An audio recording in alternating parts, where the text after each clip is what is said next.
Happy New Year. Good to see you. We'll call to order this special meeting of the CMPA. I appreciate everybody coming. Happy holidays to everybody, and Happy New Year. We are going to start right off the bat with open forum, as we always do.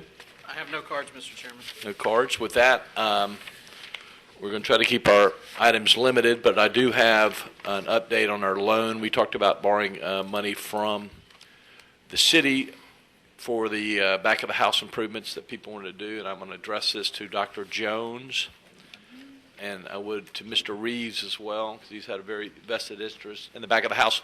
This is going to come before the CRA, Chairman Pratt's committee, Monday at 3:15. I'm going to be out of town, but anybody that can come there and show support, we are not on the agenda, but hopefully it will be added. And I'll clarify that part of the reason it wasn't was the agenda had to get put together last week, and a number of people who had information weren't available, so it was sort of a tough time. And so if, I've talked with various people, and if they get information together, it'll get on the agenda. And Dr. Jones, anybody that has interest in the back of the house and public good and people and letters of support sure would help at that point. Okay. Is that correct, Councilman Pratt? Anything else you think would be needed? Yeah, I mean, more the whole was from the city's perspective, how the information. So that was, we just had no information to put on the agenda, and once we get information to put on the agenda, we can do it. That's great. So it's 3:15 here in this room, CRA meeting Monday afternoon. Any discussion on that?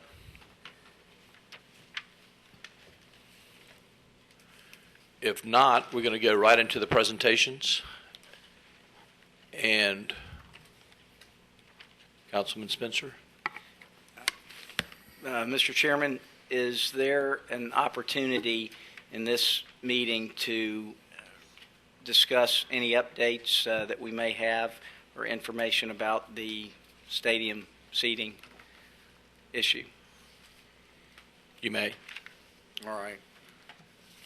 Thank you. Fellow board members, what I did was I took the opportunity to focus a little bit more carefully on the seating differentiation that we have discussed, and certainly I know that at the last meeting there was a realization that perhaps best framed as a difference of opinion in terms of what perhaps our tenant, our end user, had thought a certain type of seating was versus what is currently proposed at the stadium. And I just want to hopefully bring everyone up to speed on what I think led to basically to the aluminum bench seating where we are, and I am going to introduce what I think is a very good solution for your consideration. You want to do that now? If that seems, if you want it before the presentations or after. Why don't you go ahead while we're still in open forum? Okay. Well, just as a reminder, the team, and I'll refer to basically the ownership as the team, so far committed $230,000 to replace the aluminum bench seating, and by the way, I believe there's a packet that I'd like to have distributed. Anyway, $230,000, the ownership entity of the baseball team pledged to replace the bench seating with what should be referred to now as stadium seating, and Mr. Spears is going to distribute photographs of what represents stadium seating versus aluminum bench seating. After that $230,000 contribution that replaced the bench seating partially, almost 75%, 1,500 new stadium seats, what that left was a seating capacity of 800, about 800 seats. And what I did is did my research, and I want everyone to know that by the time we finish this meeting, no one should leave this room not having a better understanding of the definition of contoured seating versus not contoured seating. Councilman, we have a sample. Okay, thank you. Thank you for that contoured profile, Ed.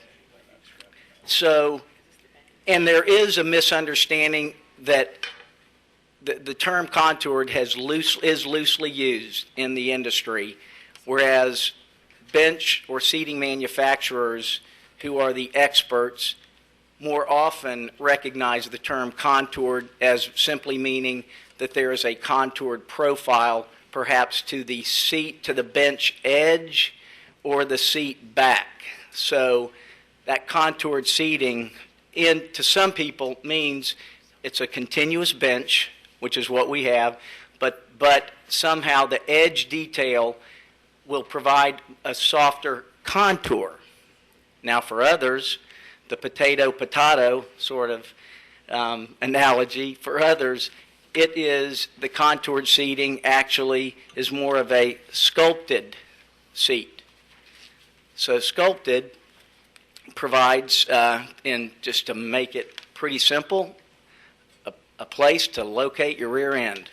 Very, very firmly identified or easily identified. So what we have now are 800 of the 800 seating capacity of the aluminum bench seats. I've gone there, I've looked at them, I've evaluated them, I've looked at them in the context of the entire stadium, and they really, in my mind, represent an inconsistency with the type of stadium that we hope to deliver for Pensacola. So, because I think they're inconsistent, what I'm proposing is that we do consider a way that the CMPA can participate in this seating issue.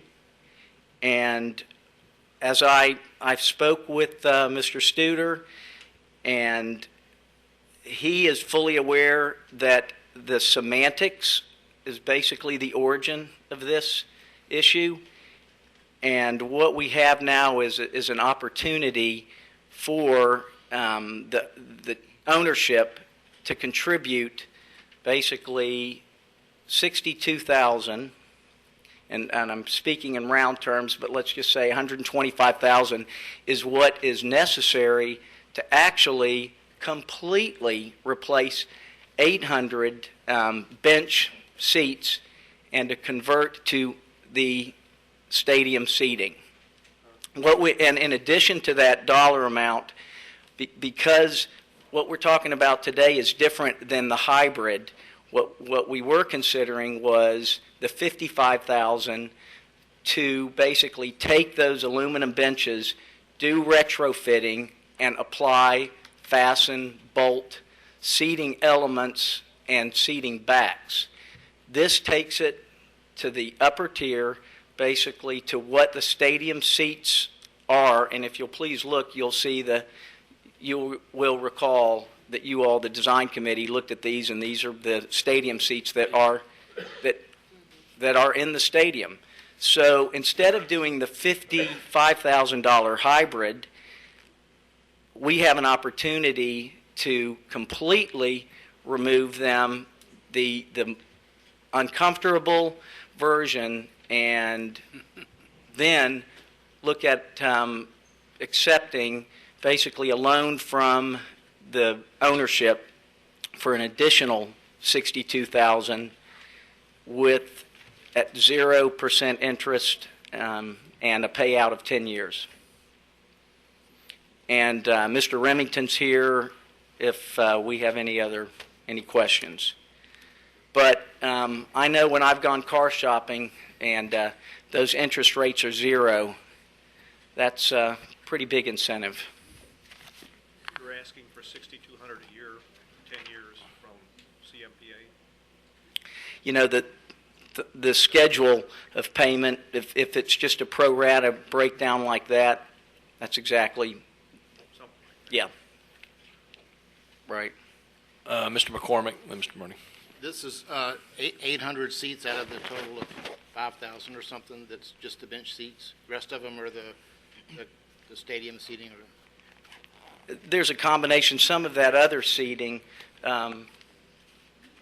Chairman, is certainly the seating capacity, sitting at the high tables, some of the party areas, that was also calculated. So no, it's. But these benches that we have the picture of, it's 800. How many did you say it was? How many seats was it? Now, at this point, we would be left with approximately a seating capacity of 800 of the linear, basically, more of a public school, high school. If we don't grade make this change, bench otherwise seating. we go to these. And What you're these proposing. bench seats are down kind of the lower level, further away from the baseline, the kind of the cheap seats, so to speak. That's where they're located. Well, yes, they are, and that's a good point. As I understand, in addition to if we approve this today, we have the ownership's commitment to make sure that those would be priced still as general grandstand prices. So it is in no way an opportunity that would be used to charge a higher ticket price. That to make it clear, just and relate to maybe any sort of arena or performance seating. Think about if you're at the Sanger Theater. Well, if you are in row XX, you're still sitting in the same seat type that you are on row B, on row C. So it's the same seating, but those locations certainly dictate a price structure, a tier of pricing. And in this case also, these 800 bench seat locations are not what is considered, prime top Mr. Murdy. top price.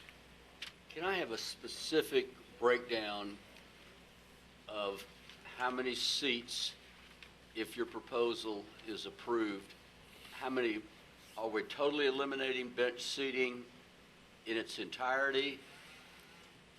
How many, stadium seats are there now?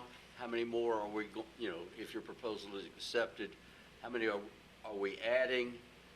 And how much actual seats are we going to lose? Because it's my understanding that you can put more people in a bench than you can, with these separate seats. So I think, I want to know what the loss is. Okay, I'd like to respond to one part, and then Ed perhaps can weigh in. Valid question and concern about or the issue of seating capacity, and I've looked into that.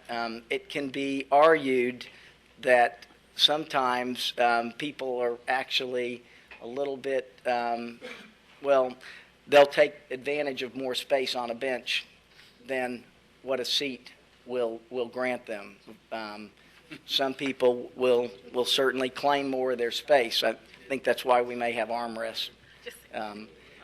But also, more importantly, there is the capacity within even the berm area and the party areas to make up for what would be approximately 150 designated seat difference. In other words, attendance will not be affected or reduced by 150. If people want to sit on a berm versus a seat. Right, versus an aluminum bench. All right, then the first part of my question is, how many stadium seats are you going to end up, and how many do we have now? Ultimately, I think at the end of the day, what we would have is close to 3,000. I did ask our general contractor to provide me some information on the aluminum benches. Originally, they were 2,546 aluminum bench seats that were to be installed. The team has removed and replaced at their own cost 1,692 of those seats.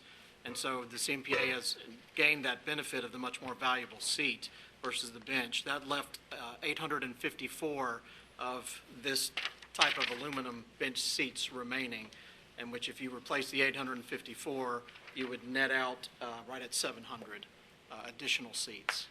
At what cost? At approximately $144,000 will take care of the wholesale change.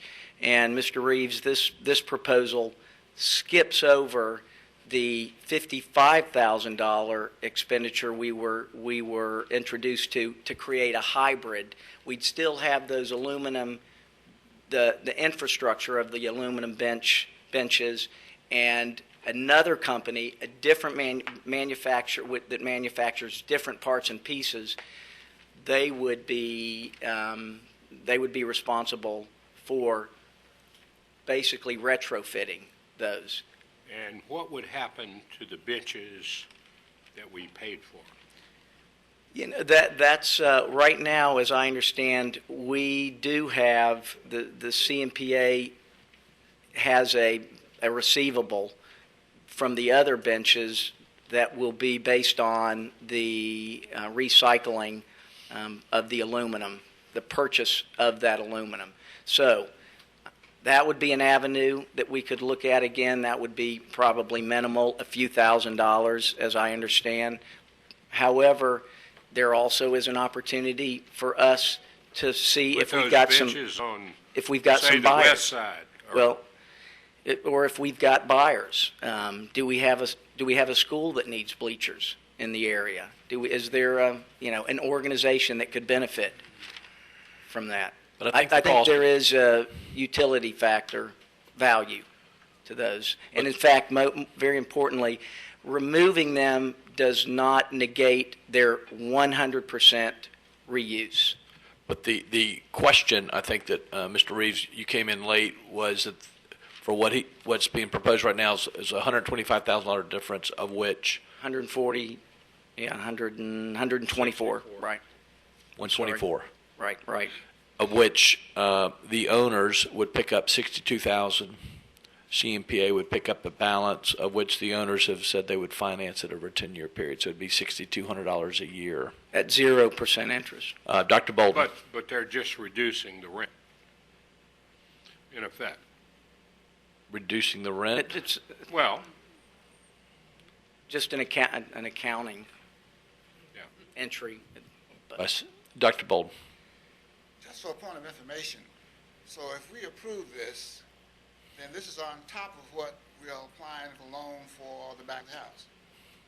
That's correct. Yeah, but Dr. Bolden, I think it's important to recognize what I like about it is it has none of the encumbrances of piggybacking on to the other loan that is being contemplated, and that lender, that financing source is not the owner and has more potential to perhaps take longer. I'm not trying to invite anyone to think that way, but this is available. We can seize this opportunity.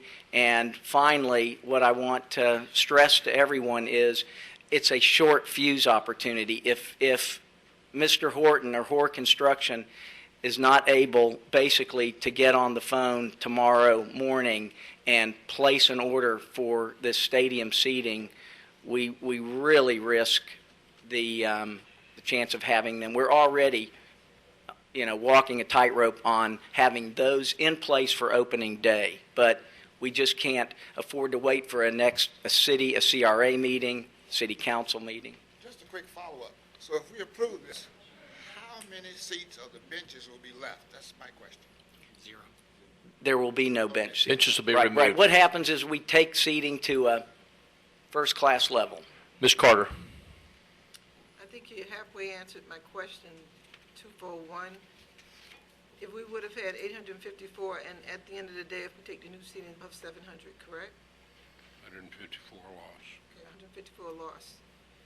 And we have no interest rate, And this is not like a loan, this is kind of like saying, we really want these really nicer seats, and we want to make it easy for you guys to say yes. So, no interest, you guys just pay $6,200 per year for the balance of the amount that they aren't going to pay, correct?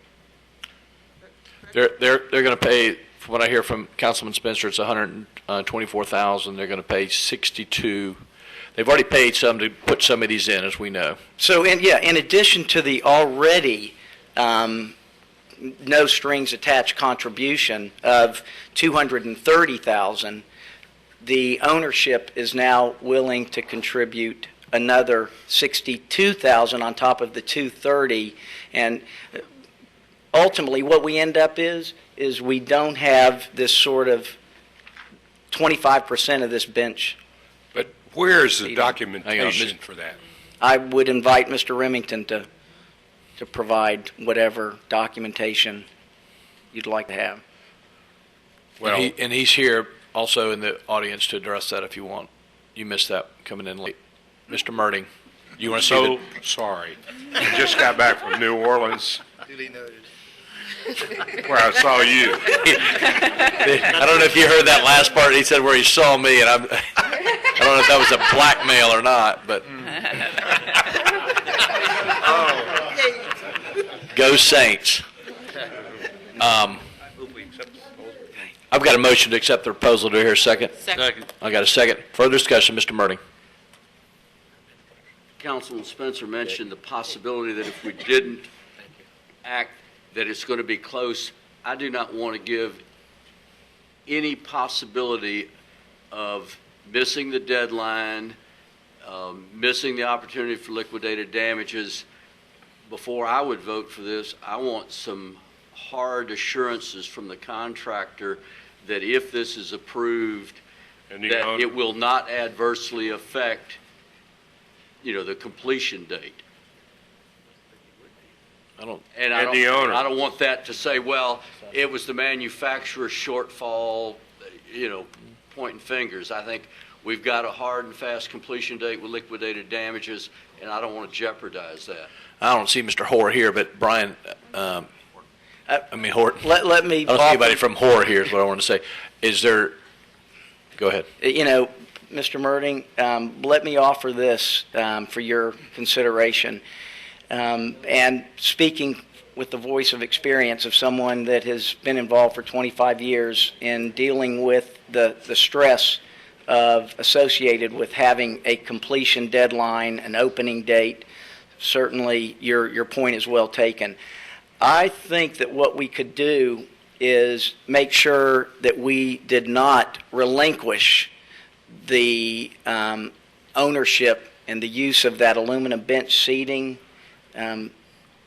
until, in fact, so let's think of that as a backup, that if for some reason the resin is messed up and the pour and the forming of the seats, something that is just totally unforeseen, but in the world of Murphy's Law could happen, and that seat order is somehow suspended, then we could have a backup plan to have that bench seating, and we wouldn't be spending the money to retrofit it, and with that sort of quasi seating element, we would just have that bench seating, and we would meet basically the capacity. But I think the group we're dealing with has enough experience and knows the intent would never be to use this as a stepping stone to say anything about use it for liquidated damages defense, nor should we if we enter into this. But I do feel comfortable in that we wouldn't just, we've got those aluminum benches, and Well, I think the we could install contractor's those.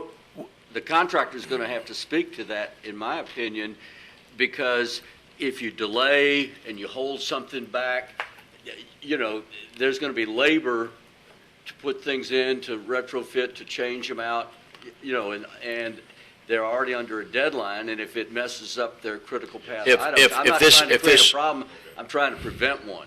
I hear you loud and clear. Well, I hope we're way past that at this point in time. You get your, if for some reason after this motion, if we if he tells us that it would delay the critical path, then we would take another action. Yeah. Yeah. Councilman Pratt? I was going to say what he started to say is why not amend the motion that it's pending approval by the contractor, that it won't delay. So amended. Who was my second? You amended the second, that's right. Let me go Mr. Reeves and Mr. McCormick. Okay. I want to ask again, having had the $2 million misunderstanding, what assurance do we have other than oral lawyer representation?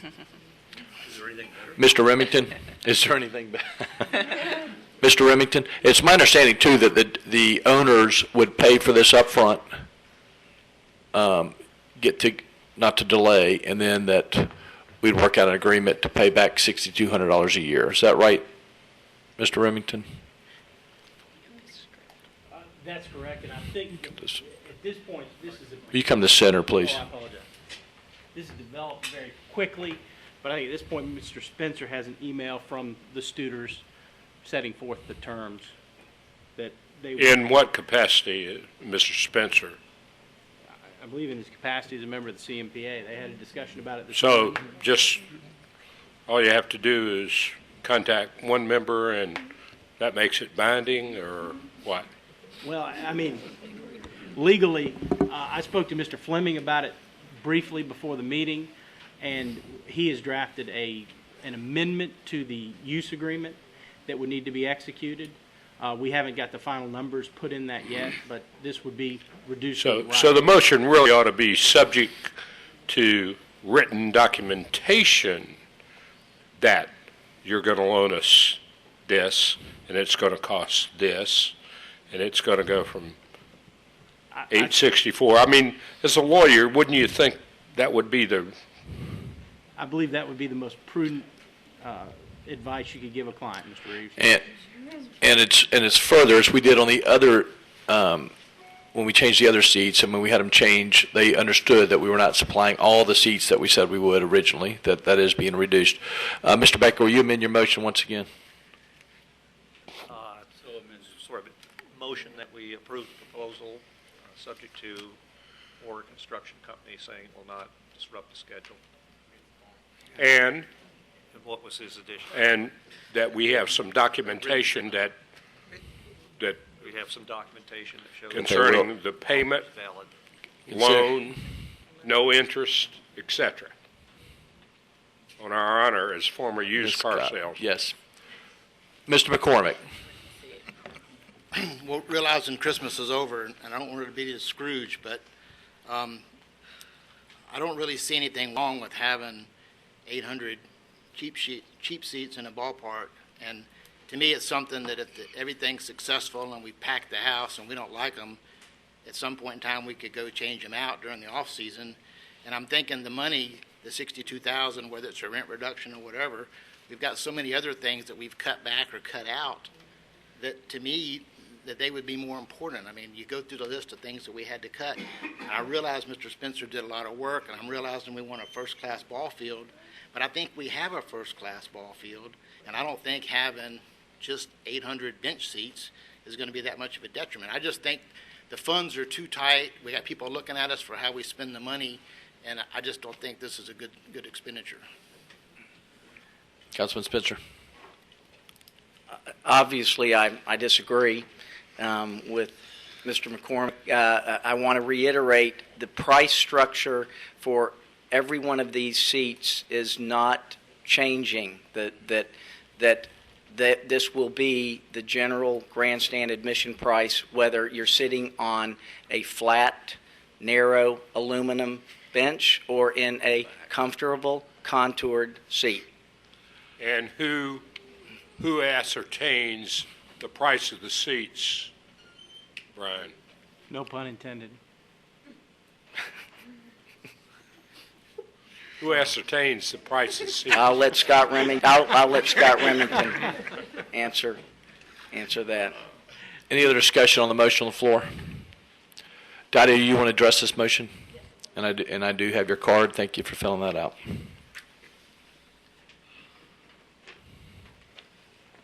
First off, I want to thank all of the board again for serving as you do in this new year, and I apologize for being late. I'm trying to understand the reason that we're even discussing this in this moment, because I thought this was a special call meeting for the express purpose of considering the RFPs. I'm going to allow that since Councilman Spencer was absent at the last CMPA board meeting, he did not perhaps understand how much discussion and thought went into the vote that was taken and how much of the community did come out and was prepared to speak about the need for the bleacher seats. There are events and activities which require flat surfaces, particularly high school bands, college band competitions. We have a marching band event coming up in downtown Pensacola, which could springboard into a further band adventure, which if you have armchair-only seats means it can't happen at the amphitheater. So I would encourage you to allow the flat seats. It allows for young families to bring young kids and put a child down to sleep next door to them, for people to have bulky bags and squeeze together and put their coats all on one end, which the armchair seats do not. And I understand Mr. Spencer and I have a different opinion on that, but I would just like for the board to realize that this expense is one that was clearly voted on, clearly discussed, and clearly concluded not to be something you wish to participate in at the last board meeting.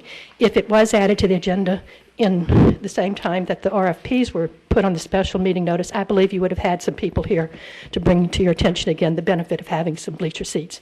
And I would point out that the few seats that are lost in doing this are critical seats for some events. Thank you. Thank you. And I will say that this came up.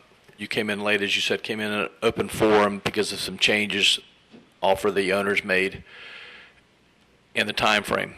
Mr. Murdy. I'd like to move, we table this until Mr. Hoare, and then to go back to Mr. Horton. I started the Mr. Hoare thing, by the way. Mr. Horton, could you, a question came up on if we were to change these bleacher seats to the club level seats, that would there be a time frame, Brian? Could I just, since Mr. Horton just arrived, I want him to be brought up to speed. The concern being, if the seats were not here in time, then how would we protect basically not only ourselves in terms of ensuring that we've got seating capacity? What would we do? And I said, if the unexpected happened, the production goes down, there's a material shortage, all the many things that I could enumerate that occurs in the world of construction. My suggestion was for Hoare Construction's consideration is, couldn't we still move forward? We've got a dual track. We've got the bleachers, bench seating that we would retain ownership of, and not let go of those. They don't get hauled off to the recycling center. West side. And they then would be our plan B if we run into problems. Certainly, I know that would be, as I understand, the deinstallation. I don't know if because that would occur at a later date, if that would be 2,500, whatever. And that's perhaps what we need you to address, but I encourage everyone to listen to you and share with us, Mr. Horton, how you can allay everyone's fears about the coming up short, so to speak. Legally. Okay. Did you say legally? I think, And I'll add briefly. No, I said legally. Legally. In other words, we've had a lot of oral conversation, but, to be sure, as Mr. Remington says, we need to document this.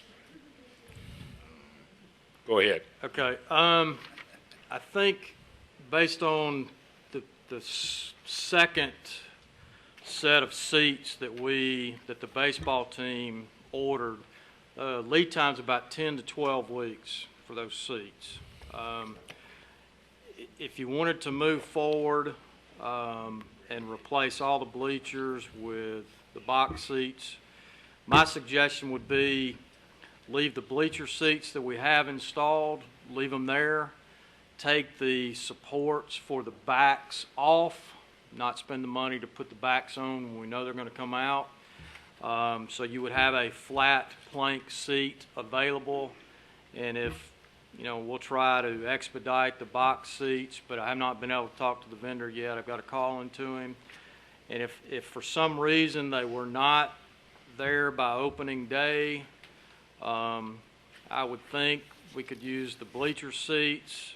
Baseball team goes on their first away trip. We should be able to, and we may have to work, through the night or whatever, turn the lights on, and they should be able to remove and reinstall the new box seats during a week-long or a few-day trip. Mr. That'd be Murdy. my suggestion. Mr. Murdy. My concern is the deadline with the baseball team and liquidated damages, and I want legal assurance that if this proposal is accepted, that there will be a waiver by the ball team and a waiver by the contractor, that they're not going to use that as an excuse Or defense. and that we're going to, for breach or anything else, that we're still going to have the original completion date and the obligation for liquidated damages. I'm not trying to be hard. I'm trying to make sure that we live up to the commitment that we made, and by trying to do something that the owners want and are contributing to, that we don't screw ourselves in the process in the public, and that's my concern. And I'm not trying to be insensitive. These things, if we're going to do it overtime under the lights, somebody's got to pay for that, and we don't have the money. So those are my concerns. I think from a contractor standpoint, we were, as of tomorrow, prepared to put the backs on the bleachers and be completed. So from a contractual standpoint, we were ready to fulfill our obligation. I've been asked to give another day or two for this issue to be discussed and resolved, and we're willing to do that. And we'll do whatever we need to do to accommodate the wishes of the board and the baseball team. Mr. Horn, if this is approved, are you saying that you will not it will not affect your contract? You'll still be completed as far as your deadline? I'm not saying that. What I'm saying is if we go down the path that we just agreed to, which is you guys want to replace all the bleacher seats with box seats. They're stadium seats, by the way. The thing to do would be go over there with the bleacher seats and take the backs off. So on April 5th, if we don't have box seats, they are usable. And then they can be replaced as soon thereafter. I don't know, again, if I offer Hussey Seating $100,000, they may make them next week, but then it's a money issue. So, and I have not been able to speak to that guy yet. Councilman Spencer. Mr. Horton, is it fair to say that barring a typhoon, tsunami, whatever, that with the bench seating as it currently is, that you do feel 100% confident that you can tell this board that there will, in that location, the seating capacity, the seating as it, at a minimum, will be what that bench seating allows? Yes. I'm just trying to dilute it to where you feel like, where we know we are also you will have delivering a stadium capacity with seating capacity. As you've committed to provide, and the question would be, do we put the backs on or do we not put the backs on for an interim period of time until the box seats or stadium seats can be secured and installed? All right, let's. At whose expense? Councilman Pratt. I was just going to clarify then. So it sounds like it's $124,000 for the new seats. Does that include then the work to install them? Because clearly there's going to be uninstalling work, and so I'm just wondering. It's not a whole bunch of plastic, not $124,000. It's a whole bunch of plastic installed, and the cost with them as well. That 124 is just a budget based on an estimated number of seats. Again, I haven't talked to the subcontractor. I've got a message into him, and we've got to get a firm price and a firm delivery date out of him. It's going to be somewhere in that ballpark based on the number of seats that would fit within the area where the bleachers are currently. And that is Based on- installed, that's That installed. would be an installed price. Okay. And I just also, I want to remind everyone, the origin of this is, and maybe Ms. Dubuisson wasn't here for this portion, but it was a semantics issue in terms of two parties having different understandings of what the word contour means in the seating industry. Some describe, again, a linear bench with just a curved edge on a back as being contoured. Others consider contoured as what we are looking at with more of a All right, true I'm going to seat. call Mr. Reeves. We're going to try to move Okay, this that- motion. Which is kind of a legalistic question when you get right down to it. But here's the question I have to you, Mr. Horton.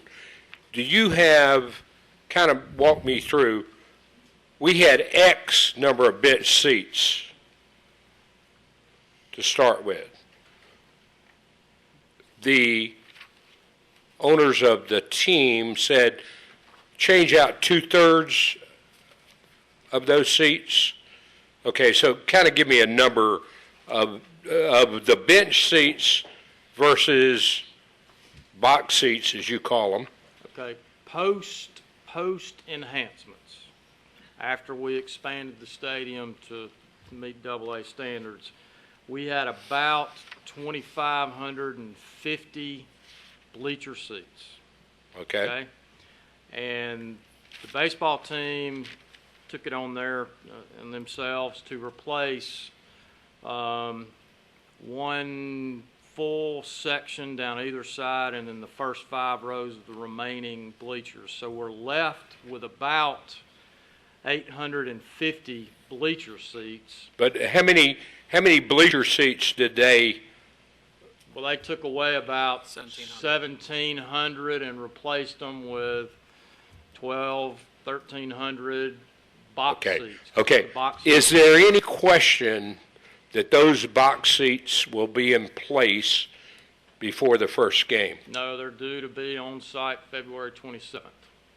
It'll take them. No. No Which problem. no? So Not a they'll problem. be fine. Yes, sir. Okay. Now, who from the Community Maritime Park Board approved that? I mean, the baseball team is paying for those seats to be upgraded. So nobody from the Yeah. Community Maritime Park Board approved that? Mr. Reeves, that is a clause in the contract. The team at their own expense can make improvements to the stadium, and then those improvements become profit. So they could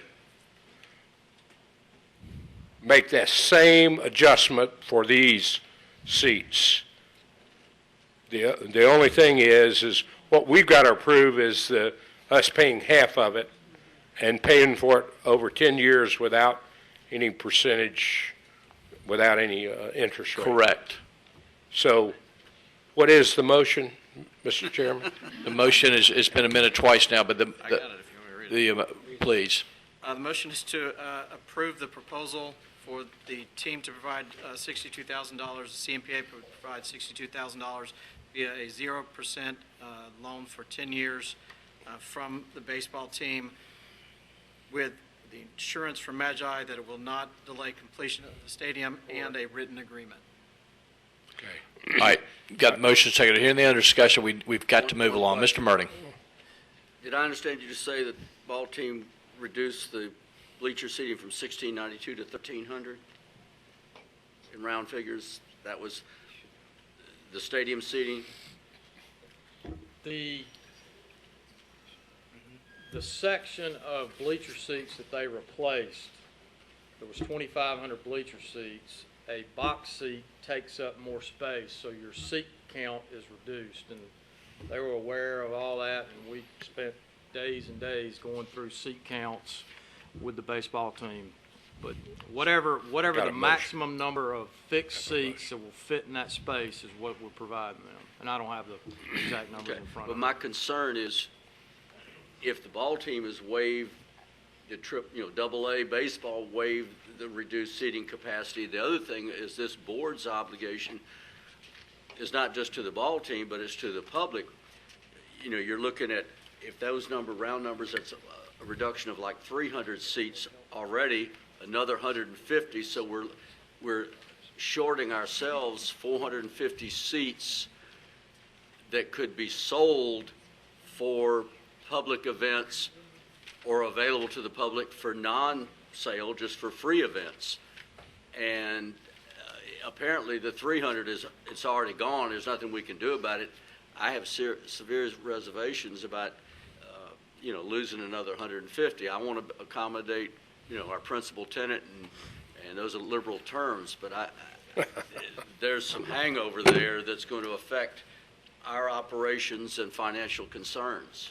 And I will say that originally we had 4,000 seats, and when they bought the AA team, the owners, we went to 6,000. So we're still ahead of the game from what we originally had designed. Any other comments or discussions? We've got to move on. I know you want to move on, but I think what we ought to do is vote on a substitute motion that says that we approve accepting a loan. We approve accepting a loan from the ownership of the ball team up to $62,500 for their arrangement to change out X number of seats that Mr. Spencer has outlined.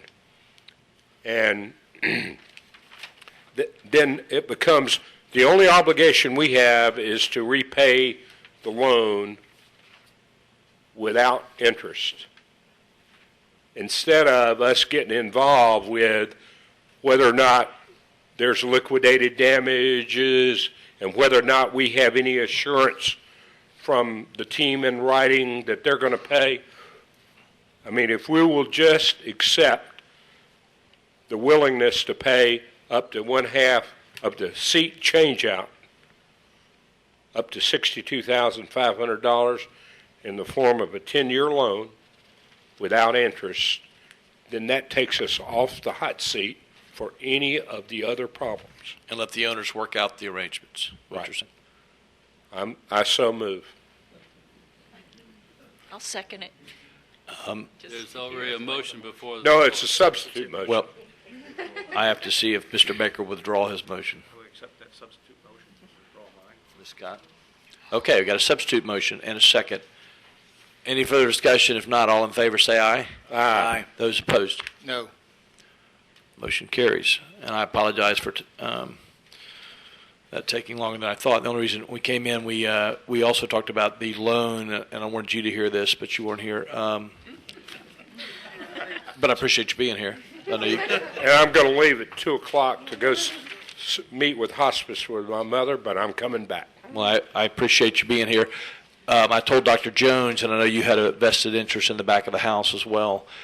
The CRA is going to take it up 3:15 on Monday in this room, and anybody that from the community that would like to speak on that behalf would be good. Users of the back of the house. All right. With that, we're going to move into our presentations, and I'm going to ask Mr. Spears to go over the logistics. Thank you, Mr. Chairman. Each of the trustees has a copy of the request for proposals that was released to the public. You have previously received the responses. We have invited all 4 respondents to come give a 15-minute presentation. They are here today and prepared to speak to you. You should have a score sheet, 4 score sheets in your possession with your package, 1 for each. I do have extras if anyone needs any additional forms. I would remind you these forms are public record. Once you write on them and put your scores on them, we will need you to put your name on them and sign them. And if you make a mistake or something, to note that and just simply single line through it on there. But we do need your score sheets as a final record. And I think in the interest of fairness, the chairman wanted to ask the other 3 respondents to please step out of the room while the presenters are making a presentation until it's your turn. And they were drawn out of a hat, according to Nicole, in the order of how they went. And Ed, will you clarify what the four presenters are presenting for? Thank you, Mr. Chairman. We released the request for proposals seeking 4 different services, and I'll refer you to the request for proposals that's in your package. If I can find mine. And those services are listed A, B, C, and D starting on the bottom of page 2. Event scheduling, planning, and coordination for the amphitheater. B is outside kiosk sales, rental, food services, and other vendor services. C is the overall amphitheater and park maintenance, including landscaping and cleaning. D is park management, and E is marina management, should a marina come into reality. The various proposers requested various responses. One proposer, which will be our first, Visionary Right Productions, responded to all aspects to provide all services as requested. The City of Pensacola Neighborhood Services Department has responded for 3 services: the amphitheater management, the outside vending and parking management.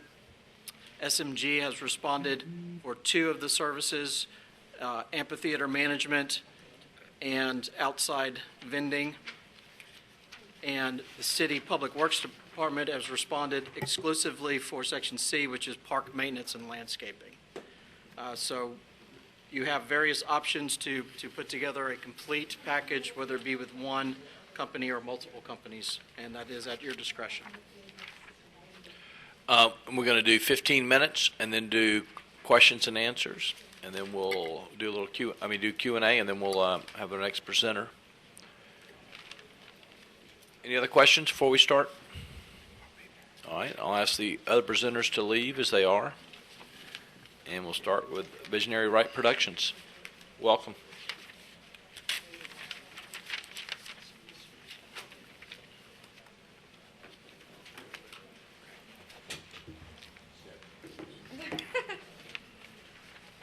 Good afternoon, everyone. My name is Shahida Mausi Johnson, and I am the president of Visionary Right Productions. Visionary Right Productions is a Florida corporation, an LLC. We are based here in Pensacola in the area code 32501. It is a subsidiary of the Right Productions, which is a company that I am also the president and 100% owner of. And it is our pleasure and our honor to be here to respond to the RFP that you have put forward. And it is our hope that we will be selected to provide outstanding services to the city and to the citizens and to the region that is the Emerald Coast. I want to introduce to you 2 people who have come with me to make this presentation and to get to know this area a bit better. I would like to first introduce to you the fact that the Right Productions and Visionary Productions is a family business with family values. So as the president and owner, I could not be here without the support and the assistance of my husband, Mr. Ray Johnson, my chief volunteer. I also have with me someone who has become an integral part of what we do at the Shane Park Amphitheater that we operate in the city of Detroit. Someone who has been selected to work with us after we've gone through numerous sound and lighting companies, technical advisors, etc., to find someone who exemplifies quality and the kind of work ethic that we have enjoyed and now come to rely on is someone that I wanted to bring to you. And I think I mentioned him and his company, Stageworks, when I was here earlier on in this whole process. So, Mr. Ward LeDuc. Thank you. What was the name again? Ward LeDuc. We're all here because people from so many different walks of life have come together with a vision that is culminating now in the Maritime Park project. People of all walks of life in this community have invested in that vision. Lots of hard work and lots of money. It's now time to take that effort and bring it absolutely into fruition.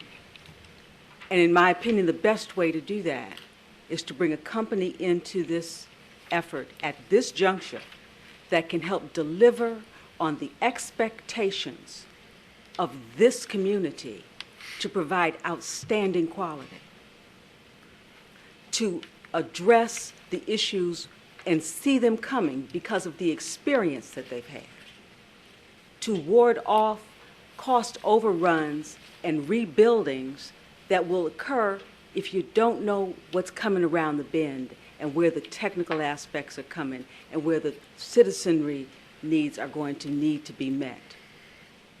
We're here because we've been there. We are uniquely qualified in those regards because for 8 years, most recently, I have managed and operated a 6,000-seat amphitheater on the banks of the Detroit River in the city of Detroit. In a 3-month period there, we provide approximately 30 events, 30 concerts each year, and we'll talk a bit more about that. But more than that, we have been in this business collectively long time. 30 years there, 30 years here. You have 60 years worth of experience here. And we want to bring that to bear in this environment because this is an outstanding community. It's a beautiful place.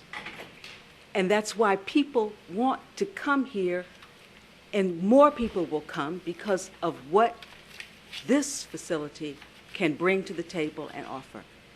This is what helps to drive tourism. This is what helps to drive economic development, and that's why you've all come to do this. We're here because we know that this can be stellar. This can be unique in the country, and it is not the time now to divert from that and take a interim step or a secondary step. You need quality, you need expertise, and that's what we bring. We've been in business for 15 years as The Right Productions. We were selected by the MGM Grand Detroit Casino to operate all of their entertainment and production services for over 8 years. We served to provide 3 stages at the Super Bowl when it was in Detroit. We were selected to do that. We did that for the Super Bowl, the year before that, as well as events that have continued from the Super Bowl in the city of Detroit. We have provided for over 1 million people's the services of 1 million people in the Movement Electronic Music Festival, over 200 vendors at that event. We solicited, evaluated, licensed, and supervised. Loaded them in, loaded them out. And as I said, for the last 8 years, we have been with The Right Productions at Chene Park, operated that facility for 8 years with a city contract, a contract with the city of Detroit, which we won by a competitive bid. In that process, we have provided student internships, training and employment for young people and the not-so-young people. We have had nonprofit collaborations that Mr. Johnson will talk about briefly, as well as worked with foundations and community development efforts. When we took over Chene Park, there were approximately 14 events happening there each year. Some of those were graduations. There was paid attendance when we first began of 28,000. We now top 100,000. We have raised the attendance levels at Chene Park and have been cited by Pollstar, which is the industry standard publication, as now operating one of the top 100 amphitheaters in the world. So I want to talk a little bit about what we do with training in young people, because that covenant was an important part of how this all came about. And training young people, jobs and opportunities, is something that Mr. Johnson has helped us to make sure that we all deliver on while we watch the business aspects as well. I too want to thank you all for this opportunity.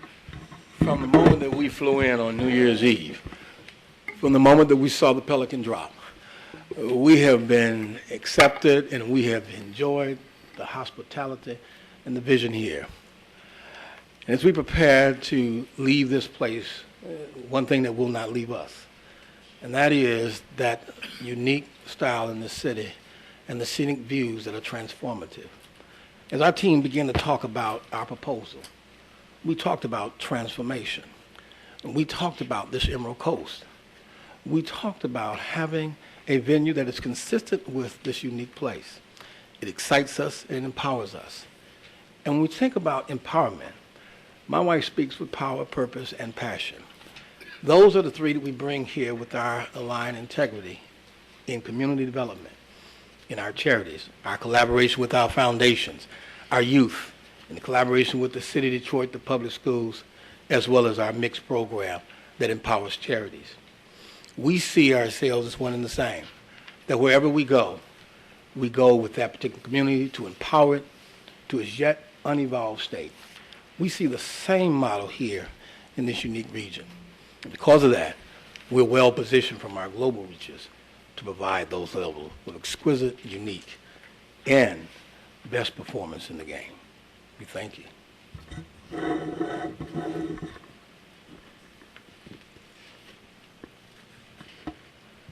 What kind of music would we bring?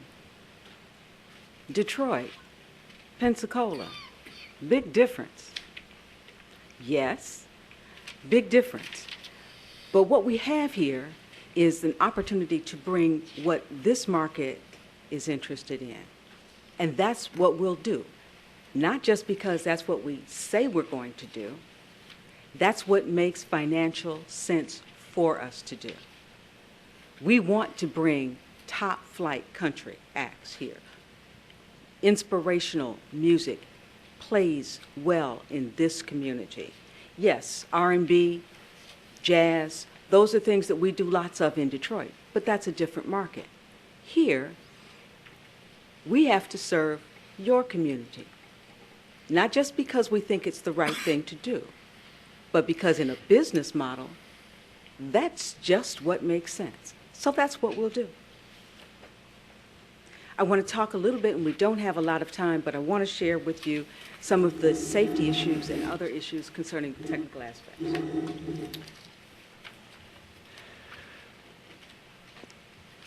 Part of the conversation that Shahida and I had was with regards to your beautiful facility that you're creating. And my responsibility and some of the aspects that I relieve Shahida is to make sure that any type of entertainment that happens within the facility, I handle all from soup to nuts. And looking at some of the aspects that you have created, I don't want to say they're concerns, but I want to make sure that we bring up a few things that are extremely important, one of which is rigging and safety points in the facility itself. We wanted to make sure we bring that up. Hopefully, I'm not going to assume, but hopefully there are conversations with structural engineering to make sure that there are rigging points for flying or installing truss work and, of course, speakers and lighting and such. Safety is, of course, the number one issue here. The second thing is sight lines. Your sight lines for your patrons is extremely important.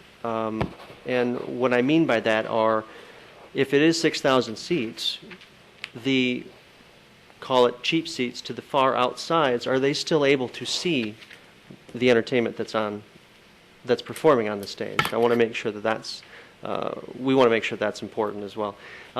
What StageWorks provides for the Wright Productions is the technical background and the support to make their life as easy as possible.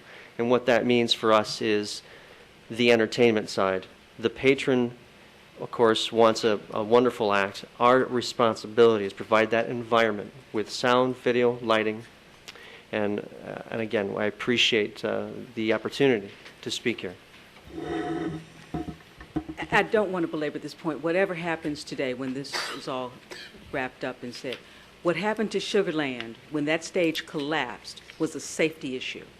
That is something that we need to address with Maritime Park. It really has to be part of the plan early on. I can bring a trailer for a dressing room, but I've got to have rigging points before something bad happens. And I just would be remiss in not bringing that squarely to the fore, and we can answer questions about that at your leisure.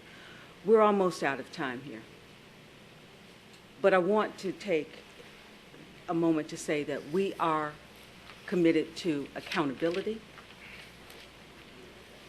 to using first-class accounting standards, a Berg system that monitors the alcohol inventory and pouring, the training of staffs so that people are functioning with the training to dispense alcohol in an informed and enlightened way. And finally, that we provide diverse services in all ways. I want to bring boxed lunches that have a chicken salad from Five Sisters and a little bit of bread pudding from Norma's.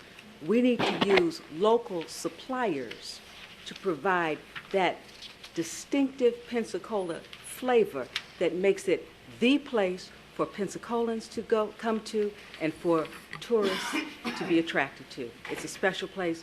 We want your business, and we are asking for it today to be of service. Thank you. Thank you, Ms. Johnson. Appreciate y'all being here. I'm delighted you had a great time on the New Year's Eve. We did. Questions? We'll start with Ms. Scott. Can we turn the lights on? Can we have the lights brought back up? There was a video, but we ran out of time.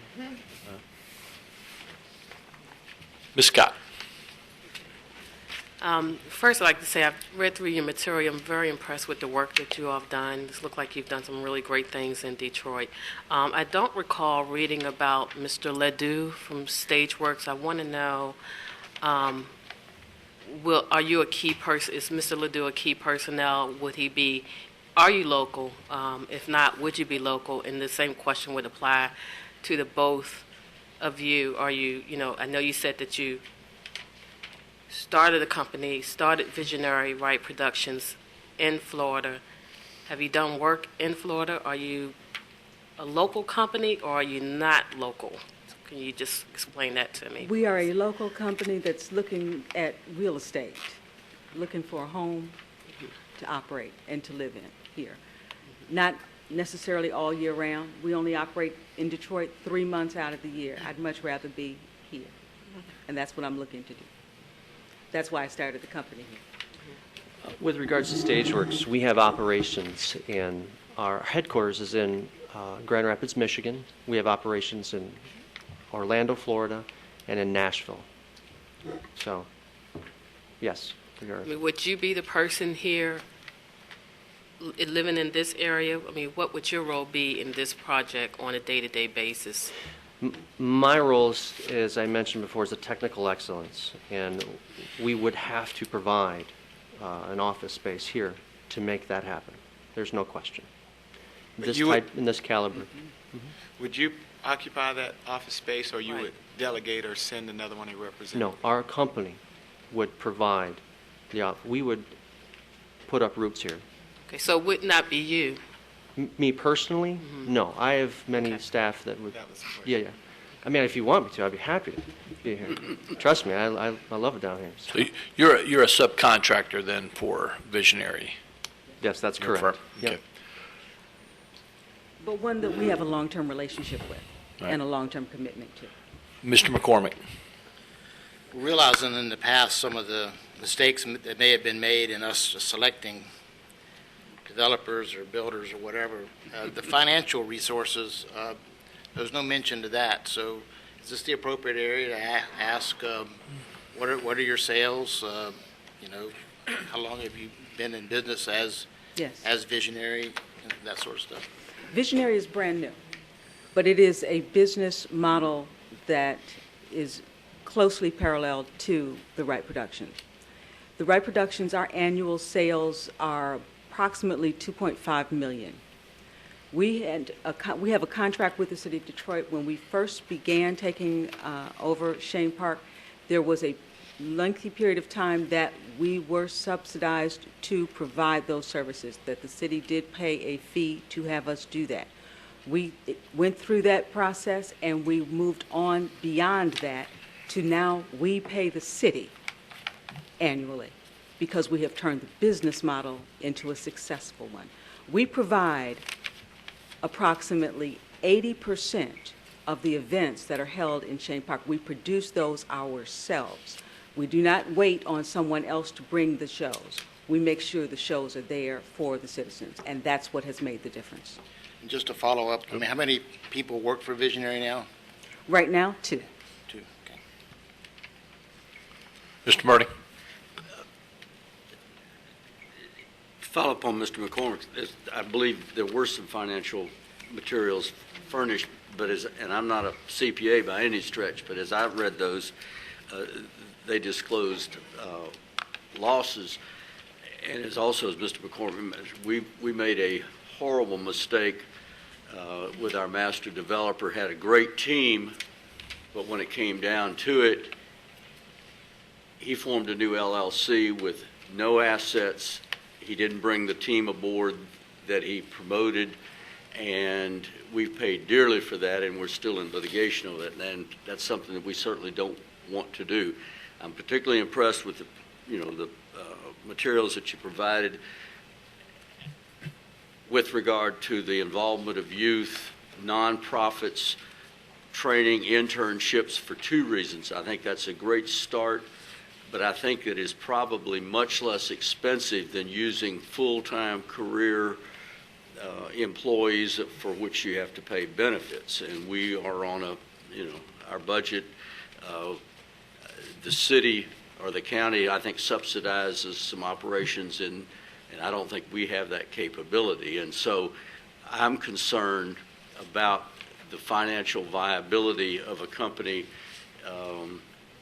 In all candor, I'm a sole practitioner, and that's a problem that some of my clients have. They say, well, what happens if something happens to you? There's no follow-through, there's no key man, and that's a very realistic concern that I have, and perhaps other on the board share as well. And I'm concerned with the financial, it's a new LLC with no assets.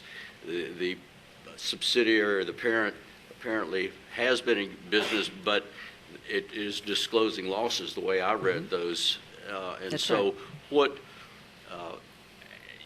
there were no personal financial Right. provided, and I don't know what they would disclose, and don't know whether or not the principals would be willing to personally guarantee, performance. Those are very realistic concerns. They are. That I have, and I'd like to hear Okay. your response. Yeah, you're right. There were definitely losses that were incurred. You asked for 3 years of financials, 08, 09, and 10. This whole country took some hard blows. We operate a business 1 mile east of General Motors World Headquarters. They filed bankruptcy. I didn't. I'm standing. We do have losses that we are still recovering from, but we also know how to operate a business so that we tighten up those losses, so that we are able to deliver services for less money. We had to tough it through in ways that we didn't envision. But what doesn't kill you will make you stronger. And we are stronger today than we were then. Our losses have been considerably curtailed. Theft, quite honestly, from if you operate a bar, you know something about theft, has been cut down to the barest minimum. You're right.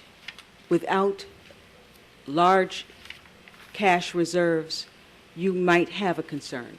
But that's why we've also stated in our RFP that we are prepared to do this business model in a fashion as a consultant, perhaps, under a city joint operating agreement, in a way that will bring the expertise that we have and put it in a format that can give you the kind of reassurances, to the extent that reassurances in this day and age are possible, are available to you. We're willing to do that. I hope that answers your question. Dr. Jones. Mr. Murding is a lawyer. He knows about theft.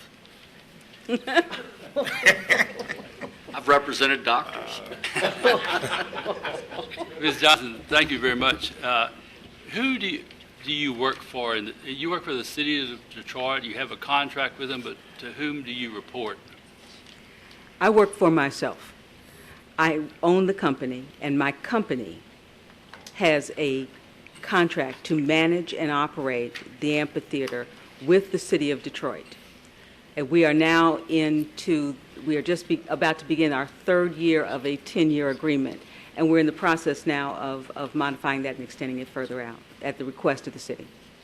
And I understand you only operate Chain Park 3 months out of the year? That's because that's a cold weather state, and I can't sell tickets in April. That's right.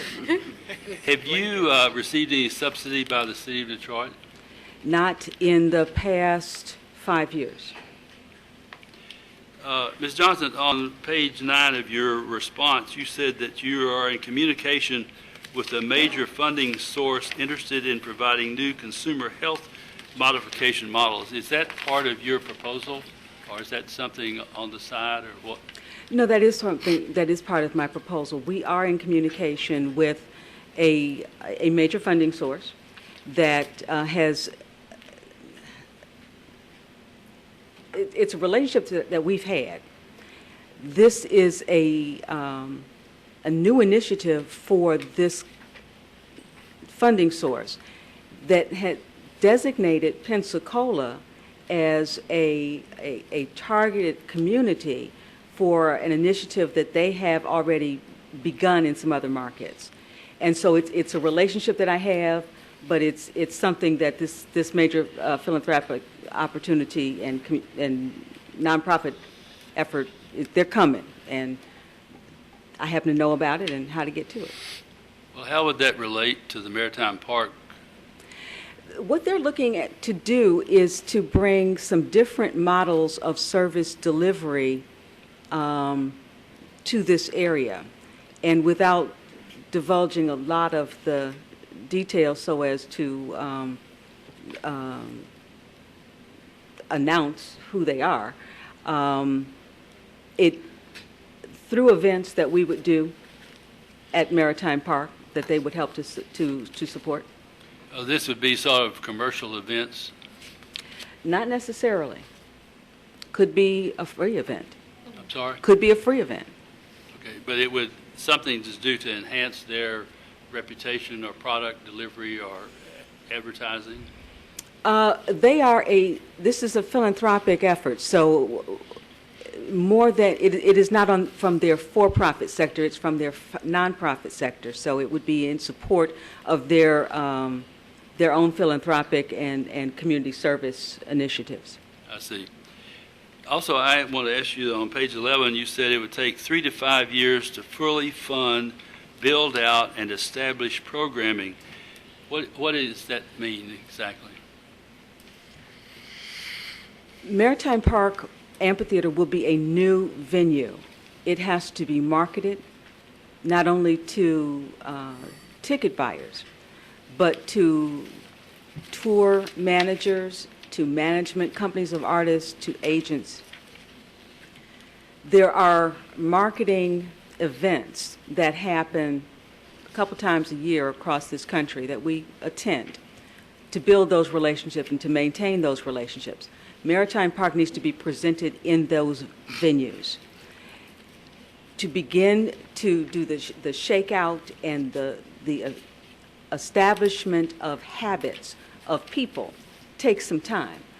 You have to get tourists that are used to coming to Pensacola perhaps, but maybe not coming to downtown Pensacola, attracted and experienced in how to get here and in coming here. It will take a developmental period of time. It's like marketing anything else. You have to present the image and the information several times before you begin to get the full acceptance and activate that message. That's what I meant. How many staff people do you anticipate being in Pensacola?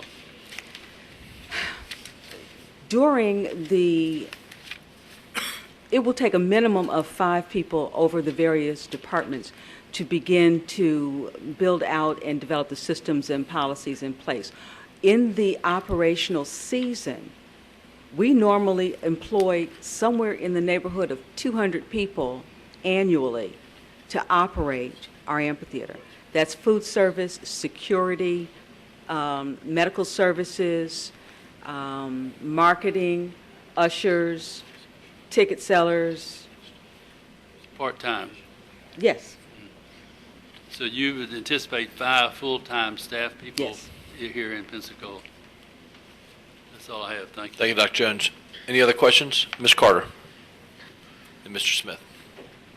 A couple of questions going back to the rigger. You know, we're in Hurricane Alley. That kind of piqued my interest. And seems like you have a strong background. Lights, and you talked about how important it is to have it.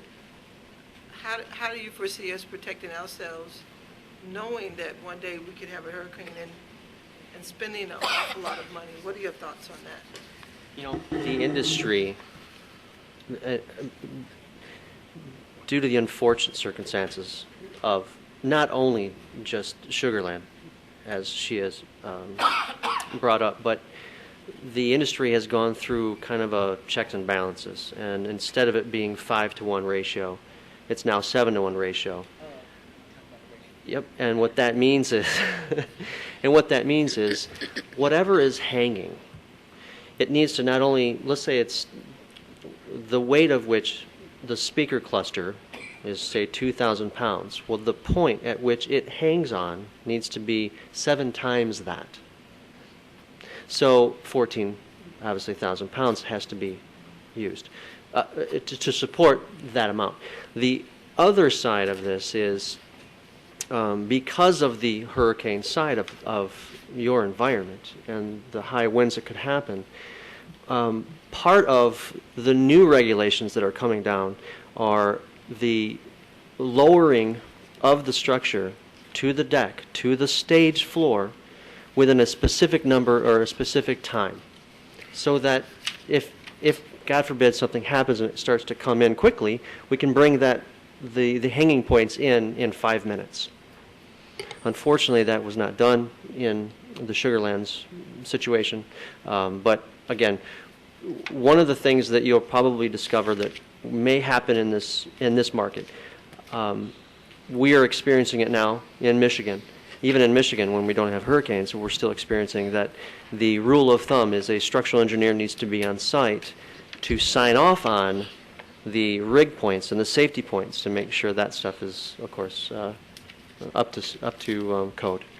Is that something that's done in the building or something that can be done after the fact, since it's so important that it's able to be 7 times whatever the... Sure. Well, and again, it may be more here because of the code differences, but your structural engineers that are involved will have the details. I'm more than willing to communicate with them at further detail to make sure that you have in the specific areas where points need to be put, because in order to create the environment that we want to create for your patrons and the experience that will happen, it's our recommendation that everything is flown, not ground supported. It certainly cleans up the stage and creates a much aesthetically a much better environment. Another question regarding the marketing on page 15. Where'd you get the numbers? I mean, why marketing 100? Why administrative 200? And just tell us a little about your budget and experience and why this budget at this time? Okay. Well, you also asked a question that I'm not sure that Ward responded to, and you asked whether or not it needs to be done now or whether it could be done later in terms of the rigging points. Right. One of the things that we bring to this table is that because I've been through the build-out of an amphitheater before, I've seen the cost overruns because things got added and built out later rather than earlier. It needs to be done now. It should not be a retrofitting situation. It is much as important as back of house is, and it's important. The rigging points are the guts of what that building is being built to do, to put on a show. If I don't have safety in putting on the show, I can't sleep at night. So I'm sorry. I didn't do that because I'm sure that's something that my chair and Ed and them are going to look into. That's why I didn't go into that. Sorry. I know time is of the essence, so, Okay. but thank you for that. In terms of the marketing, why $100,000? It's because I know what we spend, and I know that this is a less expensive marketing environment than some of the major metropolitan areas are. Although we would need to be expanding from Panama City up through Mobile and beyond, and to tap in, particularly during the social media, to attract your tourism dollars and attention. And quite honestly, social media is less expensive in many ways than electronic media, and in some ways more effective. So it's a reflection of the experiences that we have, what our budgets are, and how we're shifting those budgets from electronic media to social media, and how we can make savings in that process. And how many months of the year will you be? Like, I noticed in Detroit, you said you only had three months. We have 3 months of concerts. We have about 6 months of marketing that happens there. For Pensacola, that would have to be at least 9 months. Okay. Getting back to the covenant with the community and my fellow colleague Merzen, one of the biggest mistakes we made with the covenant is it didn't really have any teeth. Didn't really have. We didn't put in process while we were doing the contract something to hold somebody accountable to. And if you heard the discussion about the seats, this board is really serious about trying to get it right. It is our heart's desire to make sure we monitor and review and get it right. So knowing that that's a hurt, we all heard about it. We want to get better. We want to show the community we are going to get better. What is your solution? Well, twofold. And let's talk about the elephant in the room. How does a black woman from Detroit come to Pensacola and ask for a contract to manage and operate a major facility that's never been built here before? And I'm here to say that covenant is part of why I'm here and part of how I stand on the recognition that a lot of people have put forth a lot of effort and a lot of commitment to help build that facility. But more than that, I have the experience. And I have the audacity to stand here and say, I do have the experience. I can do this job. I can deliver for this community what it is that you need. I want to do it, and I want to be an example to that community of the fact that you can start a business and work hard at that business and be rewarded for the performance of excellent work. I'm committed to it. I'm committed to it. I've got the references that say I can do it. And how do we know, as opposed to some words on paper? Look at what I've done in the city of Detroit. Detroit is decimated. Decimated. But we hire young people. We've given them jobs. We've watched young people go from internships in high school all the way through college and working for CNN. I've got the anecdotal and the case studies and the statistics to show you that I can do it because I have done it and I'm committed to doing it, not just for the African American community, but for the broader community, because if I don't do it for the broader community, I won't survive, and I plan to. And then my final question is, I noticed in your covenant who you're going to hire, there's no one down there, there's positions. And since this is a hit the ground running kind of thing, how do you know that that talent is here? And what are you going to do differently than we did with the last contractors to show us that, A, you can do the talent and those people can deliver? I'm sure that the talent is here. I'm sure that the talent is here, and I'm also sure that there are people who will help to train people to come into those positions, not only from the area, but from outside of the area. There's a woman whose daughter is a major production person for Metallica and other major bands. She lives here. Will she come visit her mother and help train the staff here? I think so. I think I can get her to help me recruit some of the people that she knows here. I know that we can work this together.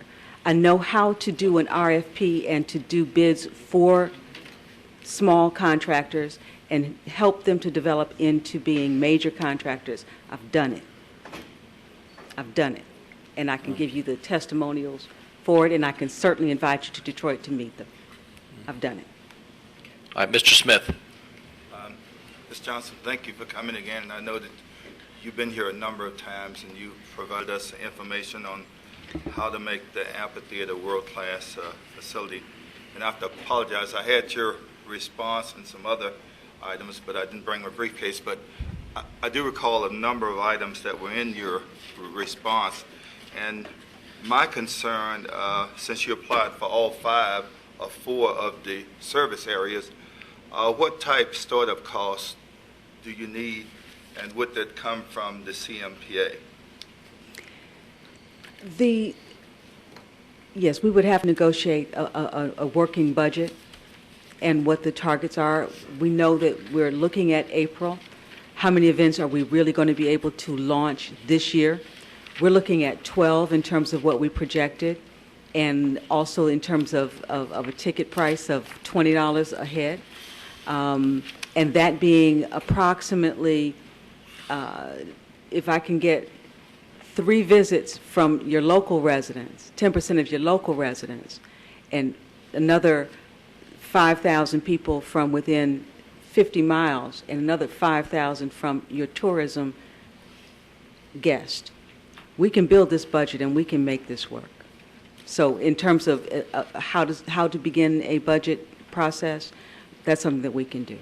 But you would need money up front from us before anything can start.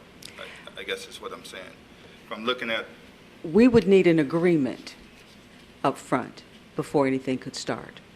And the way to negotiate how we would operate potentially in conjunction with the CMPA or the city, yes. Thank you. Ms. Scott, Mr. Baker. Ms. Johnson, I actually have 3 questions. I'm just going to say them all, and then you can. I'll have to go back. And reviewing your response, you mentioned Miller Parking Services as one of the agencies that you're going to be working with.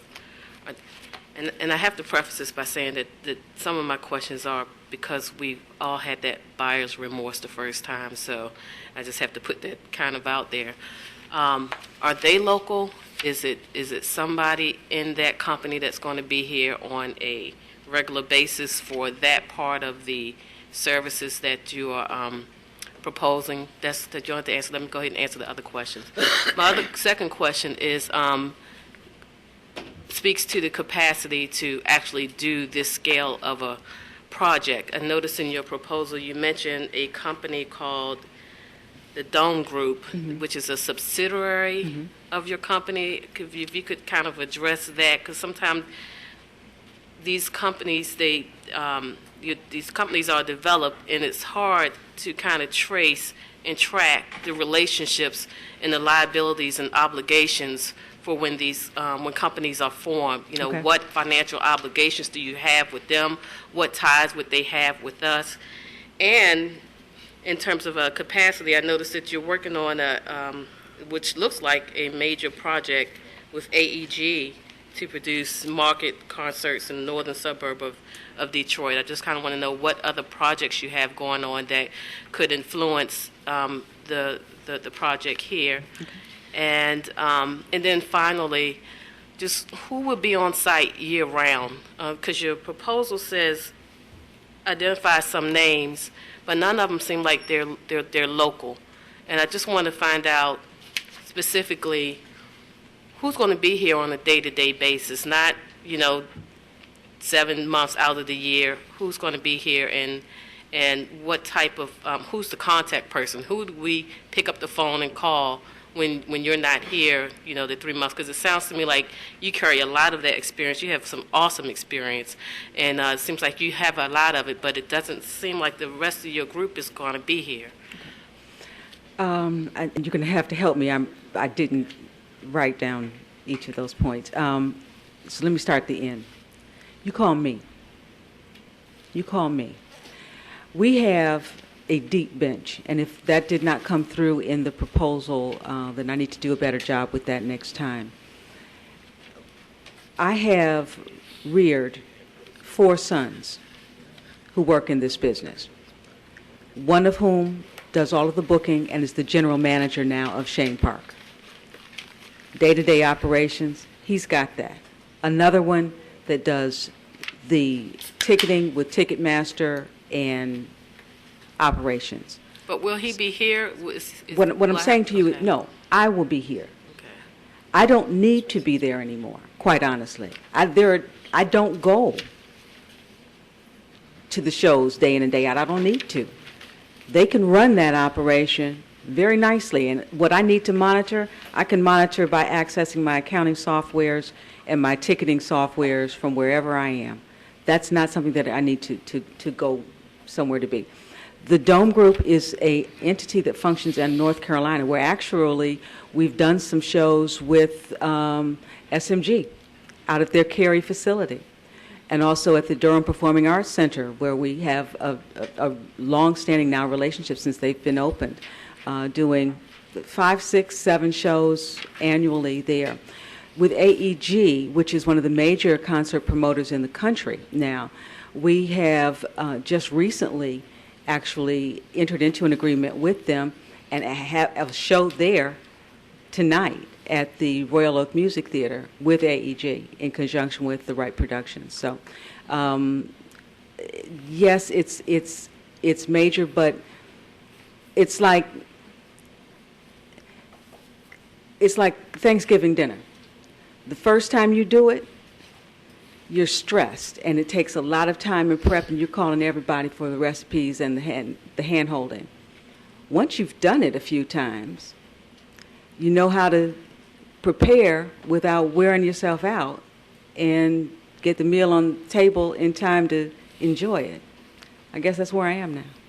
Mm-hmm. Okay. Did you address the Miller? No, I didn't. Services. Miller is a subcontractor of ours that has been working with us for 8 years. Jim Miller is an extraordinary parking professional. If you ever met somebody that is like totally consumed by their specialization in the world, that's Jim Miller. He lives and breathes parking, and parking structures and parking systems and parking staffing patterns and traffic patterns. It's overwhelming. No, he does not live here, but he will consult with us to help develop and work with the parking needs that are going to be here and that are significant.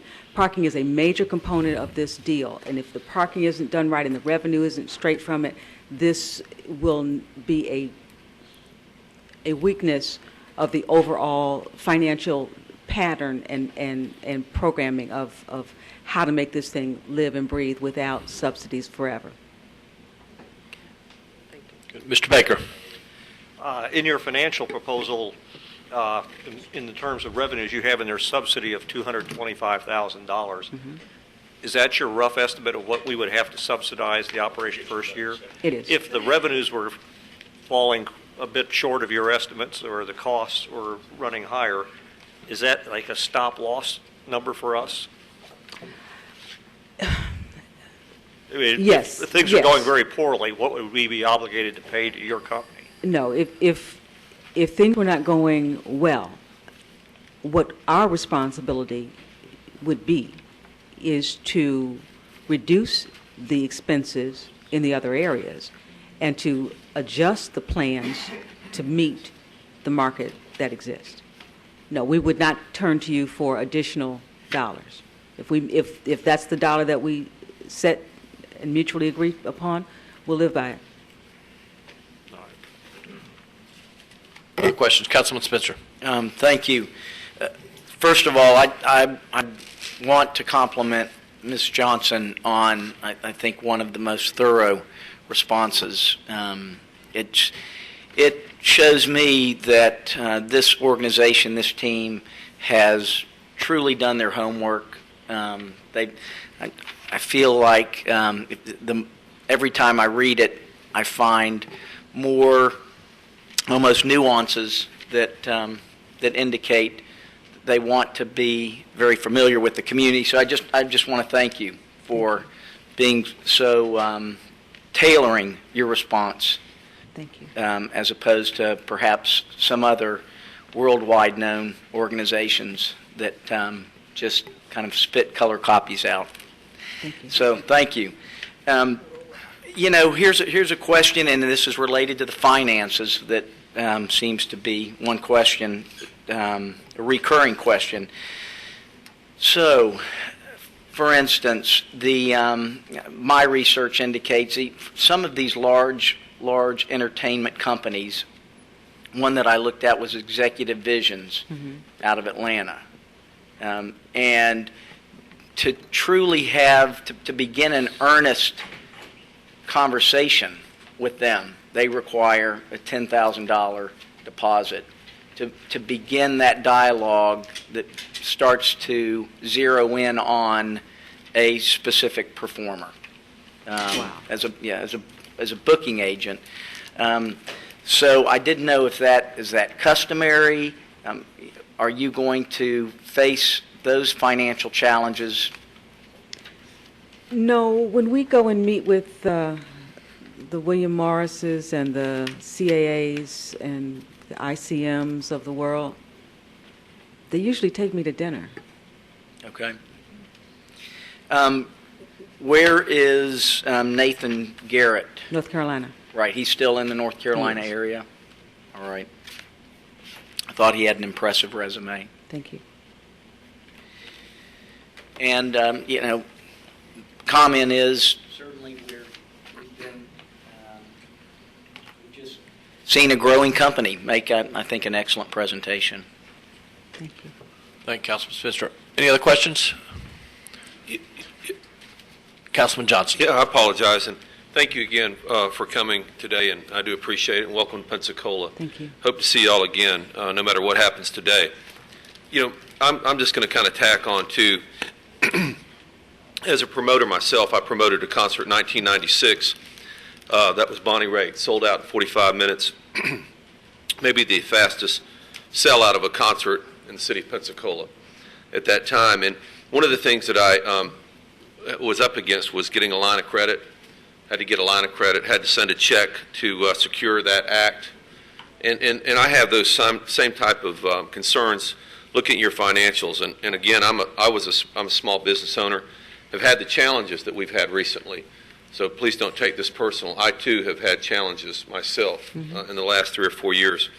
But, I just have concerns about the ability financially to take on something like this. Do you, like a line of credit, do you have financiers that would possibly, if we decided to go with you, come up with a line of credit to, of a significant amount that we could secure, or you could secure?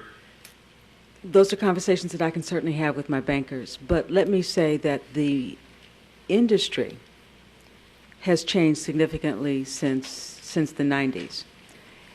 We buy currently over $1 million worth of talent annually, which means that I can call an agent, book an act, sign a deal, and not have to put down that 50% that a lot of folks have had to put down and that I used to have to put down. I don't have to do that anymore because I've always paid my acts. Because if I don't pay my acts, I'm out of business. Right. Well, there seems to be, you're right, you end up getting a track record. And I know Exactly. I dealt with Monterey Peninsula out Yep. in Monterey, California, and with this particular act. The other thing, again, and please don't take this personal. No. I know that the financial hardships have hit us all, and I noticed there was very little cash on hand, and I just those concern me, and I've heard those concerns around the table by other members of the other trustees. So, but again, welcome, and I'm hopefully see you soon. Thank you. Thank you.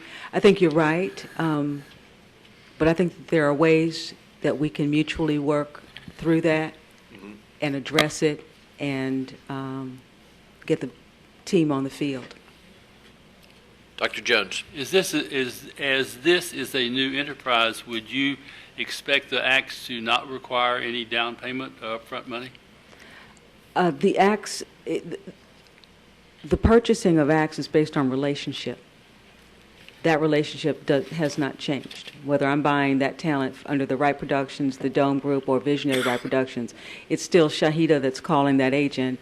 The contract is still signed by me. That's where the relationship begins and ends. I can do that. As well as can my talent buyer, Suleiman, who is my son. Yes, we can get that job done. Thank you. Any other questions? Sure, over here. Member May. Thanks. I have a couple concerns. I thank you again for coming. You've been here for quite some time, a month ago. But there are concerns for me. Mobile is right over the bridge, and New Orleans a couple hours away. And it appears sometimes we miss out on some of those great acts that are inclusive of multi-diverse groups. And are you aware of that, and have you done a diagnostic of this particular geographic location of what we can do to get some of those acts that seemingly they're in Mobile every time we turn on television, but Pensacola has been void from those opportunities. That's one.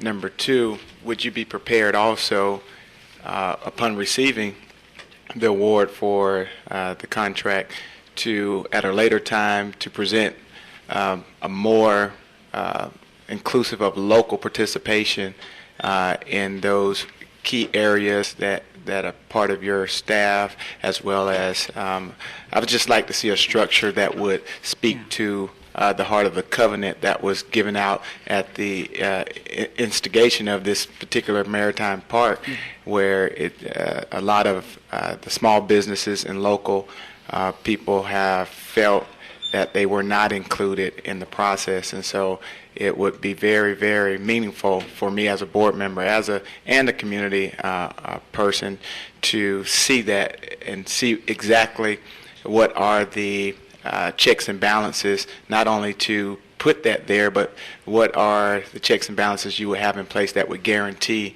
that this won't be another theoretical type of emotional high, but we actually have put a mechanism in place where we will follow through with making sure local and minority are included in the contract that you look to gain from us.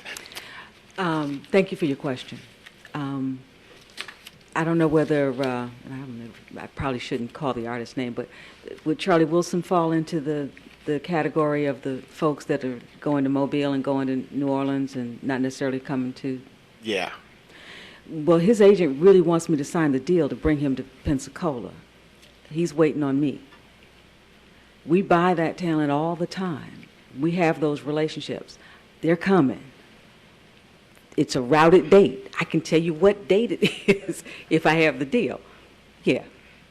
So that's something that we would very, very easily be able to do, and we have we stay on that.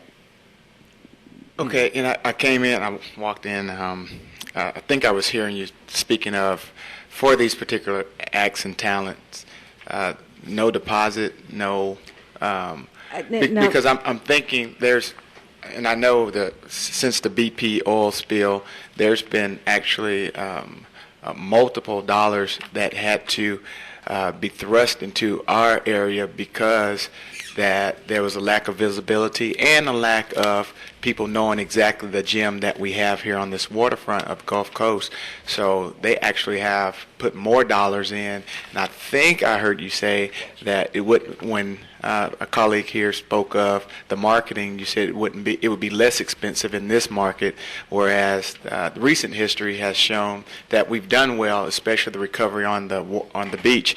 But it was because there was so many extra dollars put. For example, American Express cards. If you stay on the beach, they'll give you $150. So it seemed like there was an injection of more money to bring those tours and other people who were not coming to Pensacola, and I would be interested to see the creativeness. And I know you can probably do it, but I would want to see how you creatively do it with less money. What I meant by that is that what it cost me to buy a 60-second commercial in Pensacola is a different number than what it costs to buy a 60-second commercial in Chicago. So when I'm buying 60-second commercials in Pensacola, my money's going a lot farther than it does in other markets. So yes, you do need, there's certainly the need to advertise and to market aggressively. But whether you're using electronic or social media now, we have over 40,000 Facebook fans. We developed that in less than a year. How you begin to do that is part of how we are able to do more with less and bring our budgets in line. In terms of what are the strategic plans of how to organize and how to recruit young people and whatnot, we have decades of experience in doing that, and that's a plan that we can lay out with considerable detail, but that's something that we'll do. And that was my question, if upon receiving it, to absolutely have that structure laid out for us, so it would be no questions asked. Community organizers, SCLC. My last, I mentioned it earlier, was bringing national talent or international talent. I don't know if we get that far. My experience, and I've had some experience in performance and acts. I'm actually a musician myself, and I know quite a few nationally recognized individuals that sing and are in the entertainment business.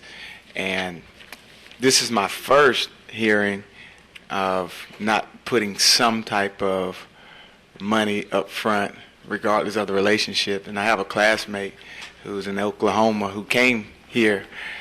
He was actually on BET Sunday's Best, and we were in the same choir together. But even with him and our friendship, he said, hey, I know our friendship, but we need you to send something down first before I get on this plane ticket.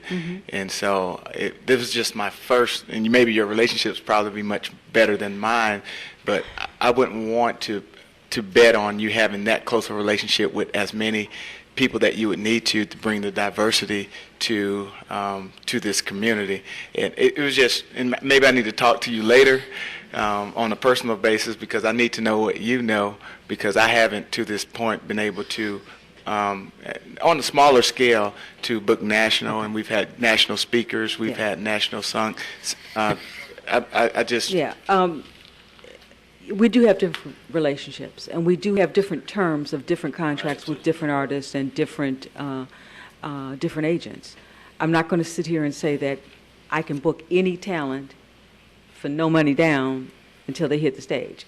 No, I can't book every act on that basis. Okay, I just want us to have that impression, because and you're right, but and I must say that the deals that we're able to do as a growing company, there are other companies that in some instances can do astounding things, okay, that But this industry has changed, and it is built on relationships and track records. And so to the extent that that's a credit line, yes, it gets done.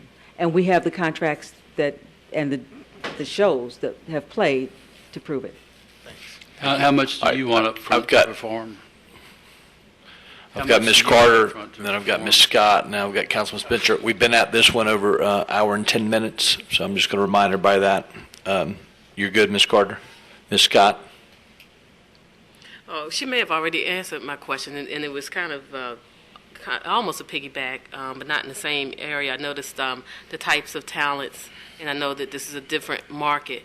But, you know, I'm a little bit country and I'm a little bit rock and roll, too. So I just want to make sure that that variety of music is expanded throughout, because I'm hearing Charlie Wilson, I'm hearing Sunday's Best, but I like Kid Rock, you know, I like Garth Brooks, I like Chicago. And those, and I like Lynyrd Skynyrd. Right. So that was just, I just wanted to make certain that you have those connections and to bring that type of talent as well. Now, I love hip-hop, too. Don't get me wrong. Councilman Spencer. Thank you. Will we have time, Mr. Chairman, after the three presentations then for us as a board to have conversation? Yes. Okay. That's what you want. Yeah, I mean, I do want to ask a question. As I look at some other submittals reference basically the cost section or the budget, and then they articulated or separated fee. Mm-hmm. For instance, I believe we've got a fee incentive in one of or they have a fee incentive in one of the proposals. Please elaborate on your administrative line item of $200,000. And is it just apples and oranges? Am I missing something? I'm looking for anything that just delineates fee. Or is it embedded in your expense? Yeah, it is in the expenses, and that's something that, again, we would need to negotiate and work through the details of. Yeah. What is, and which items you wish to incur directly or in an indirect fashion. For example, the utilities. There was some discussion in past meetings, I believe, about a $200,000 utilities bill. Is that the stadium and the amphitheater, or is that just the amphitheater? How are you handling that? Is that public lighting, or is, you know, those are issues that need to be worked through. One other question. We have a separate proposal for basically from Public Works that deals with trash, maintenance, landscaping. And when I look at yours, is that included? It is, and it's one of the ways in which the community gains some additional jobs. Janitorial companies have been developed and grown in capacity by being awarded contracts to clean the amphitheaters. That is a job that is an accessible entry point for employment for some people. And that's something that we feel is important, and we've been able to do it and bring those kinds of services in at less than municipal contracted union rates. So looking at that expense tabulation, in that, the operations 115,000, and then I'm just trying to see where that expense is addressed. Of landscaping? Mm-hmm. Yeah, we spend approximately $40,000 on landscaping. Now, what was delineated, I think, in terms of planting of shrubs and things of that nature, that's a different number, and that's not something that we've included. Right. Okay. I know we've got Public Works has done their homework to help educate us about what expense that may be, and what a mature landscape admittedly, looks like. This is shy. Yeah. Mr. Murdy. Do you have access to sponsors? Many of the acts are sponsored by so-and-so, which I, as a non-promoter, never have, never will. It seems to me that that takes some of the risk out, the front money guarantees. Do you have access to, sponsors that you would have a relationship with that you would expect that you would be able to bring on board? We do have relationships with some national sponsors that we feel be transferable to this market, yes. Thank you. Mr. Smith, did you have a question? Yeah. Yes, sir. I have one short one, and I think this will help us with decision-making and everything else that we're doing. One of the complaints that I constantly hear being black is that a lack of black entertainment, both when the city has events and both when the contractor running a few of our entertainment centers have events. And we're looking at a metro area about maybe 300, 350,000 people, probably 20% black, probably one of the poorest counties in the state of Florida. How do you handle entertainment, black entertainment, high-level minority entertainment when you probably can't get the attendance that is desirable? And I'm told that's why they go to other cities, because they're more of a black population. So how would you improve over the city and maybe the current contractor in satisfying the need for alternative type entertainment that satisfies a portion of the population?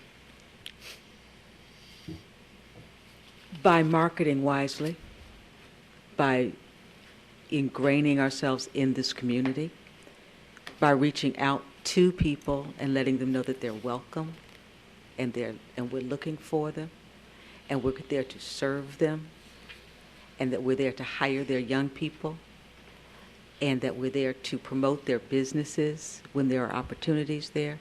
By reaching into this community and becoming part of the fabric of what this community is about and what this covenant was about.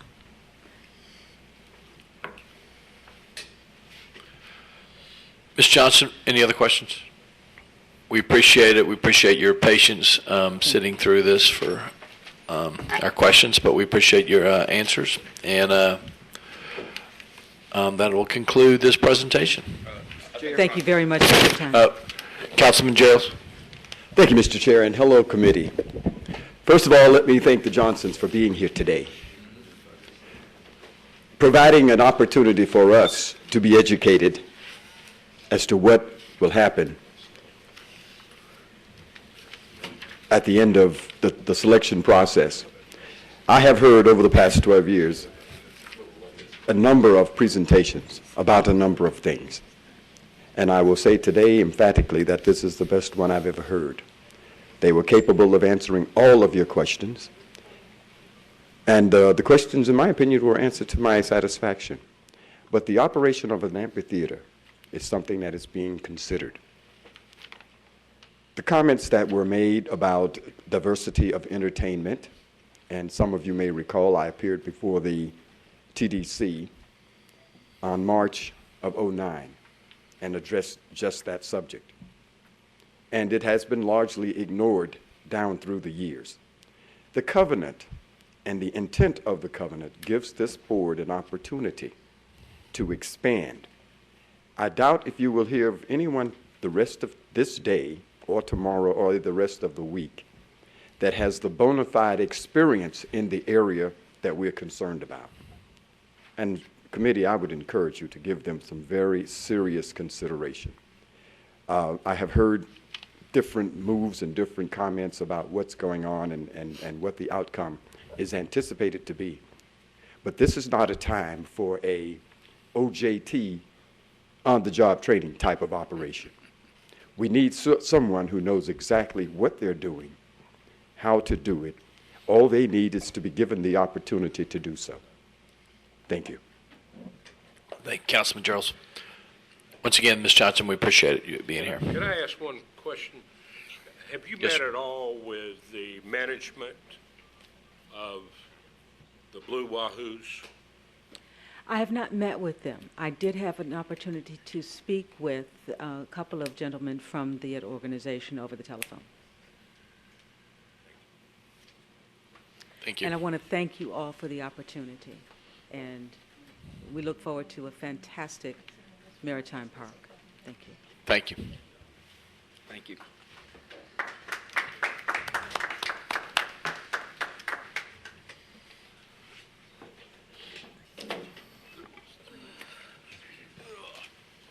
Do we have the minutes of the last meeting? Do we have the minutes? We do not. So they'll be at your I meeting. only was concerned about Mr. Johnson's motion that he made at the last meeting. Councilman Johnson? Yes. On reference to. Well, he made a reference that each side would be allowed 15 minutes, but he didn't leave open how many hours for questions, did he? No, sir. Well, I started to, but I thought that might be. I wish he had, but Yeah, right. Sorry. Limiting, right. You weren't going to be the one to do that. What? We got part of it though, Mr. Reeves, 15 minutes, so. I knew this was going to be. Ed Spears? Yes, sir. I mean, with these forms that we're going to compare here and evaluate, since none of the four firms are proposing exactly the same services, how does this get scored down in the end? Those forms are a tool to assist the individual board members, but ultimately, it's up to your discretion whether the all services be awarded to one or can be broken out in 4 different ways. So, Ed, each one of them said they would just do a partial, or did some of them say they had to do the whole thing? The firm that just completed was the only one that offered to do the entire request for services. But would they also just do one of the, or 2 of the services if you wanted them to? I think I heard her say that. That was one of the questions I wanted to ask. yeah, I think they would. She mentioned it. She said she'd be willing. Yeah, I mean, so she showed us a comprehensive, full package. Mr. Reeves, do you want to limit the question and answers? Well, while we're thinking about it, just while we're thinking about it, it's my understanding that of the aluminum seats, that have been changed out, about half of them, under a direct deal between the owner of the Wahoos and us, that half of them, $120,000 worth, have been melted down and sold for pennies on the dollars, like you would sell aluminum cans. And I just think that's kind of a waste and ridiculous, and if there's any way we can stop it, because there's got to be lots of places that could utilize stadium seats. And my understanding is the Recreation Department said, we don't have the money to install those seats. But I just want to pass that on because I just think that's a real waste, which has nothing whatsoever to do with the next presenter. Thank you, Mr. Reeves. All right. And as Mr. Baker was saying, you've got your score sheets. We'll keep them till the end. And as Councilman Spencer said, maybe we'll discuss at that point. All right, next up. Question. Reverend Score May. sheets are just simply for our pleasure, correct? And for the record, you do have to. For the record, I mean, whether you write on them or not. That's correct. Correct. Right. City of Pensacola Neighborhood Services Department. Welcome. Thank you, Mr. Chairman. Board members, appreciate being here. We're prepared to give you a brief overview of our proposal. Sitting to my left is Kim Carmody, valuable member of the department, quite a bit of experience in special events and programs and those kinds of things, and you'll get a little more of that. And then to my right is Jeff Pullman, who will be running the slideshow for me and allow me to concentrate on the presentation. Thank you. My name is David Flaherty, Director of Neighborhood Services. Up until October 1st of this year, it was actually the Department of Parks and Recreation. The Department of what? Parks and Recreation. You wouldn't have control over bleachers? At this particular point in time, no. But I would have had prior to this. We have provided you with a copy of our presentation, and hopefully that will be beneficial and clear for you as you follow along. Moving to the first page, we simply wanted to show you the organizational chart. We are a department within the City of Pensacola. We wanted to show you where we stand in relationship to the other departments and clearly show you our connection to the police department, the fire, our human resources, all the other departments that could come into play in the course of managing this particular project across the street. So we have great relationships with the other directors. Looking at the next chart, this is our actual department chart, starting with at the top is the director. There's a line that goes down and moves to my right and then drops into the box that's color-coded in yellow. We're proposing to develop a new division to manage this project. Within that division, we would hire a mid-level manager, and then under that person, we would hire 2 other full-time individuals and then a variety of part-time individuals. We would not be attempting to take on this project with existing staff and existing responsibilities that we have. And those personnel are included in our budget presentation that we'll show you in a few minutes. Next page is a little bit about the department as it stands today. It's a little bit of a hybrid at this point, but we do operate 5 fully operational neighborhood resource centers. Prior to October 1, they were called community centers. Sometime in the next 18 to 24 months, the city will be bringing online 2 additional fully operational resource centers. So we will be managing and directing 7 community centers in this community, totally unheard of for a population of 53,000. 3 activity centers in addition to that. We've got 2 seasonal family aquatic centers, and I'll talk about those a little bit when we get into the revenue aspects. We actually have a 28-court tennis center. I want to just briefly stop and let you know in 2007, that tennis center was recognized as the facility of the year for Florida. You have a handout now with your information that we've given out to you. That center has just been recognized as of 2 weeks ago as the national facility of the year, Roger Scott Tennis Center. In addition to that, I want to highlight just real quickly down at the bottom, it says logistical coordination of 3,500 community events. Folks, that is not an exaggeration. In our office, we have an individual who works full-time, and her job is to coordinate all of the events that go on in the city of Pensacola, from the large arts festival to a very small gathering of a club using a park, and everything in between. All of those logistical coordinations come through our office. The coordination with police, public works, fire, sanitation, the event coordination, if we're talking about a run, making sure that the run doesn't interfere with other things going on in the city. So all of that logistical coordination, it goes through our department. So I just briefly, in terms of experience and background, that's pretty significant that we're already involved in those kind of operations.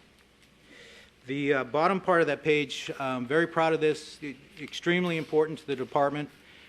This past year, 2011, we were recognized as the #1 parks and recreation agency in the state of Florida. There is only one agency selected every year, and in 2011, it was the City of Pensacola Parks and Recreation Department. Our next page, just a little bit about some of the individuals. Certainly myself, 37 years of experience, 21 years as a manager or director or assistant director, the last 10 as a director of a department. I previously worked for the city of Gainesville and the city of Hollywood. Both of those cities had a component for cultural arts, and we managed those as well. Kim Carmody, a vast experience in event planning and promotion and development. I'll let you read that for yourself. Buddy Conley, 41 years in the athletic area, bringing in national tournaments. This past year, and I'll show that in a second, this past year we had 104 youth baseball teams come to Pensacola. We didn't have the facilities to handle all those teams. We worked in cooperation with Milton, City of Milton, and the City of Gulf Breeze, and brought that many teams to this area. Then Kimberly Kamansky, the individual I mentioned who handles 3,500 special events in the course of the year, logistical coordination. and then Vicki Lawley, who is also on our department, within our department, with a vast experience as well. Going to the next page, under proven experience, again, just highlighting the 3,500 events that we help coordinate in this community. We actually counted them up last week. We were absolutely surprised. I've been running around this city for the last 4 years mentioning that we coordinate 350 major events in this community. It's so far below what we actually do, and just on a whim, I said, go count them, and they came up with 3,500. Page 7, in addition to the coordination of those various events that go on in this community, we actually do some of our own large events. And on page 7, we show you some of them. The Easter egg hunt that we've been doing, actually the department's been doing for 55 years. I've been here for the last 4.5, and I've seen this event grow in 4.5 years to several 2,500 people that are coming out to do that event at Roger Scott. We envision the Easter egg hunt on a yearly basis being over at the Maritime Park. The Halloween egg hunt and carnival, a touch a truck event, carols at Old Seville, bands on the bayou. I'm sure you're familiar with the bands in Seville Square. We enlarged that. That's not our event. We do help coordinate it, but we planned our own event, Bands on the Bayou at Bayview Park, using the new pier that's down there. And Sunsets at Plaza de Luna actually came out through the city, through the CRA. We're the ones who actually coordinated the event, screened the bands, scheduled them, and supervised the event at Plaza de Luna. Dropping down a little bit, just want to highlight a couple things. I mentioned the youth baseball tournament. State of Florida Junior College Softball State Championships. I made a trip 2 years ago to Central Florida. This is the junior college's fast pitch program, and every year they do a national or state tournament, 16 teams. It is always in Central Florida or South Florida. We went and made a case that Pensacola is the place to come to. We not only stated our case, made it, but they gave us a 4-year contract. Last year was the first year that they came our way. They'll be here for the next 3 years in Pensacola running this tournament on our facilities. The Pensacola Open and the 18 United States Tennis Association tournaments, a little bit of a misprint there. We actually have what we call the Futures Tournament. This is young future pros in tennis, 18 and under. They come to Pensacola every year and participate in a huge tennis tournament at Roger Scott. And then the Pensacola Open, I want to mention, really clarify what that is. That's actually the International Wheelchair Tournament, where over 100 individuals from around the world come to Pensacola, participate in a tennis tournament at Roger Scott. I think they represent something like 23 different countries, and we work hand in hand with David Mayo, the event sponsor, and help make that happen in this community. And I think we're working on, I think, year number 9 of bringing that event to this community. It is one of the top 3 events in this country. It's one of the top 5 events in the world in terms of international wheel tennis tournaments. And also under proven experience, I want to mention that we work very closely with the Latino Fest, particularly down at Bayview. Kim has worked with them personally over the last few years. The Juneteenth celebration, the Japanese New Year celebration, and the Japanese Bond Fest.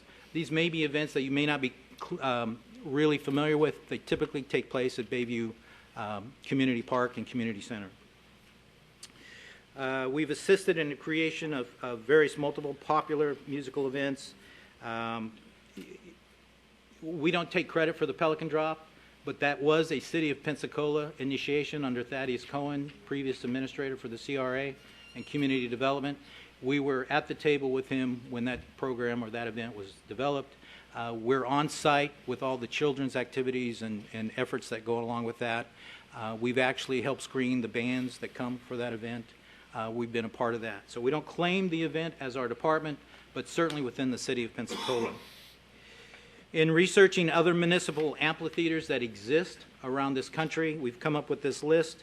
I only wanted to provide it to you as an example of other municipalities providing these kinds of opportunities, and particularly mention to you, we're going to work closely and communicate closely and look closely at these communities, because we're going to benchmark them and we're going to steal their best practices. What they're doing that's successful, that generates revenues, we're going to try to duplicate some of that here in Pensacola, in addition to finding our own way in terms of programming and managing the Maritime Park. Slight mention on Hollywood, Florida, Arts Park.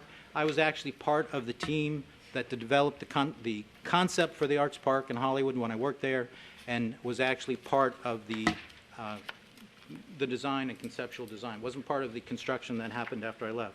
Under Neighborhood Services, just giving you a quick review. This is what we presented to you in our budget in terms of, or in our proposal in terms of what our budget is. Folks, I'm showing you that we're going to need a subsidy in the first year of about $256,000, okay? I don't know if it's actually going to be that much. Certainly our goal is to reduce that subsidy as much as we can, but I think in the first year it's realistic to think that revenues and expenses are not going to match each other. Our goal obviously would be in the first year and years after to bring that subsidy down to bare minimum. But I'm not familiar with too many city-operated amphitheaters that are actually making money or breaking even. Going to the next page, we just give you a little more detail about our budget, how it breaks out. I want to mention to you under professional services, we've earmarked $95,000 to work with local musical venues and entertainment here. I'm going to go to the regional and national stage in a second, but I wanted to give you an idea that we're actually planning for dollars to hire local entertainment to begin to perform at the Maritime Park. Next page, just showing you that the City of Pensacola is committed to small business enterprises and the other businesses as well, and just showing you what kind of dollars have been spent in this community through the City of Pensacola.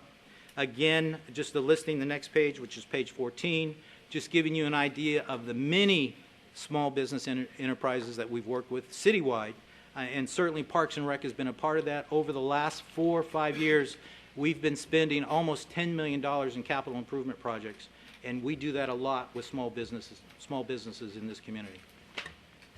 Shared vision, I won't read everything here, but we're committed to opening the waterfront to all. We'll provide a location for thousands to enjoy the community. I'll let you follow through on some of those other highlights. We'll ensure assistance to those in need. I want to just highlight that we'll take that amphitheater and we'll incorporate our family and youth programming into that park. We will bring what we're doing in the community, we'll expand it, we'll massage it, we'll look for new opportunities, new programs, and we'll bring them to the Maritime Park. Strive to be a catalyst for growth. Our approach, we've actually outlined for you starting in April, events that are realistic to bring to the Maritime Park. Certainly not inclusive. We're going to hit the deck running if we're given this project, but we've recognized and identified a number of events that we can do at the Maritime Park without even talking about entertainment with one of the major entertainment companies that supplies entertainment for local activities and musical fests. So I'm going to let you look through that on your own. We've even identified for January of 2013 a number of events. We're missing that window this year, but we're showing you what kind of things can actually go to the Maritime Park starting with January of next year for that first quarter. Getting the talent, we've already been in conversations. I'm not going to say negotiations, but we've been in conversations with AEG, one of the major companies in this country that books talent, national, regional, and national talent. One of the things that we've talked to them about is, would you take the risk? If you're going to bring a national talent to Pensacola, would you take the risk funding all of the upfront expenses? And they've said yes. They will work with us on that. So we don't need a large pot of money in the back of our pocket to bring some national act to town. We will work with them on that. And we'll additionally, after they come in town, we'll walk away with a percentage of the net proceeds once they bring that venue to town. We've listed some of the musical genres we've talked about. Skipping to the next page, kiosks and rentals and vendors. Just to clarify, I heard somebody ask the question about it, was it for the entire project or is it a portion of the project? We're interested in the parking, the kiosk rentals and vendors outside of the stadium. We're interested in the amphitheater, and we're interested in programming the stadium when the Blue Wahoos are not utilizing the stadium for baseball season or other events they may want to do. Moving ahead, parking management. It's really straightforward. We're going to do our best to provide great customer service. We're going to work with local nonprofits and give them an opportunity to raise some funds from being involved in that parking program. We also see that as part of the revenue generation for the overall revenues that we're projecting. And then we're going to use, hopefully, we're going to go to the county and other governmental buildings that have parking and set up contracts with them to use those parking facilities during the days of large major events for the Maritime Park. Having said all of that, in summary, I'm going to let you look through that in detail, but we're devoted to serving our community. We've proven that over the years as a Parks and Recreation Department, now Neighborhood Services. We're uniquely qualified. We do have the experience. We do have the background, whether it's our current individuals or it'll be the new individuals we hope to bring on.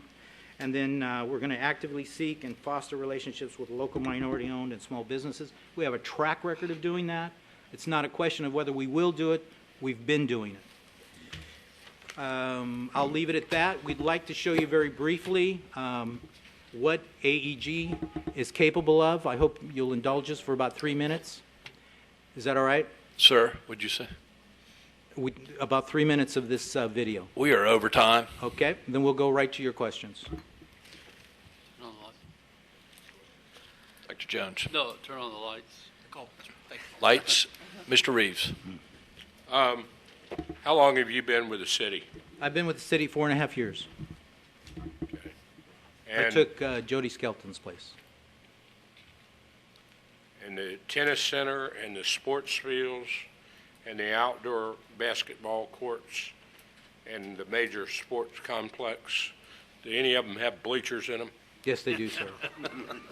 They have bleachers already. We aren't looking for I some was new ones. interested in your, I was Negotiate. interested in the benchmark that you mentioned.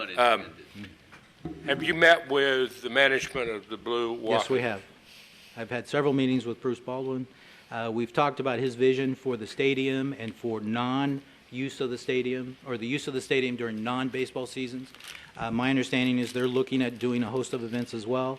We would certainly coordinate with them very clearly and directly on the use of that stadium. You really couldn't put forth a proposal for with any kind of assurance without meeting with the... Absolutely not. What we are aware of, every date that the stadium is available, that there's no baseball being played during this upcoming Well, I hope season. you'll stop the meltdown of aluminum.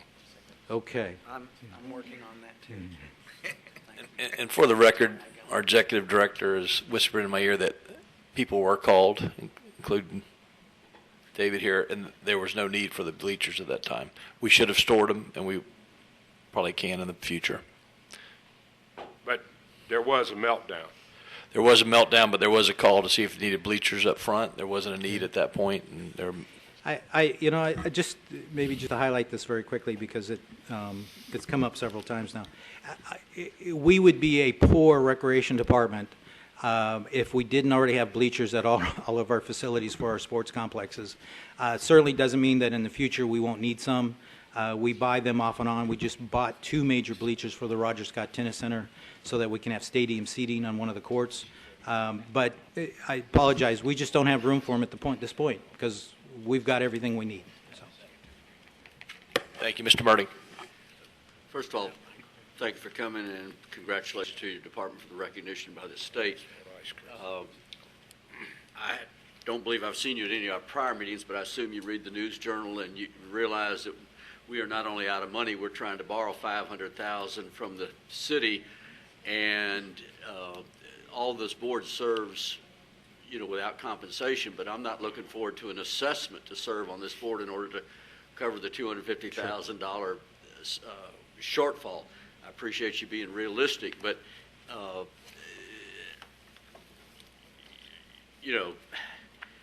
to my knowledge, the city, and your park employees or city employees are paid for by tax dollars. You provide these services throughout, and 3,500 events or something, and they don't generate revenue for the most part, I assume, but that's a city service. And so, now that we're an arm of the city, I think that we're at the point where if the city is going to perform, your department's functions using the CMPA property for these events, I think at some point we need to get down to the realities that there needs to be some money out of your budget or from the city's budget or somewhere, because we do not have the wherewithal. At some point we may, depending on how the revenues are generated. And that's the goal. But in the initial startup phase, that's a very real concern. And I think for us to, and not that every one of the proposals, I don't think anybody's bringing money in their pocket, other than one of them suggested that, they would amortize it, but not sufficient to cover all the expenses. And so I think that's what we need to focus on, not just qualifications, but the realities of how we're going to pay for these services. Sure.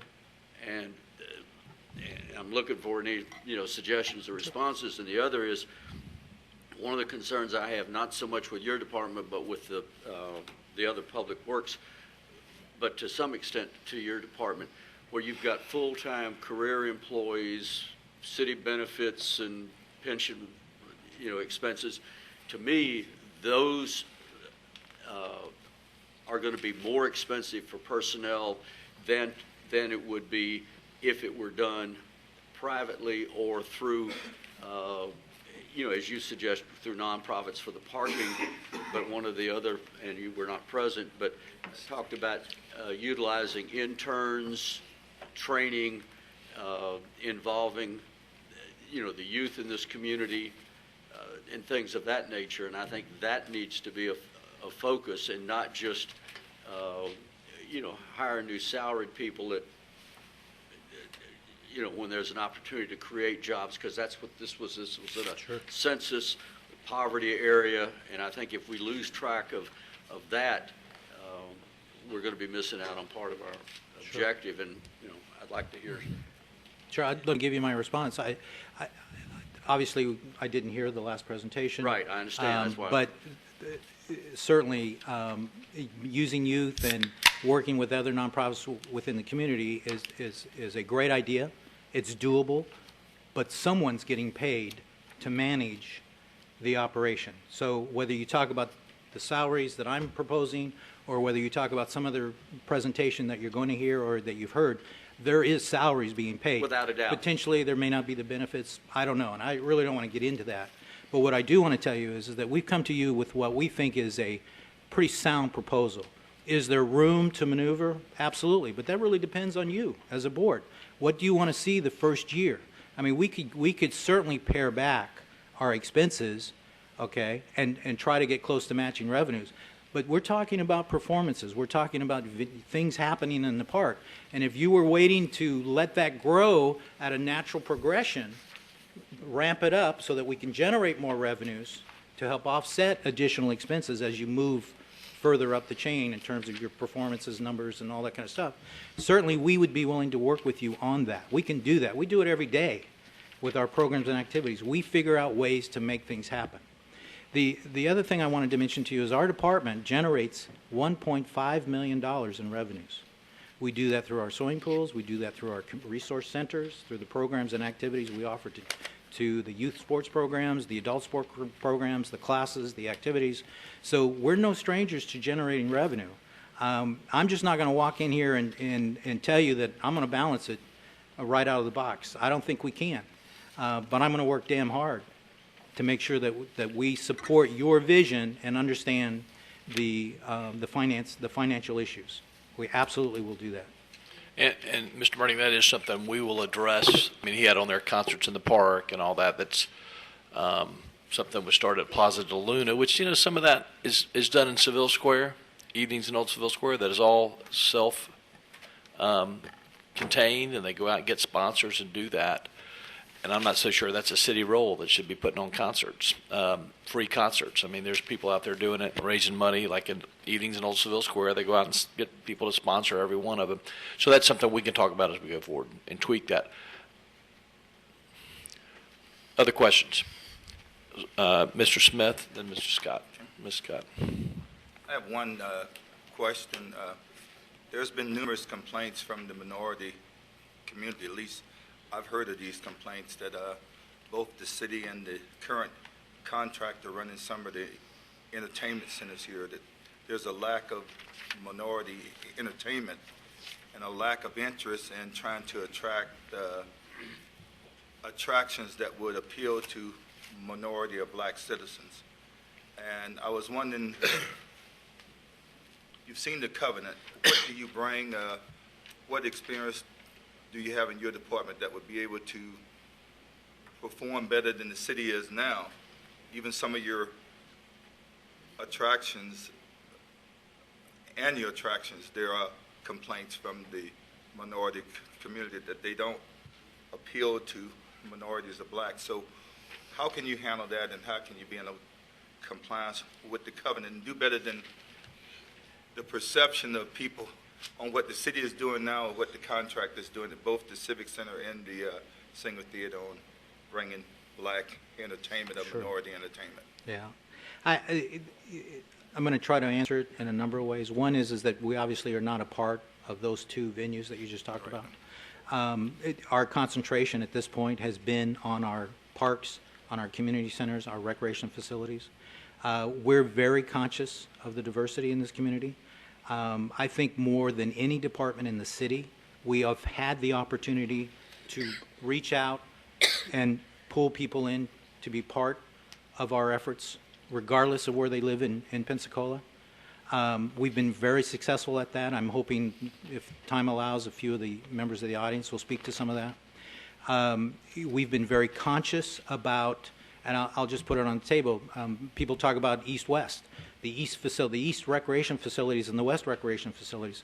I know there's several individuals in this room that can speak directly to the fact that over the last 4 years, we've moved to improve the west side parks greatly. It's been a goal of ours. We've recognized that they haven't received the same attention that they should. And let me be very specific. Hunter Pool, which at one time was really just a 25-meter by 25-yard pool, nothing else attached to it, heated, but didn't really draw a large crowd and really didn't benefit, I don't think, people in the central and west area of Pensacola. We remodeled Roger Scott Pool. We put in water slides, we put in zero-depth entry, we put in water features. It's absolutely, the attendance and the revenues in that pool tripled in 1 year. We recognize the value of changing our venues to meet the changing community and interest. We've gone to Hunter Pool this past year, and we did exactly the same thing at Hunter Pool. We put in water slides. Roger Scott, we put in 3. Hunter, we put in 2. But we changed it. The ones at Hunter Pool are taller than the ones at Roger Scott, so they're a little more thrilling, in my opinion. We bought water play toys. It's called a Whibbit. It's like an obstacle course you put into the pool. We don't have that at Roger Scott, but it's a physical thing. It's an activity thing that people love. We put in the zero-depth water feature along with the zero-depth entry pool along with the water features. We've seen attendance at Hunter. The attendance and the revenues didn't go up what we expected, but it certainly doubled over this past year. So we want to make sure that whatever's happening in certain parts of the town are happening in other parts. I would put any of the sports fields in the west side of Pensacola against any of the sports fields in the east side. Now, I know that doesn't speak to the amphitheater. I know that doesn't speak to the Maritime Park goals and the covenants, but what it does speak to is our department's determination to provide inclusivity, and to work with the minority population of this community. We have a track record of doing that, and it's just something that we believe in as a Parks and Recreation Department. Ms. Scott.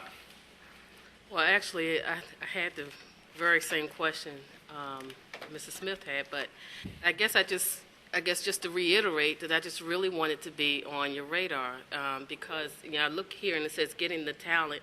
I see country, classic rock, various genres, and there's only one talent on there that I'm really would even be familiar with. That said, as an African American, but I also, speak on behalf, well, not speak for them, but the Latino community as well. I love Evenings in Old Seville, but I would love to have different type of music that would bring more of a culturally diverse audience down to Evenings in Old Seville. I know that if we had the talent, we have the talent. I know that we have the determination, like you indicate, to make it more culturally appealing, that different groups and different cultures of individuals would come down to see it. So I guess mine is more of a statement now that he's already asked the question. Yeah. And my question was going to be, what experience do you have with booking national talent but I'm not sure that it's really kind of relevant at this point because the type of talent that we want, we want something. We hear the complaints all the time. I know it's not out in areas that you're responsible for, but today you're sitting before us and provided a proposal that I see nothing on here that would appeal to a great masses of culturally. I love country, I love rock and roll, but I also love hip-hop, gospel, jazz, reggae, and all of those, and I don't see any of that reflected. Not to say that you have to provide a long list, Right. but I need it to be at the top of your radar because we get overlooked so many times, and that's probably my number one concern with this particular proposal. Yes. We did have George Clinton, psychedelic funk, I noticed up there. Well, I like them too, P-Funk. He's from Tallahassee. Just a quick response. Coming to this community 4.5 years ago, I was pleasantly surprised that the majority of events that go on in this community, events that are kind of citywide or community-wide or neighborhood-wide, are really put on by the various organizations, nonprofit, individuals who come together who want to make something happen. And it really freed up the department to concentrate on its recreational activities, its facilities, and so on. Although we do coordinate logistically all of those events. I don't want that to get lost. But the fact of the matter is, we think that we have the ability to step up in the way that you're asking, and given that opportunity. Now, we've actually proven it to some degree where we've gone to Bayview. And if you'll see that page, I don't remember the page in here, but it talked about the Latina Fest. We worked very hard with them. We didn't run it, we didn't program it, but we made sure it happened. The Japanese New Year's event, page 8, the Juneteenth celebration. So we're absolutely conscious of that. And given the opportunity to broaden the services our department currently offers, I think you'll find that we'll be right there. My next question, are you leaving the area where you be here locally and all your team would be here and stay here for a while? We will be here. Okay. I can't speak for these two, but I've fallen in love with Pensacola. I mean, this is a hidden gem, and I know we have that internal conflict between people who want to keep Pensacola the way it used to be and people who want to really move it forward. I really don't care. I love what's here in Pensacola. People don't realize what we have, and I've worked for 9 different cities, and I know what we have here, having seen various parts of the world and other states. So, Councilman Spencer. Sure. Thank you, Johnson. Sure, I'll go right ahead, get mine out quick. I witnessed the Latino event there at Baby Park. I live there near Baby Park, and saw it out there on my porch here all day that day. So I know that the minority and diversity, I know, is a high priority on the city of Pensacola.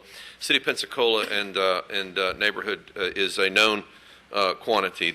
I know them, and I've dealt with them and feel very comfortable. I know in the past, the CMPA has had some bad experience with unknowns, and I feel very comfortable with the neighborhood services department. With that said, also, I'd like to comment on a couple of things about diversity. I sat on the TDC for 3 years, and we reached out and tried to have more diversity there and get more diverse acts.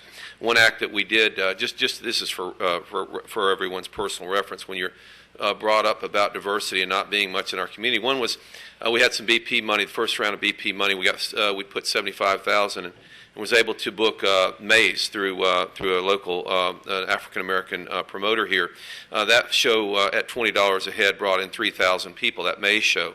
A little bit down the road, a little bit, we got some more BP money, and we gave some more money to that particular African American promoter. And I believe he had a show out at the fairgrounds, and I heard about 1,000 people showed up.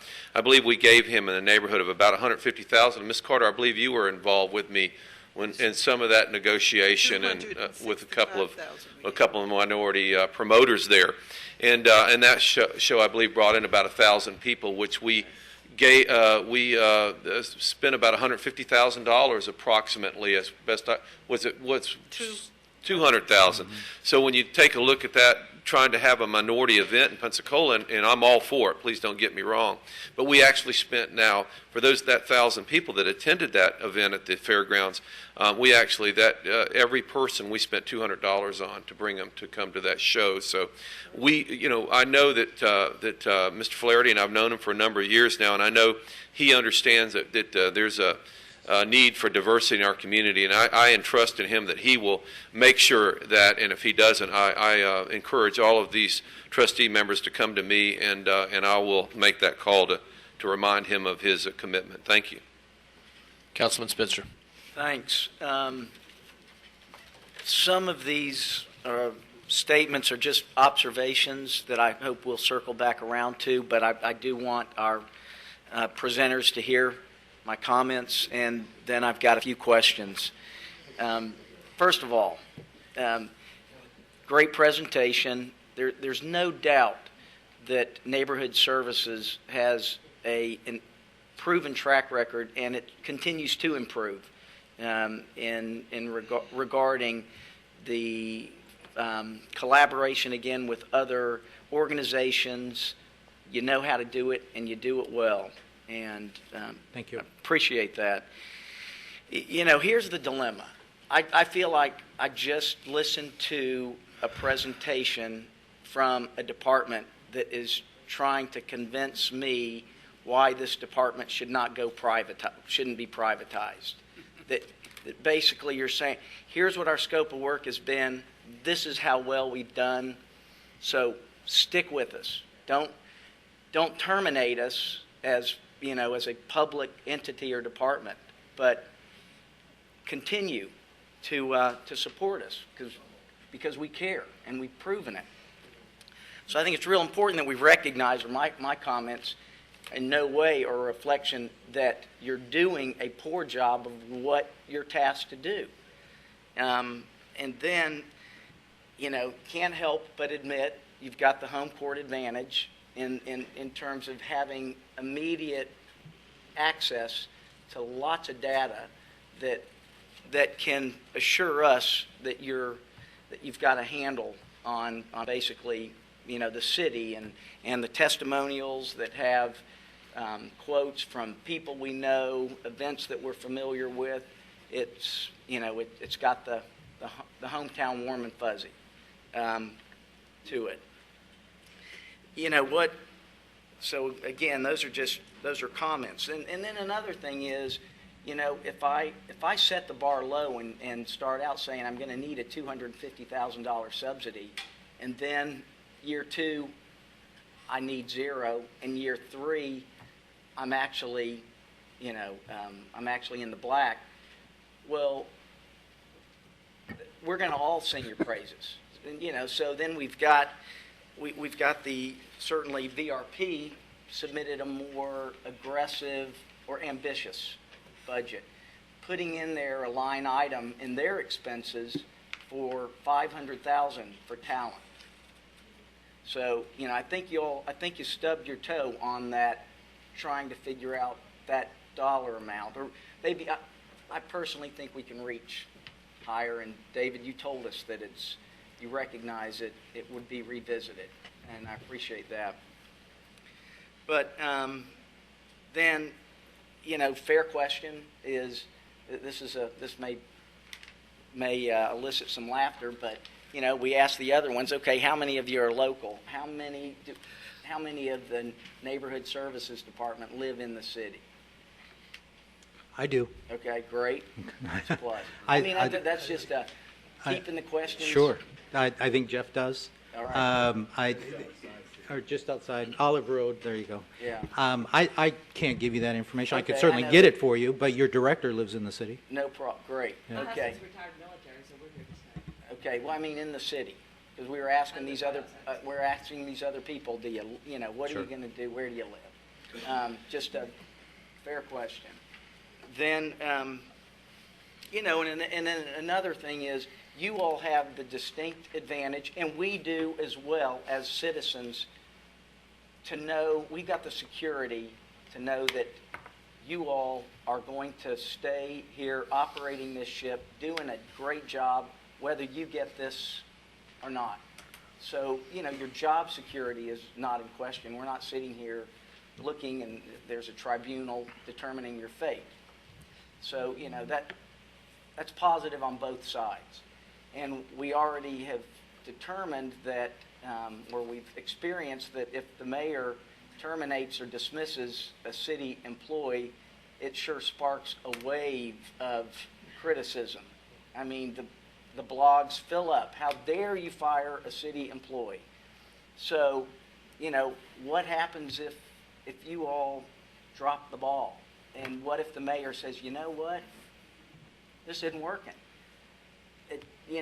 We've got a little bit of an interesting conundrum. It's unique as it relates to looking at you all. So I just want to share with you, sure. It presents a dilemma for us to listen to them, no doubt. Councilman, fair point.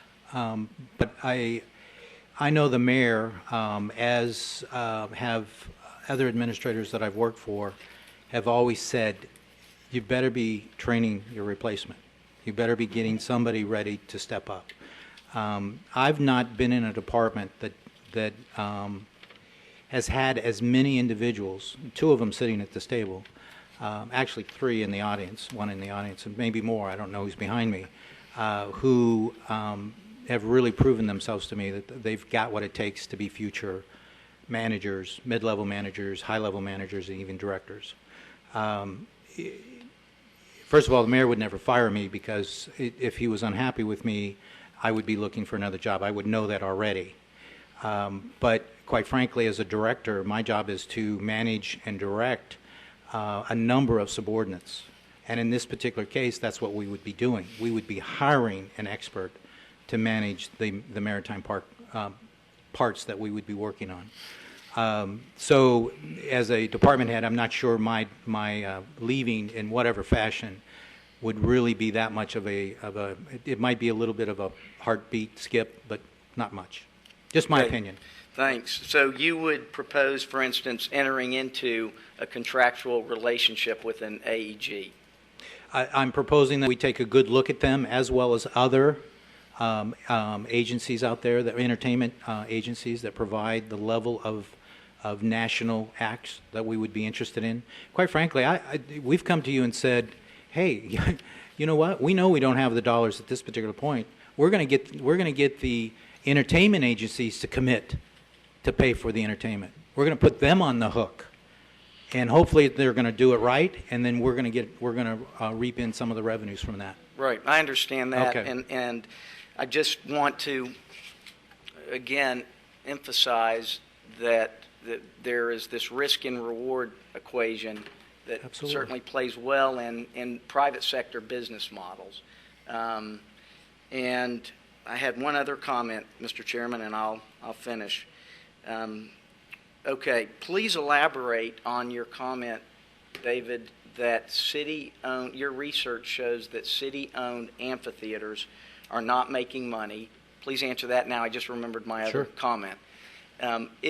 So what you're telling us is, hey, I've got some, give these talented people and the crew of neighborhood services, we know how to drive a ship. We've proven it. We know how to chart a course and get there.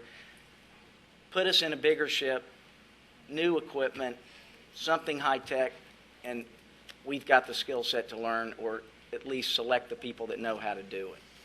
So I kind of see this as an appeal to move from an undergraduate university into the master's or thesis program, an admission test. It's certainly one way to look at it.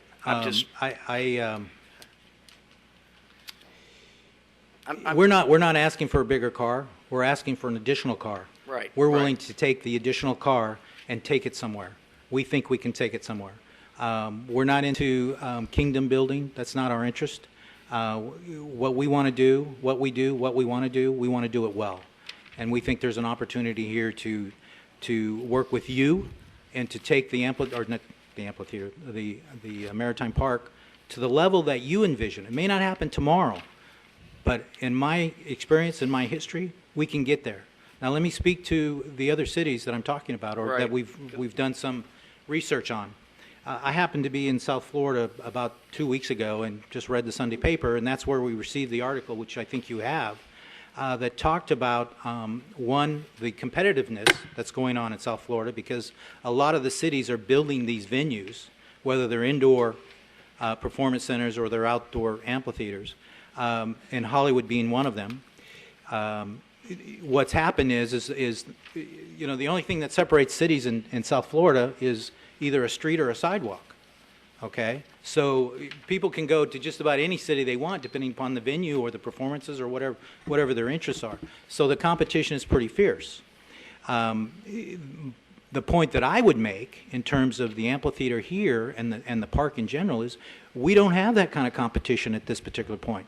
Yeah, we have to worry about the Sanger, and we have to worry about the Civic Center, and we need to be conscious of the wharf. Absolutely. But we have an opportunity here, I think, to do a little bit better. I'm just not willing to step out there and tell you that we're going to break even. I'm just not willing to do that. I know I'm going to bust my tail to try to do that, and I know the staff is going to work hard to do that. But we simply wanted you to know that there are other municipalities that do this. And quite frankly, if you read the article through, those administrations are recognizing, you know, yes, it'd be nice for these venues to break even, but the reality is they provide a great community service. They provide activities for people to participate in and come and be a part of. That's what their major interest is right now, that they've got these kind of venues that their citizens can go to. Mr. Marty. You're a city, your department is a department of the city. This is not the city Maritime Park, it's the community Maritime Park. And we are obligated, I think, to serve, and to succeed, we've got to serve the larger community.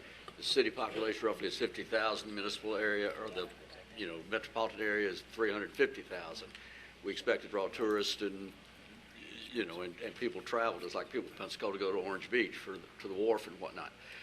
My concern is, do you envision that you have the flexibility within your department to hire a consultant, to, whether it's someone else that may have or may make a presentation? You've talked to some national organizations. Do you think you have the authority, or are you subject to veto by the mayor?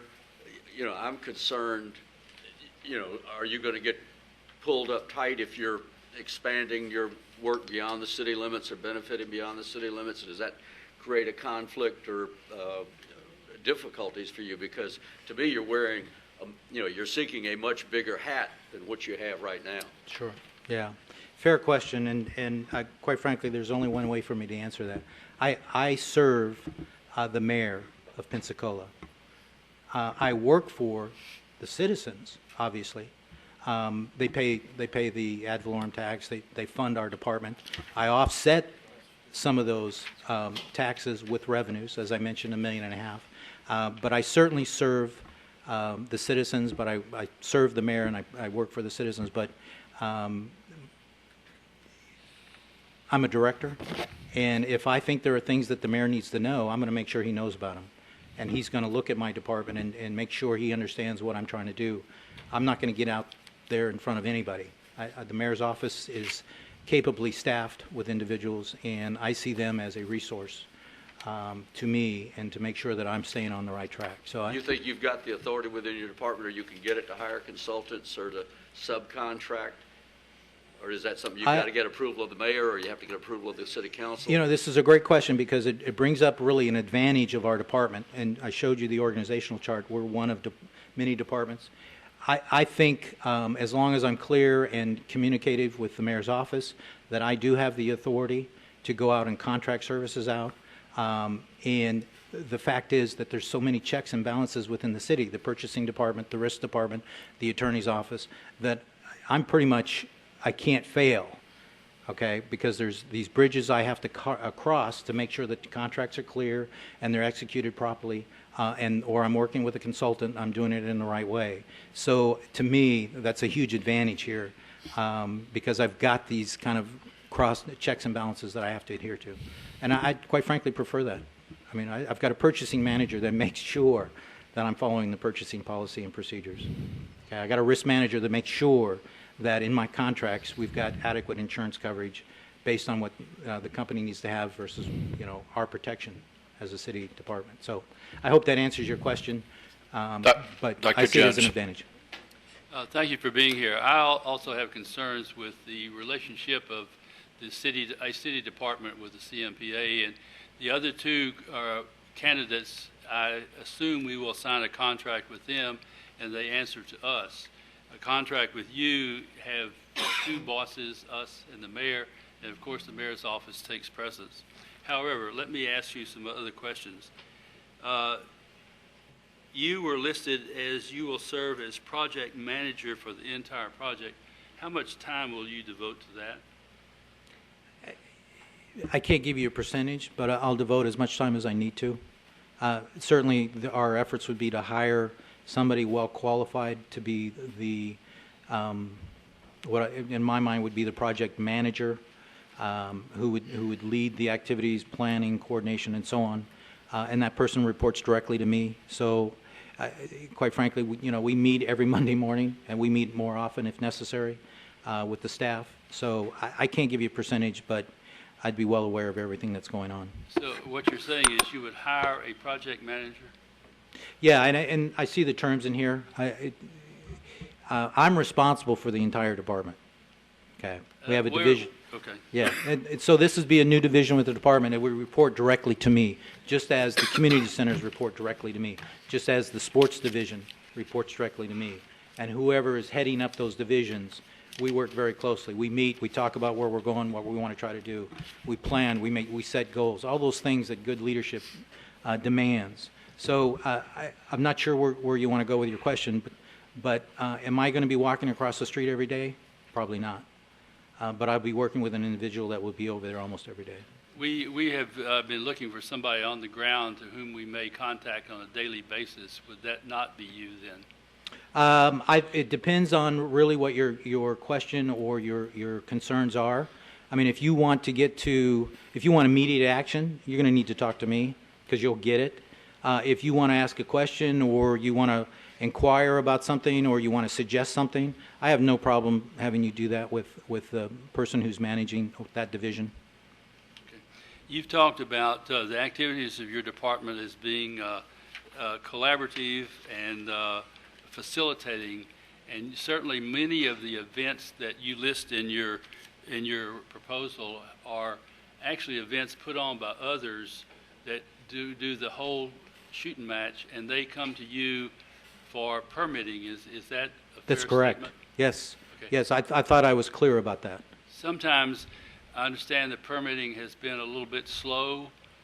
When you deal with, which we just realized the other day, when you deal with 3,500 events in 1 year, and there's only one staff person that does that, who handles all the meetings, handles all the phone calls, calls the meetings of the various groups that come in and research and look at, what's the route, what's the location, what are the fall points, and so on. Sometimes it can be a little slow. One person, really? Oh, my goodness. Yes, sir. We're looking to broaden that. We're training internally to help alleviate some of that.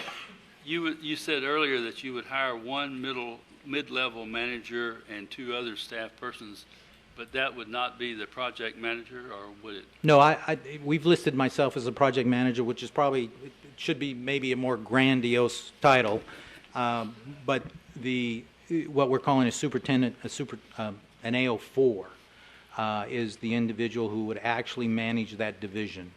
We would bring somebody. I don't have the internal staff to assign this additional project. And I don't mean to go back 4 years, but over the last 4 years, the city of Pensacola has reduced its workforce at least 200 people. And my department, at what time we were 99, prior to the reorganization, we were down to 78. So I don't have the internal ability for existing staff to take on this project. We will have to hire some additional professionals, and I've put that in the budget. The RFP asks that you identify in detail 3 projects by name subject matter that you have initiated. Would you care if they're to elaborate on that with non-sports activities? Sure, absolutely. They're listed on page If you can find that page. Is this on your slide presentation? Yes, sir. It's on page 7. May I suggest that you don't put black ink on blue backgrounds because I can't read it. Okay. I apologize for that, sir. But if you'd like, I'll go through it very quickly. Okay. The Easter egg hunt, which we had 2,500 people attend. We've been doing it for 55 years in this community. The Halloween egg hunt and carnival, I don't remember the total. We had 3,000 people attend. That's a new event that we started last year, and it's just caught on like wildfire. And we do it at the Roger Scott Athletic Complex. The Touch a Truck event, where we bring in both city vehicles and private business vehicles, front loaders, trucks, fire trucks, haulers, and we give kids an opportunity to, first of all, we only give them the first 15 minutes of the event to honk the horns, okay? Then it's done, and then it's a matter of the kids getting familiar with the trucks and people on site to talk about what they do and so on. Carols at Old Seville. Didn't we just finish this? We just had this. Do you remember the attendance? Oh, it was rained out, so I apologize.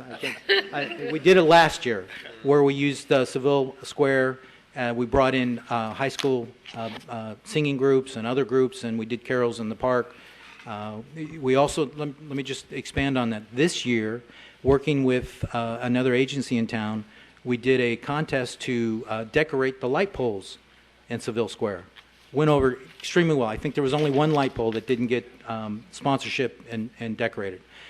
Maybe a small thing in your mind, but it brought additional lights to Seville Square, and it shows collaboration and so on. Bands on the Bayou. You've got bands in Seville Square or the Tuesday night. We actually took it to Bayview. We didn't want to duplicate something that's going on at Seville Square. We wanted to take it somewhere else in the community. We put it on the Bayou, right where Bayview Park is. Sits right there on Bayou Tahar. And there's a whole new pier there, replaced the one that was damaged by Hurricane Ivan. It's a great venue, and it extremely well. We did it, how many times?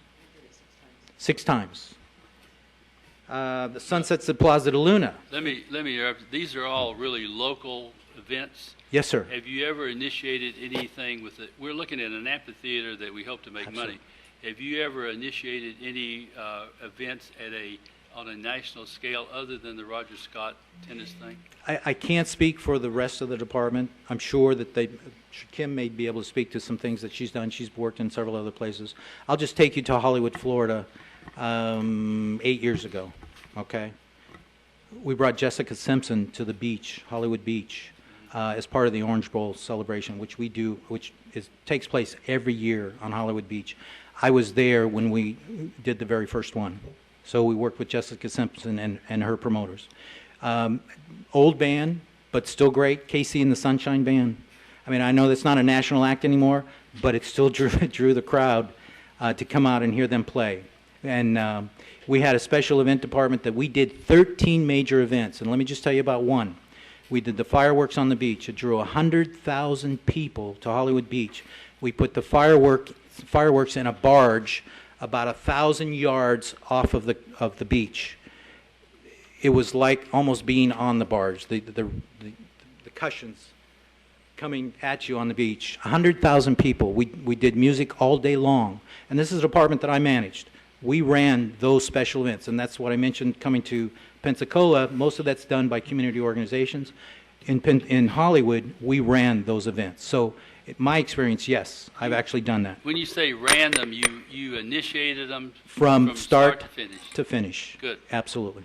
What do you propose the relationship to be with AEG?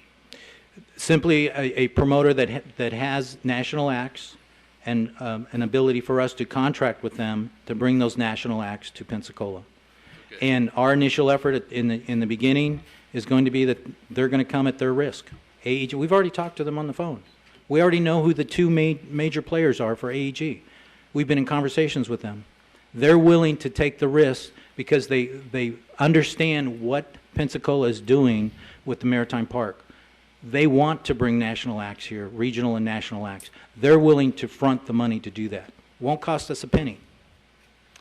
One other last question. You mentioned in your budget capital, first year startup costs, $160,000. What is that? Well, utility cart, a truck to haul equipment. We're looking at buying instead of renting from a company every year, which we've done for movies in the park. We would like to buy the equipment ourselves. We can show the movies ourselves, so it would be purchase of that equipment. Since then, in conversations with the Blue Wahoos, we understand that they're going to have a movie operation within the stadium using the scoreboard, I'm imagining. So we may not even buy that. We may work hand in hand with the Blue Wahoos to show movies in the park when the stadium's available. Councilman Johnson. Yeah, Mr. Chair, I just want to remind everybody, we got a little time issue here. I've got to get out of here in about an hour and a half, so I'm hoping that we can wrap this up. I've got to be somewhere at 6 o'clock. But with that said, I think there was some question about the mayor and his involvement. I'll remind everyone that Mr. Flaherty and his staff works for the mayor, and the mayor supports Mr. Flaherty's proposal. So I want to clear that up just to remind everybody that he does work for the mayor, and the mayor will be involved.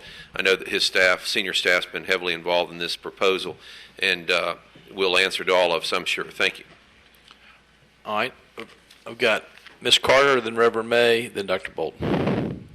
I want to speak to just that fact. The concern for many is if you have your department that actually runs this and the mayor's your boss, then there's some inference that we're not your boss. So how does that work? Like, if something really happens, who has the authority? Mr. Chairman, if I could real briefly, there would be a contract between the City of Pensacola and CMPA, the same as there would be between the CMPA and any of the other respondents to this if they were selected, that details the duties and responsibilities, the scope of services to be provided. The mayor in this instance is the president of the company. Mr. Flaherty is representing that company here, making the presentation for them. So that would be the relationship. There would be a formal contract So would the CMPA boards be the overseer, of that contract and the contract would be with the CMPA board? between the CMPA and the City of Pensacola. And that just needs to be clear. The other thing is, we know that we had a lot of problems with the covenant with the community, and we have been challenged with it. We have a new opportunity here. We really want to get it right, or to just do better. The problem with it didn't have any teeth, so that's fine. So now we have another opportunity to do that. My feeling is going forward, why not, just like we did with everything else, put some teeth in it with the contract going up so we can have some accountability, some review. And I know you guys do an excellent job in trying to do things right. How do you see, or what mechanism do you see to give some teeth to that covenant?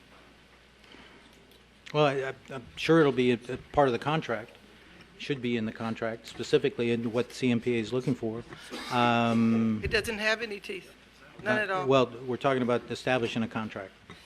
Okay, Yeah, so it just what mentioned it. percentage of minority participation do you foresee, or what can you use as a beginning mechanism to say, okay, we're going to shoot for this, and this is going to be part of our agreement? Boy, I could throw out a high number for you and try to impress you with it and stuff.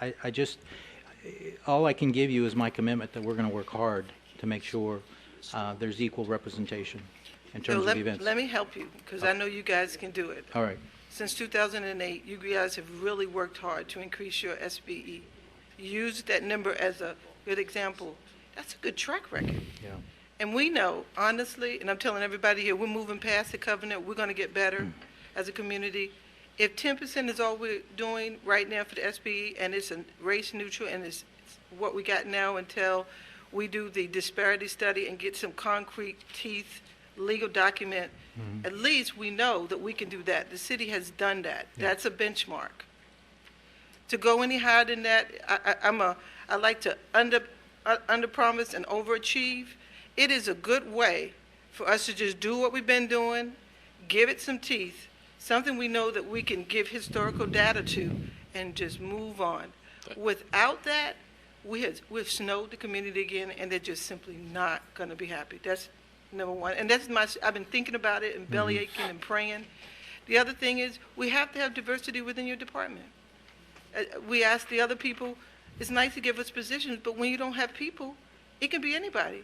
Yeah. What we found is that people say anything when they're sitting there, and then as soon as they get the contract, it's a whole nother story. We really need to know, just to help us help you get it right and work together as a team. And you said in your agreement on our approach that you were going to help us generate revenue and maximize opportunities. and we talked here for about 30 minutes about you're not sure that you can do that.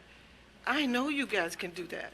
I know that you're excellent. We need to know, be bold. Yes, you can do that. Under promise, over deliver. Yeah. Yeah.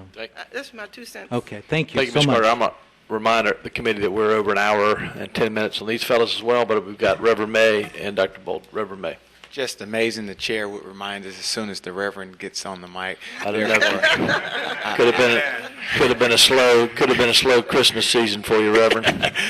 But nevertheless, I can wait, hold my comments for later. I don't want to shorten it. I'm just reminding the committee where we are.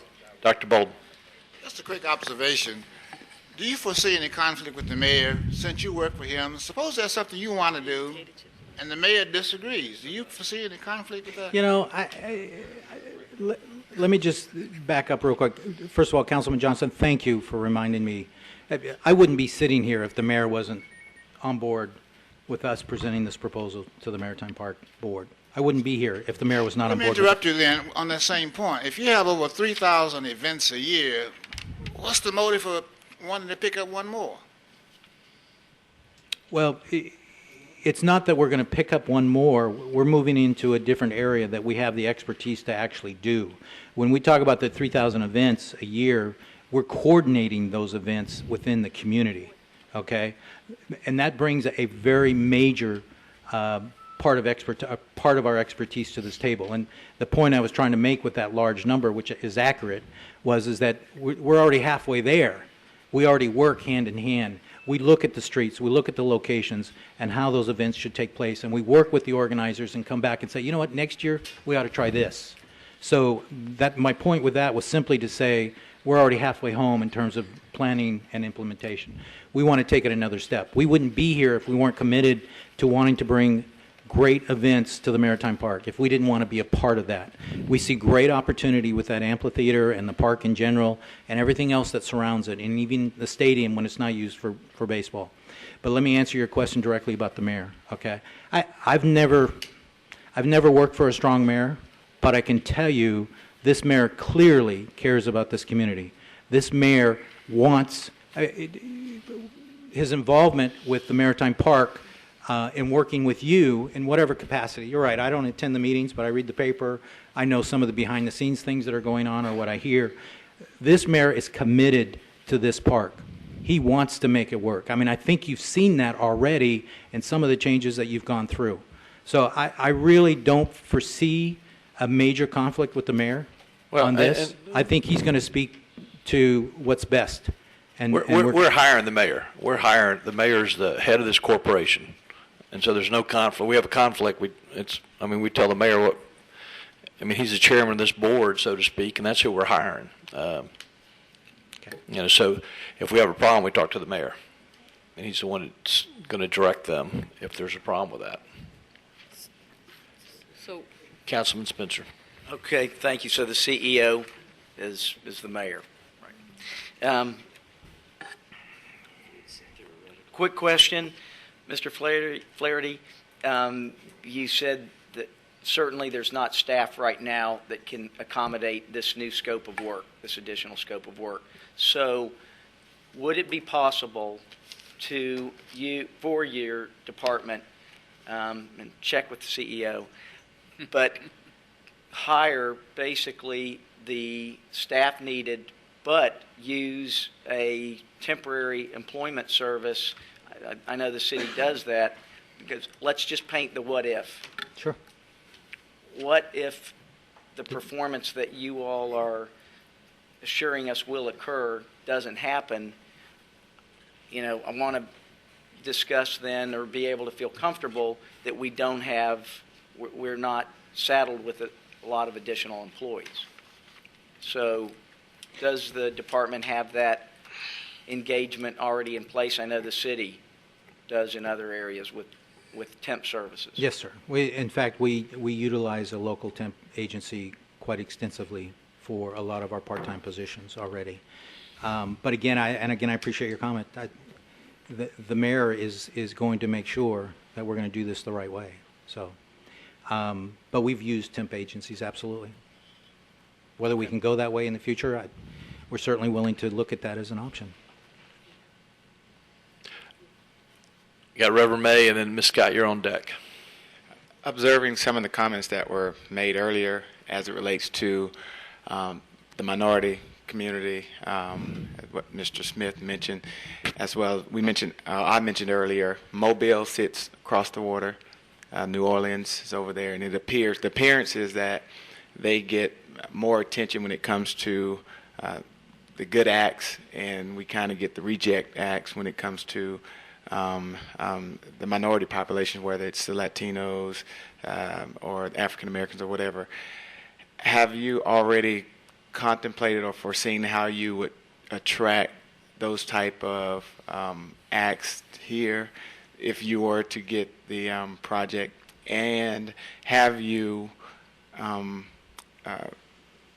had discussions with others who may have expertise in the area that's proposed in the contract? Because I believe I heard you said that there will be a new department. Would that be a new department? New division. New division. So no one that is currently working for the city will be shifted. This would be a kind of just a new kind of tier under the umbrella, if I'm saying that correctly. And if that be the case, how or have you already begun to have conversations with those individuals that could come in and perform what we're asking for in the RFP? We have had some of those conversations within the last couple of weeks, absolutely. I want to leave it at that, as conversations. I'm not committed to anything. I've not committed to anything. We're looking at bringing new staff on board. We may have some internal expertise, but that potentially could be a promotion for somebody, but we're going to have to backfill that position. And with that, not to cut you off, with that staff, I think Dr. Jones was mentioning that go-to person, everyone asking who's responsible, who's on the ground, who will be local. You will actually have another head that we would be recommended to contact that would oversee that component. There would be a division head, yes, who would be managing that division. Having been reminded that the mayor is the CEO, you certainly have several options. I mean, you can contact the mayor's office directly, you can contact me directly. I don't mind interaction with the division head. Certainly what I'm proposing to you or making a statement to you is if you want something done immediately, feel free to give me a call, and we'll work on that. The division head obviously is going to come back to me anyway. Okay. Okay, for the sake of time, I know we're fast forwarding, but if you were awarded this contract, and respect to the covenant, and we know we don't have to go through what happened with that, would you be opposed to outlining how you would project the involvement of diversity on your staff, as well as the implementation of moving forward with this part of the project? Not with theory, but actually before we execute a contract with you or anyone else, this is how we're going to move forward. These are our partners, or this is what would you be able to sit down with us and give us that before execution? Absolutely. Okay, thanks. That's it. Ms. Scott has gone back to the bench. Any other questions before we move forward? All right. Thank you very much. There may be a couple people in the audience, but I'll leave that up to you, sir. I'm sorry, a couple what? People in the audience that may want to speak. All right. Dottie, did you want to speak?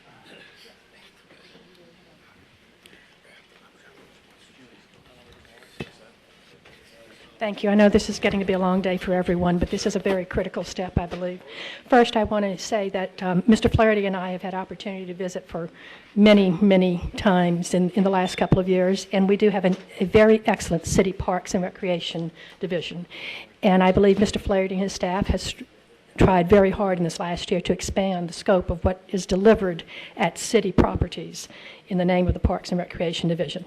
Having said that, I really encourage you to look at the relationship issues which some of you raised regarding who is the ultimate authority that you would be interacting with, where does the power begin and end in decision making, what kind of contractorial responsibilities does the city have as a legal governmental entity that would encumber any agreements that need to be raised, and where does the liability wash, and will the City Council ultimately accept this proposal? Because it is my understanding that the City Council has not even seen this proposal which this department has delivered to you. The second issue is regarding the CEO. You had the CEO and the chief staff members of the organization who presented previously sitting here to answer your questions. Today, you've had Mr. Flaherty who prepared the proposal, but you did not have the CEO. This has been a problem in other areas in the city in interaction with the community and in getting full community response from the entity that we call our city government. I would encourage you to look at that.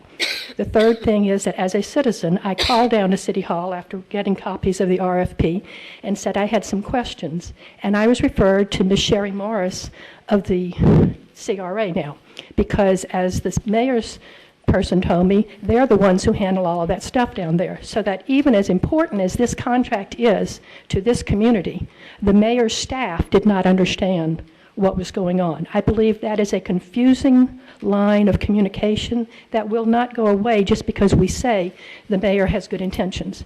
I like our mayor. I think he has some great ideas. I like Mr. Flaherty. I like what the Parks and Neighborhood Division has done. I do not believe that they have the practice, the experience, nor the working model in place to benefit the CMPA and to cause cash results, which are, after all, part of your charge as an entity. And I'm going to make my comment short because I can see the resistance going on already, but I would remind you that the previous presenter said if she didn't meet the bottom line, she would eat it. In this instance, if we don't meet the bottom line, we all eat it again. So I would please request that you look at the real dollar and cents risks that are involved and the processes that are going to be encumbered if you do go with the city. Thank you. Thank you, Dottie. Yes, ma'am. Will you state your name? Aaron Johnson. I earlier heard a committee member mention that they know the city is thinking about minorities and events and things like that. I just feel like if the city was, it would have been included in the proposal. No, George Clinton does not count. And I feel like more of that would have been involved in the proposal given. If they were, it's easy to say they will be, and it's easy for somebody to sit here and say they will be. However, in the proposal that I'm sure was spent a lot of time preparing for this committee, no minority acts were in there. So yes, while we asked them a question, they could say yes, they can do that, but why wasn't that given? If you had read the covenant and if you knew that, why wasn't that given to the committee? Thank you. You're saying there's no minority acts in there? No, I was saying that, yes, when they gave the proposal of the one that was shown on the slide, it was George Clinton. And when somebody asked them, they said, oh, we will bring minority acts. I just wonder why that wasn't given in the proposal then. When somebody asks you a question, you can easily say yes or no. However, when they ask you to give what you want to bring, you didn't bring any minority acts. All right.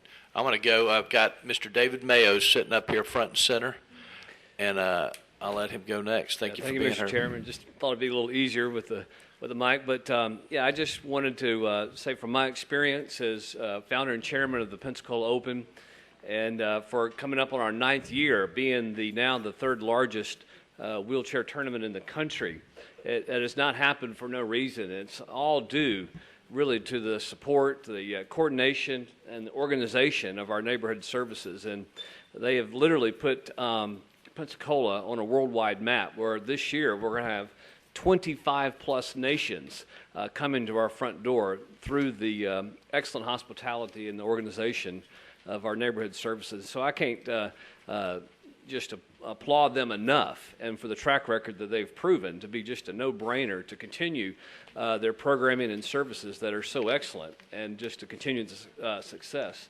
onto the Maritime Park. It just seems a natural fit through all the experience I've had through the many years. So I just wanted to give my 2 cents, and couldn't disagree more with that first comment. But anyway, thank you. Well, I appreciate Mr. Mayo, and I appreciate you starting that tournament. I know you take a lot of the people that come in, you take them out fishing every year, and that's I've run into them before, and they seem to have a highlight when they come here. So appreciate everything you do for our community. And you initiated that tournament, did you not? Yes, sir. Good. Yes, sir. Thank you. And I also initiated the Pensacola Cycling Classic, which I have to deal with the permitting department through the neighborhood services. They've always been smooth and spot on and delivered timely through the permitting process of the city as well. So another aspect that of that department works very well. Thank you, Mr. Mayo. Thank you for coming today. Yes, sir. My name is John Robert Chandler Jr. I've been a volunteer in Pensacola for over 30 years. I've served with Junior Achievement for 6 years, School Advisory Council for 8 years, mentoring for 8 years, parent, teacher advisor, Salvation Army close to 20. And I've been working, right now I'm chairman of the Southern Youth Sports Association. We've been working with Mr. Flaherty the last 4 years or so on the west side in our parks, and they've done an outstanding job with our group, with Legion Field and Malcolm Young, and provided resources there. And all I'm testifying to is that he has worked with the black community, because our group is a minority group, and he has invited us in and had meetings with us, providing services to our community. One of the events you may not know about is called the Soul Bowl. You want to have an opportunity when that event takes place to come over to Legion Field or McGee Field and see how many people come and participated from our community. It's a big event. I can't give the number now that attended the last time. But I just wanted to testify that the Pensacola City Recreation Department have worked hard in the minority community to try and provide services. They've done an outstanding job. They've done better. It used to be that most of the stuff was done over at Roger Scott, but they have done the last 4 or 5 years, have really made an effort to improve the parks and recreations on the west side of town. And I just wanted to testify to that. Thank you. Thank you, Mr. John, for being here today. Mr. Chair, before he sits down, Mr. Chandler, if I may add, if it wasn't for this man working in his volunteerism with youth and sports, gave me one of my first opportunities in his organization to travel with basketball through the city of Pensacola, and I'm just glad to see that he came, and he's been more than valuable to our community, and thanks so much for coming out. And I'm glad to see that someone has connected with him in relation to bringing into some national recognition.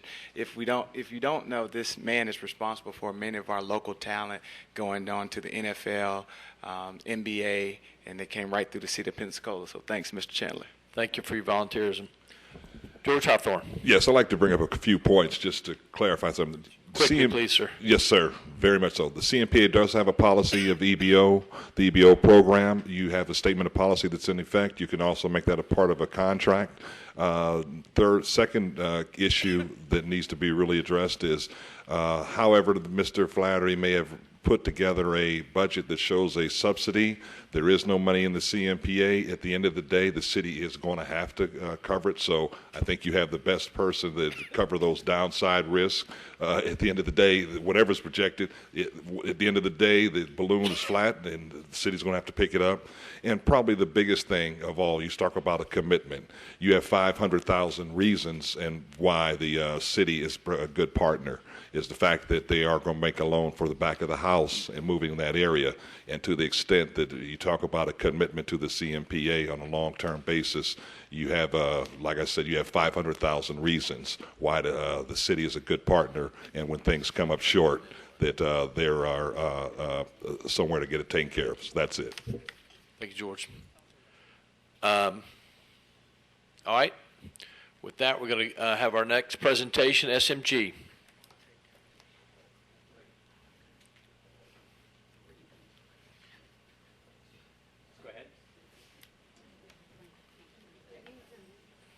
Welcome.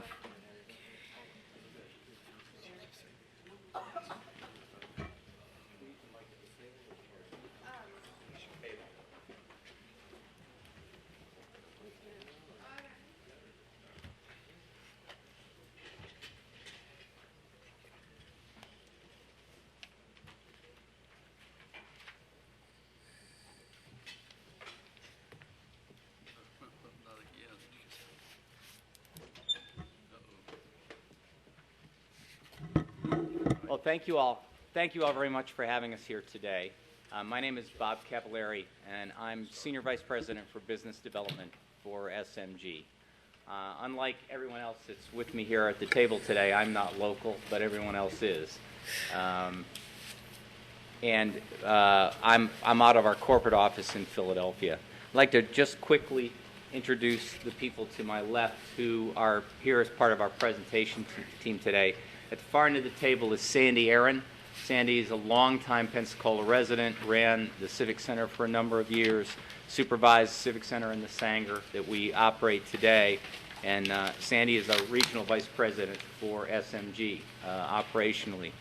Eric Wartendike, excuse me, is our business manager at the Sanger Theater, responsible for a lot of the operations of the Sanger and a lot of the programming that goes on at the Sanger here in Pensacola. And Eric is really would be our program manager, program director for the Pensacola Maritime Park. So he would be your day-to-day responsible person for the Maritime Park. And to my immediate left is Cindy Pennington. Cindy is general manager of the excuse me, Pensacola Civic Center. And Cindy is also a regional director of booking for SMG. And that's who we have here today. And you'll be hearing from several of us during this presentation. And I apologize very much for the sticky throat. A lot of you, I'm sure, are familiar with SMG. We've been in Pensacola since, a lot of us go back to 1984 because SMG purchased Ogden Entertainment, who started here in 1984 with the Pensacola Civic Center. SMG purchased Ogden Entertainment in June of 2000. But Sandy, myself, Cindy, we all go back to Ogden days, so we've been involved with Pensacola for years and years and years. We know the community, we know what's here, we know where the community wants to go forward. We've been in business, SMG's been in business since 1977. Our first account was the Superdome, and still an account today. Right now we have 215 accounts worldwide. We have a European division, a South American division. We're into all of North America, as far north as Anchorage, Alaska, and we go as far, and Fairbanks, Alaska, and we go as far south as Santiago, Chile. We're really set up in 5 operating divisions, and I'm going to try and do this quickly. We're set up in 5 operating divisions. We have an arena stadium division. We have a convention and conference center division. We have a theater and performing arts center division. We have a food and beverage division called Savor, and I'm going to talk about that a little bit later. We have a sports and entertainment division, which is our booking and programming division that Cindy and I are going to talk about. And then we have another affiliated company that we own 50% of called Select Artist Associates. Select Artist is a company based out of Scottsdale, Arizona, and Tampa, Florida, that uniquely does outdoor event production and special event productions. They have patented rolling stages and things of the same to put on events at baseball stadiums and baseball parks and in parks and things like that. And we'll get into SAA a little bit more later as well. SMG, we have the sports and entertainment division, which I want to focus on because programming is a vital part of what you're trying to do here in Pensacola. And it's really 2 levels of programming as we see it. There's a commercial programming aspect, we'll call it, where you bring in a name artist, you want to give it an identity, you want to do things that give some enjoyment to the people in the community. And that's a level of programming you want to do. And then the other level of programming is that this is a community facility, and you have to address the needs of the community as well. The recreational users, the community users, the local organizations, and the local groups. It really is going to operate on 2 levels. We're going to address first the commercial aspects of what we do, and then we'll get a little more. Eric's going to get a little more into some of the local programming aspects, because a lot of what we do already at the Sanger Theater is similar to what we would want to do with Maritime Park and these facilities. We have 3 dedicated professionals located in Philadelphia area whose sole job is to work with our facilities around the nation and to stay on the phone with agents, managers, promoters, and try to book SMG facilities all over the world over the country especially. Two gentlemen are devoted to stadiums and arena-type facilities, and Bob Pappy, the third gentleman, is devoted to our theater performing arts center business, which for an amphitheater like Pensacola Maritime Park, it'll spill over between the arena people and the theater people, because some of those events can go both ways. A good example of that is we operate a very similar amphitheater for the city of Cary, North Carolina, called the Kokobuth Amphitheater, which is in a park in Cary, North Carolina. And it's a mix, and you probably saw it in our write-up that we sent to you, and there was a profile of that. And it's a mix of commercial programming and lots of local programming for local groups that all go into making that facility a success. And then in addition to the 3 dedicated people at the corporate office, we have 4 regional directors of booking, of which Cindy is one. Luckily, Pensacola has one of our regional directors of booking right here locally. And Cindy is in that sort of southeast region that you see on that map that's on the screen right now. And we have other individuals that cover the other 3 areas. But those individuals are responsible for filling our 1.75 million entertainment seats that we have to book to fill every day. That's our 100% perishable inventory that we've got to try and fill every single day. And so they're on the phone trying to churn up events, trading ideas, trading information to try and get that done. From time to time, we will promote events on our own to try and gin up opportunity to get promoters interested. If we think a facility needs to be brought to the fore nationally with promoters and say, hey, it can work, we'll go ahead and spend our own money to promote something from time to time to get that going. I'm going to let Cindy talk now and talk to you a little bit about how this whole thing fits together and how it operates and can benefit the City of Pensacola, Pensacola Maritime Park, and Escambia County. One of the benefits of having SMG is a tool that we use called smgbooking.com. It's unique because only SMG has access to it. There are parts of it, however, it's a calendar that we keep our schedules on. Each building manager keeps their schedule on it. We have the ability to send that schedule to agents and promoters on a moment's notice so that they have it when they're looking to route a tour through the Southeast. I can send it and or corporate can send it. Corporate is on the phone daily with these people, agents and promoters, finding out the latest tours, where they're going, what part of the country they're going into. We have monthly calls at the corporate level where we talk about what's happening currently, the latest tours that are coming out, who's routing through what areas, how many shows or how many concerts are they going to do, are they only going to play large facilities, mid-sized facilities, outdoors. So we learn all of that on our monthly call. Then I, as a regional, have another call with my region, and we share this information. SMG has the ability, because we network among our buildings. If something's not going to work in a certain area, for instance, if an agent was going to maybe want to put something in Mobile, and for whatever reason they don't have the data availability, that building may say, hey, but Pensacola has an amphitheater now, and that might work. One of the other things that we want to do is to educate agents and promoters about this new experience in Pensacola, this brand new opportunity.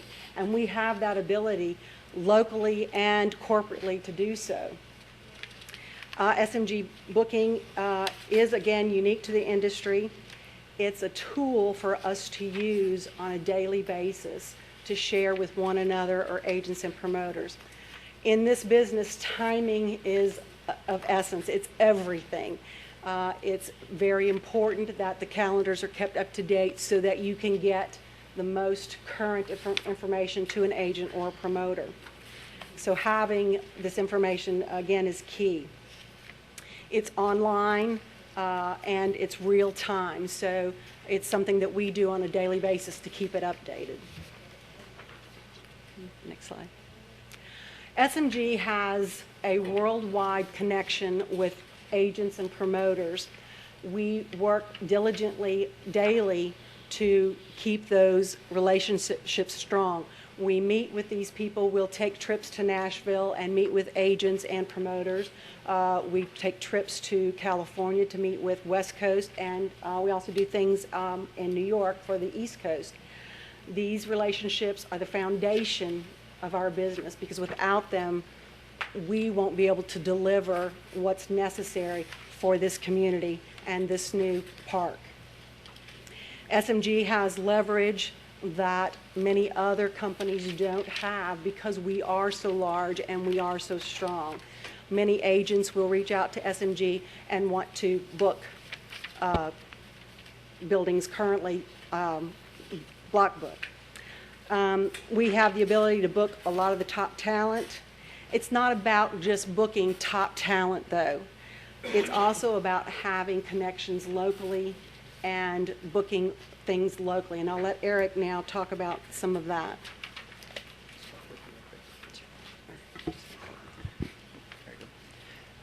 Thank you for hearing us out today. Over the years, SMG has developed a great synergy with our local clients. Through our facilities, we have had numerous local clients, such as the Pensacola Symphony Orchestra, the Pensacola Opera Company, Picara, the Pensacola Children's Chorus. There's a huge list of theirs. And a lot of those are minority-owned and women-owned businesses. And we take great pride in hosting those events at the Sanger Theater, at the Civic Center, and formerly at the Bayfront Auditorium, which we also ran until its destruction from Hurricane Ivan. We at SMG, we pride ourselves in not only booking the top talents around the nation, but we also pride ourselves in the training and mentoring of local and regional promoters that have little or no event experience. We believe that this is very important because it gives those promoters the confidence and reliability to come back and do multiple shows at our facilities. We're also concerned with the costs that are involved, especially with our local clients. As the Sanger Theater, 90 to 95% of our annual events are local nonprofit organizations.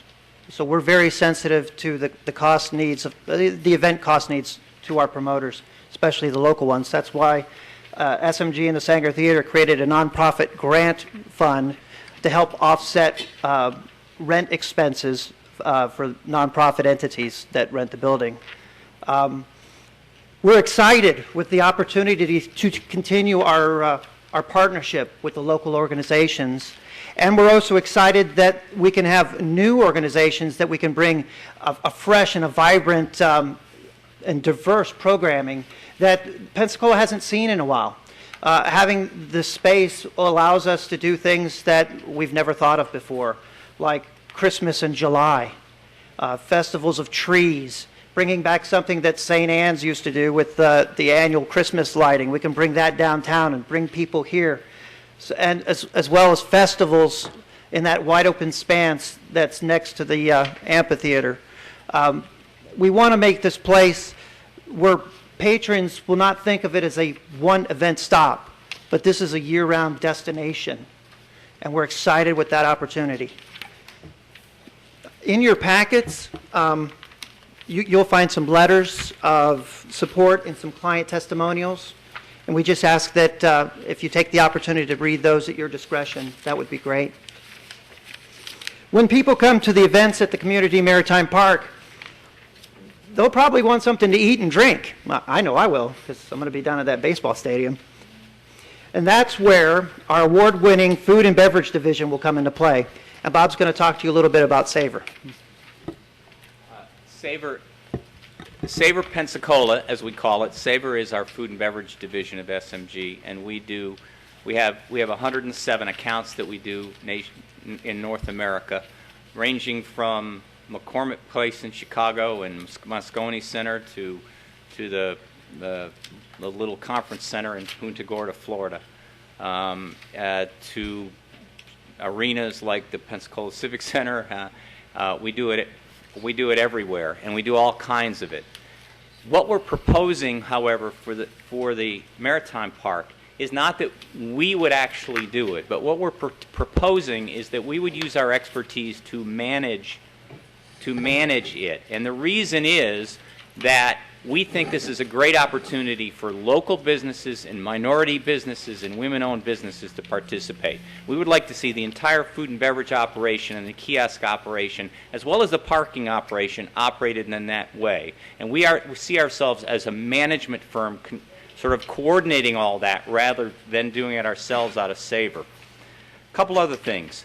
I mentioned earlier Select Artists Associates and their ability to produce outdoor events like at baseball parks and things like that. I urge you to go to the website www.selectartists.com and learn more about our other affiliated company, Select Artists, who can bring their patented stages from Tampa to do things in the baseball park and in the park. You're reaching your time limit. Can you wrap it up in 60 seconds? Yeah, sure. And the last thing I have up here is the fee proposal, which is basically was in our proposal, base fee of $75,000, a management fee for the food and beverage kiosk operation, which is a percentage of gross sales, so it's purely incentivized on us making it work, and then some negotiated incentive fee for us based on a benchmark that we would negotiate. One part of it would be, we see part of it being a quantitative benchmark, some of it being a qualitative benchmark like customer service, cleanliness, community programming, and things like that. And then we're also offering a capital contribution of $50,000. And with that, we'll open it up to questions. Start with Mr. Smith. Thank you, sir. I have about 3 short questions. I'm very familiar with your catering service because for the last 4 or 5 years I've been a member of the Pensacola Civitan Club, so I go there on the first and third Wednesday of every month. Been very happy. Jan, Susan, Vicki, they're all the world-class people, so I'm very happy with that part. And I've gone to a number of catering events at night, and I mentioned to Jan a number of times that I thought they could bring in a lot more catering at night with the different associations in town if they would advertise on some of the minority stations, and I think she's looking at that. So, and your chef down there is world class. His name escapes me right now. He keeps promising me steak and lobster eventually. But I've heard a lot of positive. Everybody that meets down there very happy. But the one negative, and I mentioned this, that I find that the minority community, the black communities especially, is not happy with the city providing entertainment of a diverse nature, and also SMG. And I think that's where the concern comes with your organization, is that the lack of minority events, events that attract minorities. And I mentioned earlier to someone else that we're about a 350,000 metro area with probably a 20% black population. So, and we're one of the poorest counties in the state. So I don't know what you're doing to bring in diverse entertainment, and I'm sure that you know of the challenge and the concerns from the city, but they're doing no better on the things that they manage, in my view, than the perception of the black community that you're doing with your entertainment. So can you address that and what you can do to improve that at the amphitheater? Well, if it's a fair concern, it might not be. Well, let me speak to that a little bit. It's always a fair concern, first of all. And we struggle with this because, first of all, we're as a management company, we're not promoters ourselves. And what we oftentimes have to rely on is promoters taking the risk of doing an event. Unfortunately, when you got an indoor facility like the Civic Center, it's pretty expensive to run, to operate. You've got staffing, you've got all kinds of things, you've got got to hang sound and lights and things like that. It gets pretty expensive to operate. I think and as a consequence, it becomes risky especially for a minority promoter that may not be as funded as well as some of the other national promoters that are out there. It becomes a difficult situation to find minority promoters willing to, with the capability of taking the risk coming in. I think the amphitheater provides a much greater opportunity for that because the cost of doing an event in the amphitheater is going to be materially less expensive than doing it indoors in the Civic Center. Just by virtue of the nature of what you have. First of all, we'll probably be doing trying to use some volunteer staff to help keep down the costs to anybody using it. The production, because you've already got a stage, you've already got some of the amenities in place, so the production costs of doing a show outside like that can be quite a bit less than doing it inside. And we kind of want to do the same thing that Eric was talking about, Sanger, which is to really create a sort of a promoter assistance package like we've done at the Sanger to get maybe some of these minority promoters going with lesser expensive. I mean, we'll even help seek out grants if we have to get them in there. It's a problem everywhere where we operate facilities in doing that. Go ahead. And really, Cindy can speak to this, but I'm very proud of what she's done in the last year and a half towards minorities because given the economy and the fact that most of the time we don't take risks, it's a balancing act to do the research on an event and make sure that it's not going to lose money. Because if it loses money, it hits our bottom line too.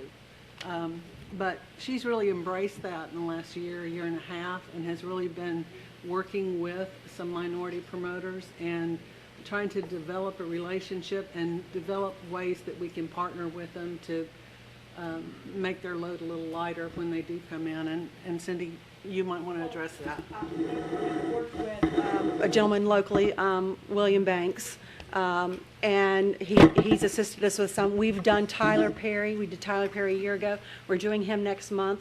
We also have partnered with a group that's been doing business in some of our other SMG buildings, and they're going to do our Blues Festival, and we hope to make that an annual event. That's in February also. So we're working gradually to create something. It's been a lot of years since that's happened. The difficult part has been getting the communities to support the events.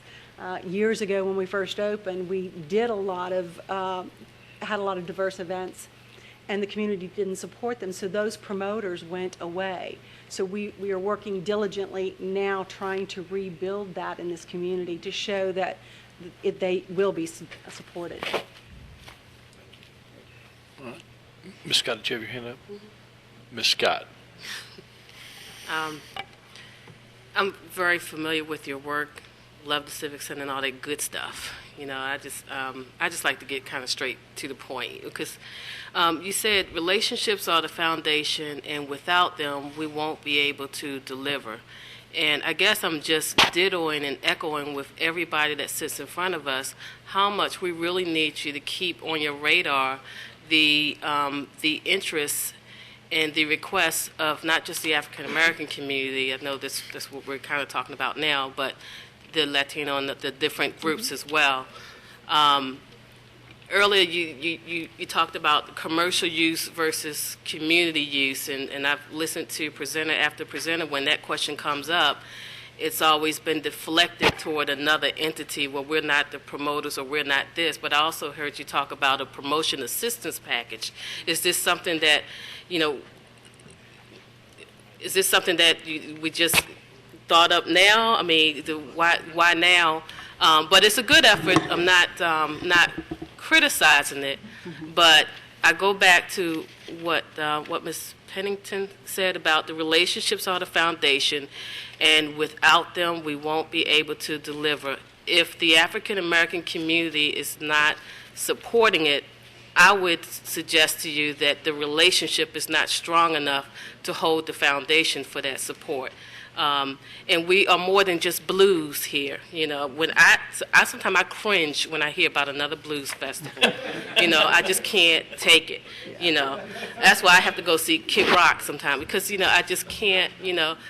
We are more than just blues and gospels. Yes, we are that too. But we are so many. There's a whole nother market here in the African American professional community that I think that the entertainment area is missing.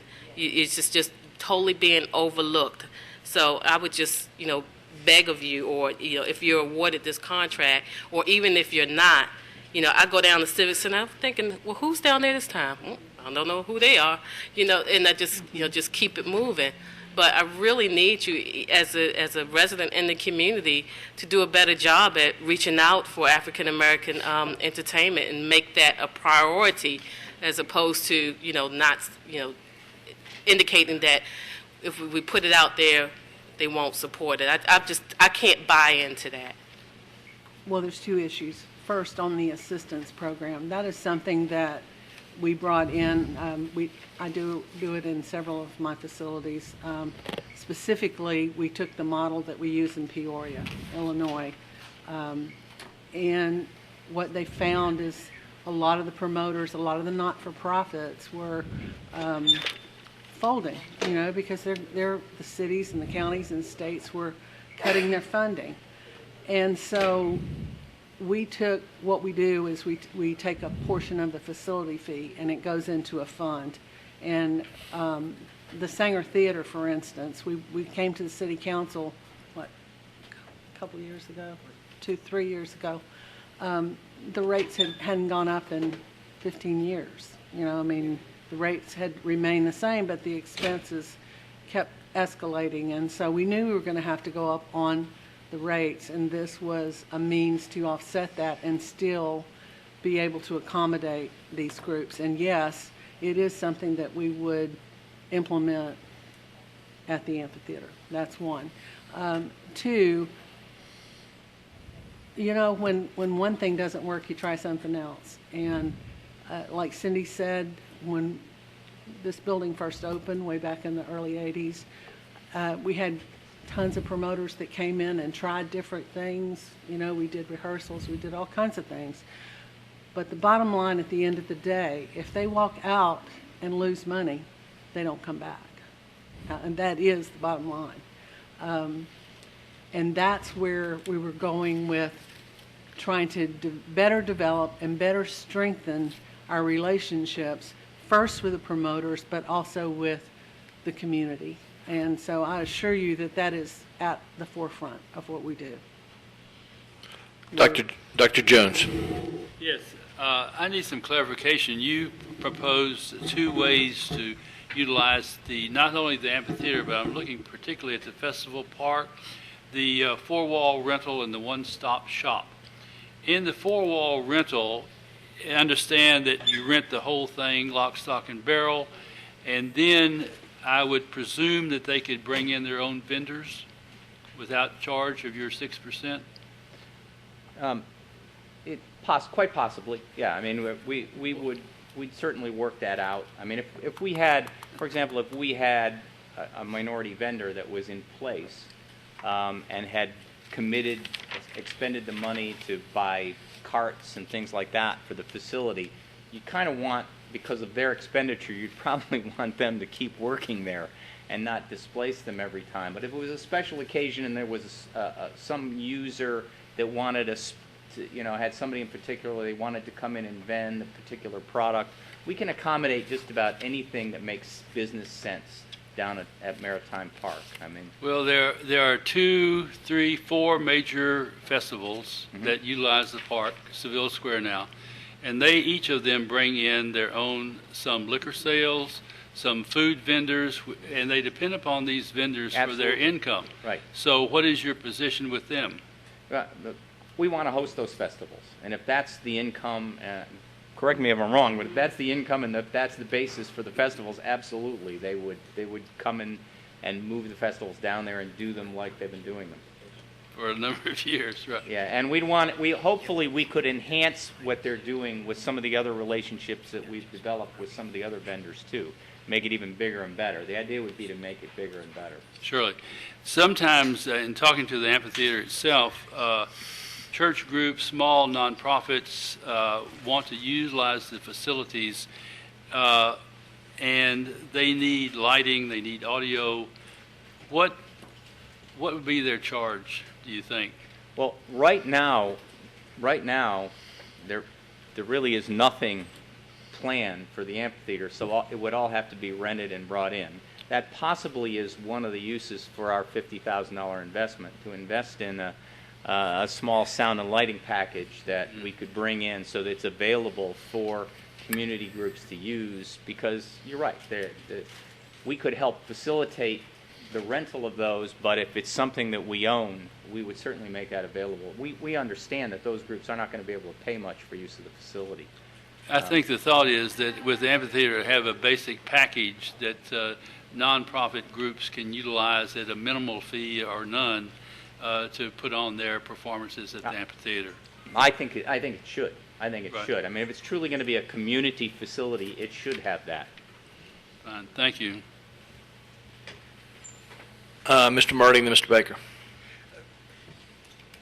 Thank you for coming, and thanks for the presentation.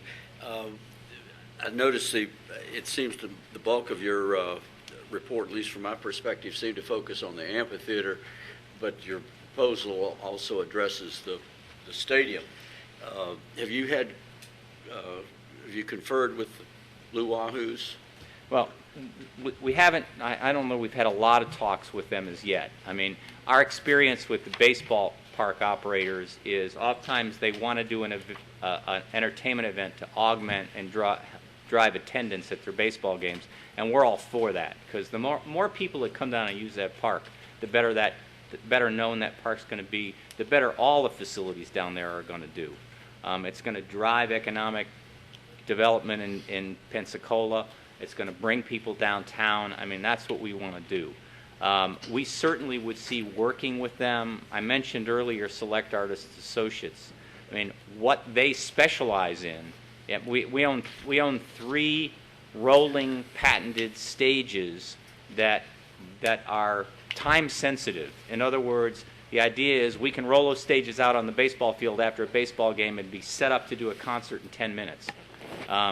They include the audio, the concert sound, the whole thing, and you know that's what Select Artists Associates does. We do it for the Super Bowl. We do it for we do it for NASCAR. We do it for lots of professional baseball teams, the Arizona Diamondbacks, the Anaheim Angels. We do it for the Durham Bulls minor league baseball team. We produce these outdoor events on a timely basis. The other thing that it would allow us to do with proper planning is if we really wanted to do a music festival down there, you've really got 3 separate stages you could be putting on at the same time. You could have one thing going on in the ballpark, one thing at the amphitheater, and another rolling stage in another part of the park to provide different diverse music all going on at the same time on kind of a festival basis. So you're only limited by your imagination in terms of how to utilize that park. But we think we have the ability to do that within our company to really facilitate that. You mentioned, and your proposal mentioned your involvement with the Jacksonville AA team. How much transferable experience or hard lessons learned? Well, we do that. We also operate the baseball stadium. We manage the baseball stadium for the Stockton, I forgot the name of the team, Stockton, California team. In the same manner. I mean, we have to get along with the team. I mean, it'll be exactly the same situation as here, in that concerned about facility maintenance, concerned about grounds maintenance, concerned about the field and making sure that it's done right. If we're proposing to bring in another event, making sure that that's scheduled and coordinated with them. Most of these teams are really, really possessive of the field itself, and that there be no damage to the field itself, and we have to keep that paramount. Since you manage the Sanger and the Civic Center, it seems to me that there's going to be some built-in conflict. You know, how would you address that? Because it seems to be some overlap. You know, like most businesses, you hope to make a profit. You know, is one going to be more profitable than the other? Do you want to compete head-on-head? Our goal as a board and our obligation, I think, is to try and have something going on just about every night, you know, there. Whether it's non-profit, but just to get people down there so that the vendors and the kiosks, it'll be a destination because they know that there's something going down there almost every night of the week. That's our goal. And I'd like to know how you would address, to me, what appears to be a conflict. I see it as, on the contrary, I see it as a way to not only for the facilities to complement each other, but to make sure in the programming that we're not stepping on each other's toes. For instance, if we have Alan Jackson down at the amphitheater, then neither the Singer nor the Civic Center is going to be able to book country music within a 3-week period on either side of it, because it would hurt it. You have to look at the size of the community and what it can support. And this is one thing that we do very well in secondary markets and tertiary markets, is we expand our business. And by having the leverage, I know my expertise goes back to booking. And years ago, when I had one building, I would call an agent or I'd call a promoter and say, hey, I want this show. Well, it's too big, or it's too little, or he just wants to play this outside or whatever. So in my mind, the more inventory that you have, the more leverage you have to make sure the event stays in the community. My final question is, a lot of newspaper press, you know, the bed tax that we rely on for the advertising is large part eaten up by subsidies to the Civic Center. That's the situation since, if you follow the newspaper, we don't have any money. We got to borrow from the city just to get the back of the house. So, you know, subsidies, you know, are not on in our lexicon, and so nobody wants to go there. How do you know, how would this be different than what the county is looking at annually with the Civic Center? Arenas are expensive facilities to operate. There's no doubt about it, and especially with the economic issues we've had for the last several years, it's made it even more difficult to, as cities themselves have been experiencing this thing with the drop in revenues. We've had the same issues on the facility side. One of the advantages that we see by expanding what we do is the ability to share staff and to share infrastructure. We've had some of those discussions already to keep the expenses down. The goal would be that the Pensacola Maritime Park doesn't lose any money, that between the user fees and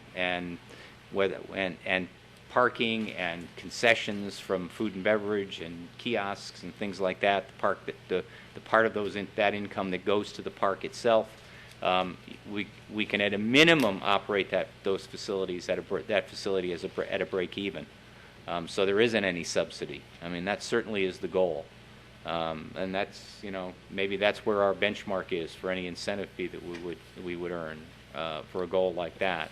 But we think that by utilizing staff and infrastructure we already have in place in the marketplace, we can significantly reduce the operating expenses for Maritime Park. Shared services. Enter into some sort of stop-loss agreement would cap our level of subsidy.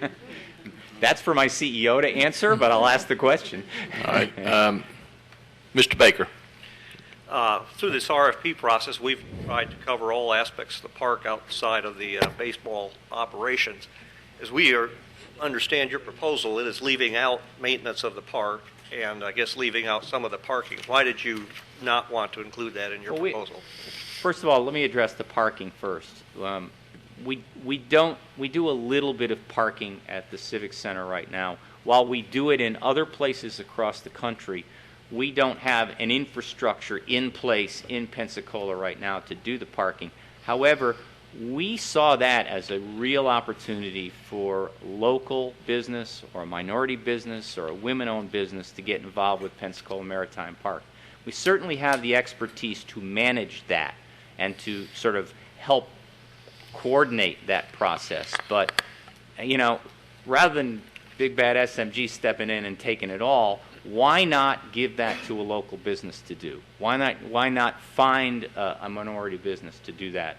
We're perfectly willing to step up and give them procedural things that we have across the country for operating parking, to give them assistance in how they do it if they need it. They might not need it. Might have it. But we saw that, and we saw the food and beverage operation and the kiosk operation and sort of the vending operations as a real opportunity for local businesses. We wanted to concentrate SMG on what we felt might not be available so much in the local community, the things we uniquely bring to the table in terms of booking and programming and event production and assistance with local promoters and advertising and marketing and things like that. And the idea would be to leave the things that local community groups could do, including the maintenance of the facility, to local businesses, the landscaping and things like that, to local businesses. We have no problem managing, sort of overall management of that and coordinating that, but we see that as really a local opportunity here. Would you see it as, if you were managing, would you see those as being loss situations? I'm sorry? Loss situations, if you were managing the parking and the maintenance? Parking is never a loss situation if you're charging for the it. Maintenance, of course, indeed. Better not be. Our difficulties, we've gotten back several proposals, but a couple of them don't include parking, a couple of them don't include maintenance. So we've got to try, and we were hoping to cover all that. So. Well, if you asked us to do the parking, it said, we want you to do the parking, we could do the parking. I mean, we do it in many places throughout the country. However, if there was a local vendor that we could work with that was going to be a local business or a minority business, somebody that we felt could do the parking, maybe with some help from us. You might subcontract. We basically subcontract, but we didn't want to come in and say we want to run everything. How about park We didn't want to maintenance? say we want to run everything. We really didn't want to take that attitude with this. You know, the parking is going to be probably a shared basis where you're going to get a local vendor to do it. I don't know what, let's say it's $5 a car. Maybe $3 goes to the Maritime Park and $2 goes to the local vendor that they then pay out their expenses on some basis, or they do it on a percentage of the gross basis, so on a cost plus basis or something like that. Done a lot of ways, but it really is something that can benefit a local business. Well, to add to that, it's a great opportunity for a lot of the nonprofits to come together to raise money for their organizations through supervision, so, you know, through a sharing of the profits. And when they raise money for their organizations, then we get more business from them. I'll let it go. Thanks. Councilman Spencer. Thanks. Certainly, I can appreciate the fact that we've got what I would call limited discretionary income that households can allocate to entertainment in our catchment area. It's just it's a fact, and as population grows, that demand hopefully grows with it.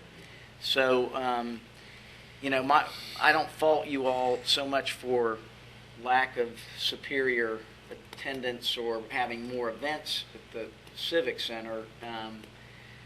I am disappointed that you all, as management entity, haven't flexed a little muscle to try to make that facility something that's not such an eyesore in our community. I know it's not your responsibility, but you're such an integral team member in that. If you walk away from here, and I don't, you know, whatever the rankings are, please take that request back with you. Would we agree with you? Yeah. Absolutely. We were very encouraged by the county when they did this recent study that C.H. Johnson did out of, he's out of Chicago. Right, and right. It was real interesting. The first thing in his report, he said the city of Pensacola has done a stellar job of developing downtown and revitalizing downtown. The county, not so much. Okay. And You know, it's an embarrassment. We're counting on them taking that to heart, and we are pushing it. Okay, question. What is your remaining length of your management contract for that facility, the Civic Center? We'll go to 2013. Okay, so if there was any SMG overlap, so to speak, of venues, in that instance, it's a 3-year contract, 3 more years. We have a current contract that ends the end of September this year. We just negotiated another 3 year renewal with it on top of that, so. Okay, all right, thanks. The model for the nonprofit grant funding, so could that be replicated here? Absolutely. Okay, all right. That's good to hear. And I think that's it. Thank you. And we're going. Mr. McCormick. Well, thank you for the presentation today. And I have just a couple quick questions. And I apologize, I had to step out a couple of times. Would you have to hire people to do the Maritime Park, or you think you have the resources within your group to do it? Or did you address that? What we would try to do would be to allocate our resources that we already have in place in the city of Pensacola and Escambia County to maximize the efficiency of operating 3 venues in the city. Certainly, certain aspects lend themselves to shared service where you don't add a person. For example, finance, human resources, things like that, where we can just allocate time and effort to each of the venues and still get the job done. There probably are some positions, not probably, there are some positions, some of that day-to-day maintenance at the amphitheater and things like that, where you're going to need some dedicated staff for the amphitheater. So it'll be a blend of the two. Some of it will be dedicated staff and some of it will be allocated staff. Just the second part. I know the Civic Center's had its problems, but how's the Sanger doing? Are you making any money at the Sanger? How's that going? Well, the Sanger Theater is a subsidized account from the city of Pensacola. We are subsidized $150,000 a year and have had the same subsidy since 1987. So I hope that helps. Thank you. That didn't go to 200,000? That didn't go to 200,000? No, we actually, after the $50,000 for capital purchases, but after the renovation, we talked with Mr. Barker, and we are not accepting that other $50,000. We're actually generating our own capital every year for the next year's use. Thank you. Very good. And one other thing, too, I really want to analogize the Sanger and the Maritime Park in terms of kind of how expensive the operation is going to be. I mean, they're kind of similar, and they have a proscenium stage. In some respects, Maritime Park might be a little easier to clean up and things like that, just because of the nature of the facility. So it's going to be more the type of budget that the Sanger has than the type of budget that the Civic Center has. Thank you. Any other questions? Thank you all very much for being here. Appreciate everything y'all do. Thank you. Thanks.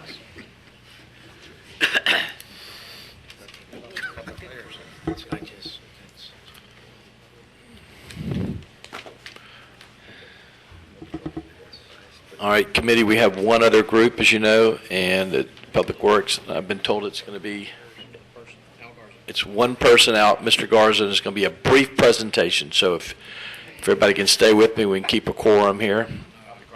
Where are we on our quorum, Mr. Chairman? We're good right now. Okay, now, hold your bladder, Dick.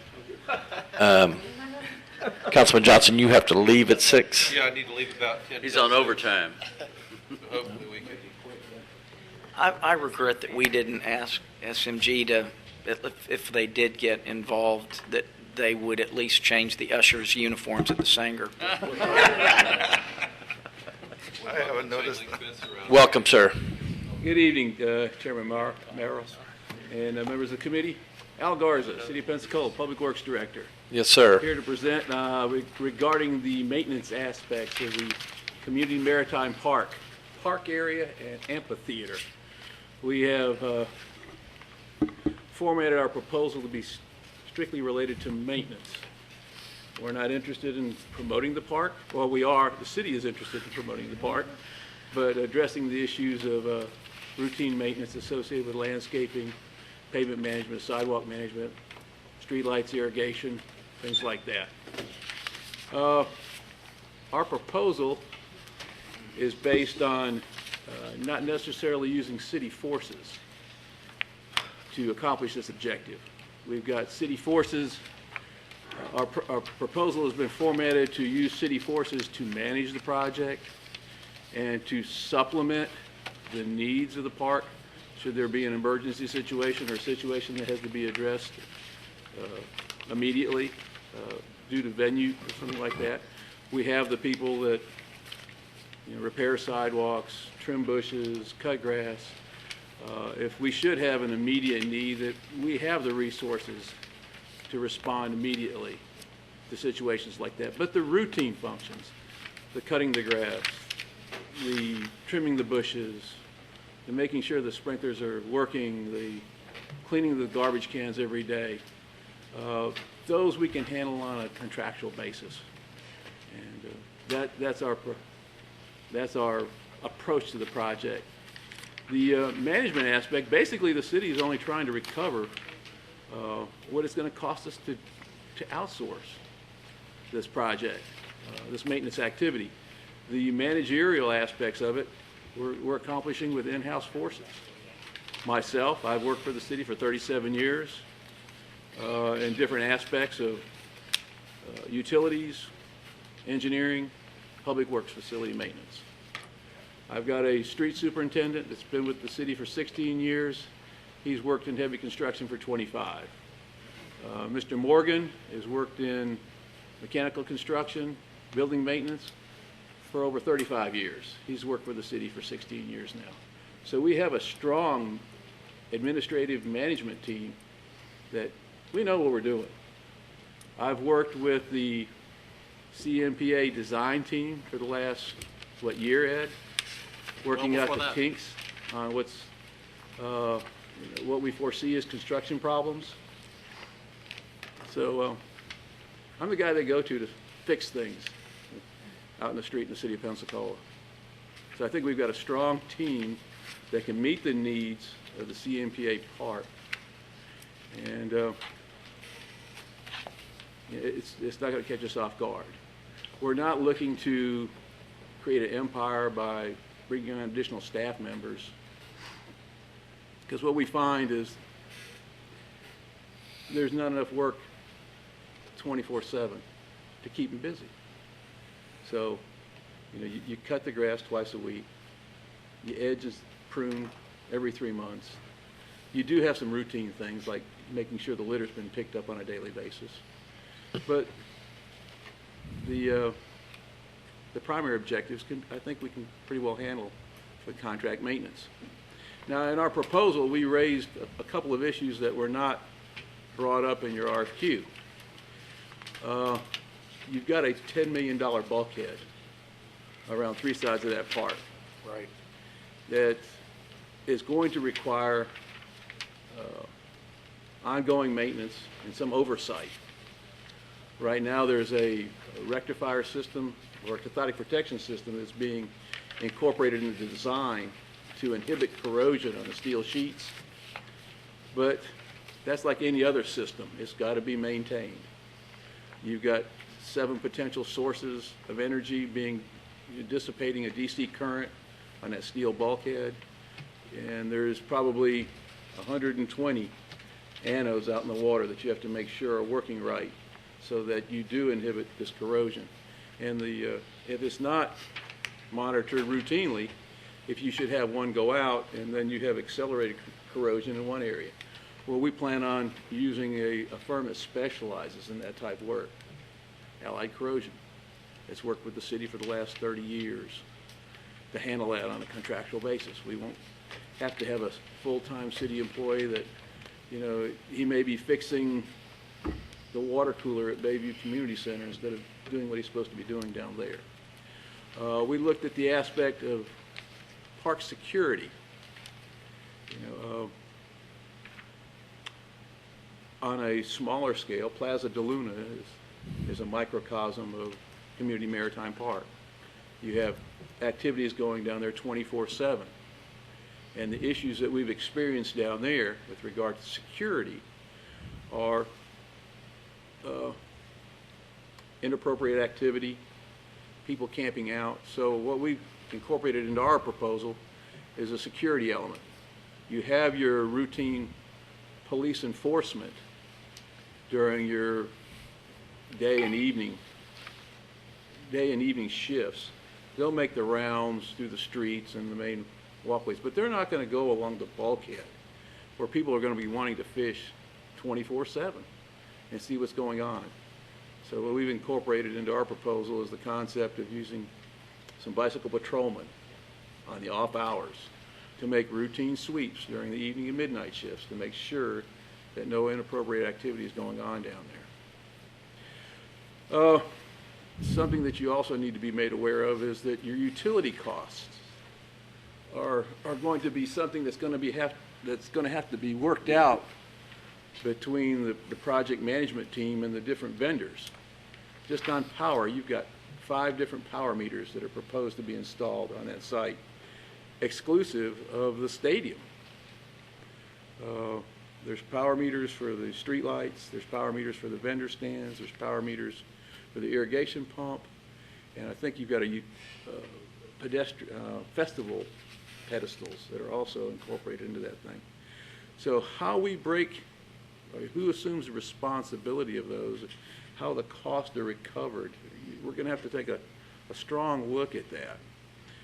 In our proposal, we cover the cost of the amphitheater, routine expenditures, including electrical, and the street lighting. But the irrigation pumps, the vendor pedestals, the park lighting, that is going to have to be addressed by the CMPA, along with the water and sewer bills associated with those operations. We haven't covered those. So what we've tried to take a look at is what your needs are from the maintenance of the grounds and the roadways and the parking lots, the street lighting. Street lighting, you should be in pretty good shape with all your lighting systems. For the first couple of years, you're getting high-end lighting, you're getting LED type fixtures, which have 10 to 12,000 hour life expectancies on the bulbs. So changing out lights shouldn't be a big deal. Believe it or not, the biggest problem we have with decorative fixtures in areas where fishing is allowed is globe replacement due to backlash on counterweights. Just one of those polycarbonate globes on the Bayou Bridge at Cervantes Street is $400. And all it takes is a $2 lead weight, pyramid weight, puts a nice big hole in it and cracks it. Like I said, that's our basic proposal. We want to keep it simple. I'm here to answer any questions you might have. Appreciate it, Mr. Garza. Any questions? Mr. Murting. I believe John Fleming, back when he was the city attorney, spoke to this board at one point about the situation with the city not being able to basically advertise or quota minority hiring, that being a municipality, that's a verboten activity. I think the goal of this board repeatedly has been this covenant for the community and maintenance, lawns, service. A lot of those services would be an ideal sort of thing for youth groups, whether it be a nonprofit or minority or small business. And I'm just wondering, when you talk about subcontracting it out, contract labor, how do you think you could address that? Yeah. And that's it. Yeah, what we do is we're starting to venture out into the outsourcing market. Our latest projects along the waterfront, we've gone to contract maintenance. We've just issued a contract for stormwater retention ponds citywide, and we're getting ready to issue a request for bids for city parks and landscaping. We're strongly encouraging small business enterprise. We can't be minority specific on a city contract. We can be SBE specific. We can say this is 50%, 80%, 100% SBE. And that's, to date, we've had 100% SBE response on our outsourcing contracts. I know it's a problem with the And limitations of the law, but here's what- historically, you say you've got 100% of SBE. As you've analyzed that with regard to minorities? Here's where we come into not necessarily the rub, but having a qualified firm that can perform. On a city bid, we require a performance bond. And basically that's a contractor providing an insurance policy saying that he will do what he says he's going to do. We've had issues in the past with some small businesses not being able to perform, and we've got to start the process all over again. So by dealing with bonded, licensed contractors, and we do have a lot of SBEs. I think there's over 40 landscapers in the Pensacola area that can qualify for that. That's a city requirement that we've got to deal with. And again, performance. We ran into that with the park and Mr. Hawthorne, but I think, but there they had the general contractor had a bonding program that, and joint ventures and things like that in an attempt to address that. I don't know to what extent the city being bound by, different legal requirements than a private corporation, could do certain things like that. But, we fell behind our goal with minority inclusion in the building of the park. I'd hate to see us fall way short, in the operation of the park. Councilman Johnson. Yes, I'd like to make a motion that we cease this and go ahead and start our grading. I think we've had adequate time to hear all proposals, and with fear of losing our quorum, I think that it's time that we go ahead and take our vote and move on. Thanks.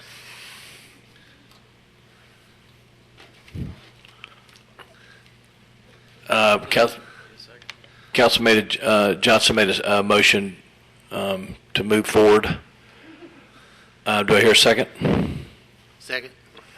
Motion is second. Further discussion on moving on. All in favor say aye. Aye. Opposed? Nay. Ayes have it. Mr. Garza, you got off the hot seat early. No problem. Appreciate you being here. Does the voting allow, you're saying just go straight to grading now? Straight to grading? Yes. Well, at this point,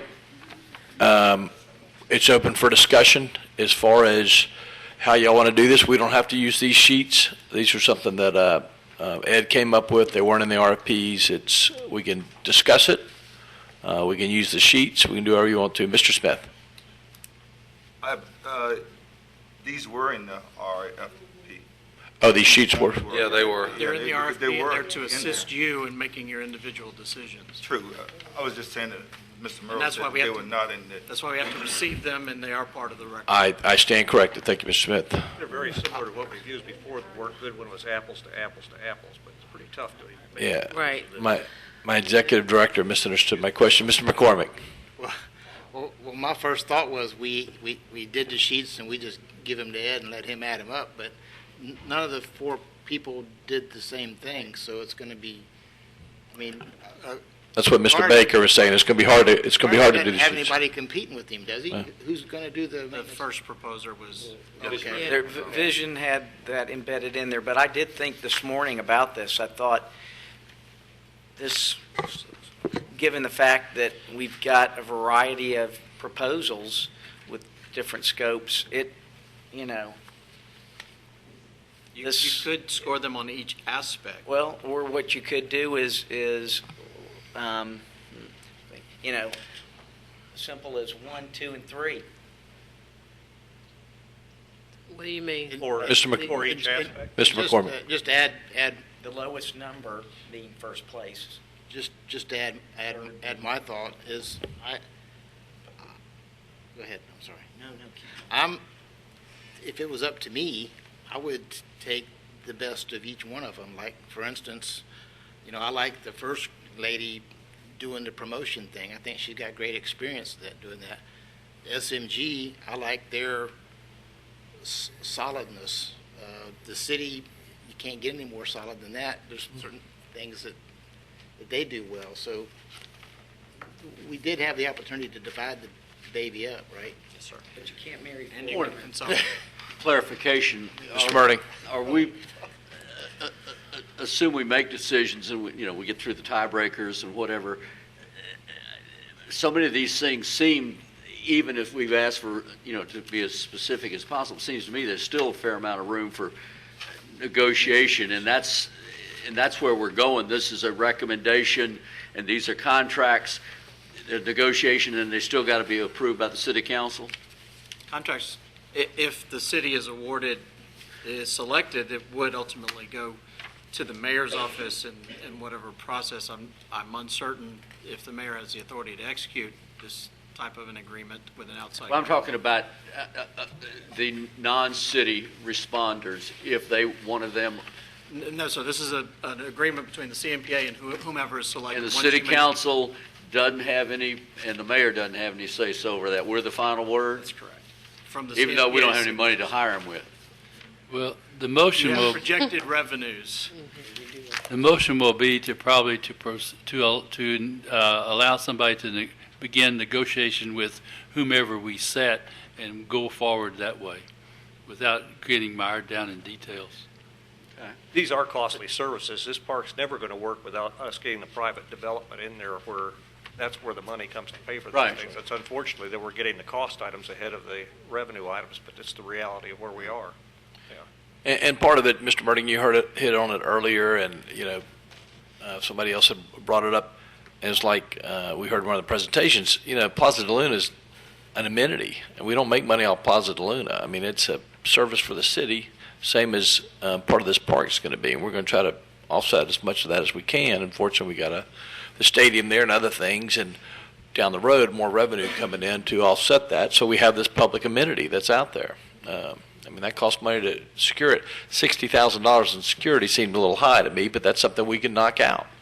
We don't have to have, that's a guy on a bike. Well, that's two people on a bike every night. I would hope the city police are going to patrol anyway. Well, and that's, he was saying I mean, after hours, and I churches, see, the churches don't pay taxes. Right. I mean, that's something we can, something we're going to have to work on. Mr. McCormick. I'm just wondering, should we take it by A, B, C, and D and E and vote, like on A, who we thought the best was, and B, who we thought the best was? I mean, otherwise, I don't know how you're going to reconcile. I don't think you can split it up. You take them their proposal and vote yes or no, or Well, fill out your form. I think we have to split it up. I mean, we wrote the RFP. It's a cafeteria plan, essentially, is what it is. We're picking and choosing off of There's the nothing menu. saying you can't on A, I mean, on the first group, vote them number one on A, B, C, D, and E, and then somebody may, on A, vote SMG number one for Mr. A Smith. and B.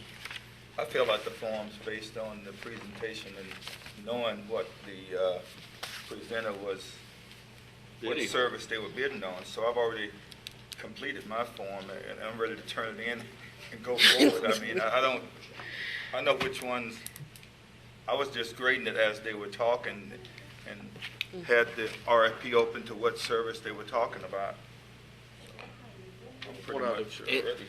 Mr. And part of the negotiation process would be, depending on that, they could increase or decrease, could go to one and say, would you do this on a contract or subcontract basis through some of the others?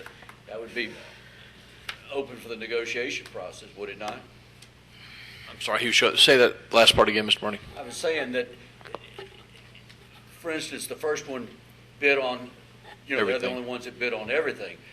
If they would be within the negotiation process saying, would you consider just doing one or two of the five if so, enter negotiation on that, but we're not prepared to do it all, and that would be true for any of the four. Right. And just to read from the RFP itself, this is on page 7, and it's entitled Split Award / Consolidated Award. CMPA reserves the right to split or combine the award of services solicited under this request for proposals when deemed in the best interest of CMPA. Councilman Spencer. May I offer this suggestion? What if we separated a score sheet that was for parks and plaza maintenance, basically the public works and facilities, and forget all this point stuff for creativity and vision for implementing project, da-da-da.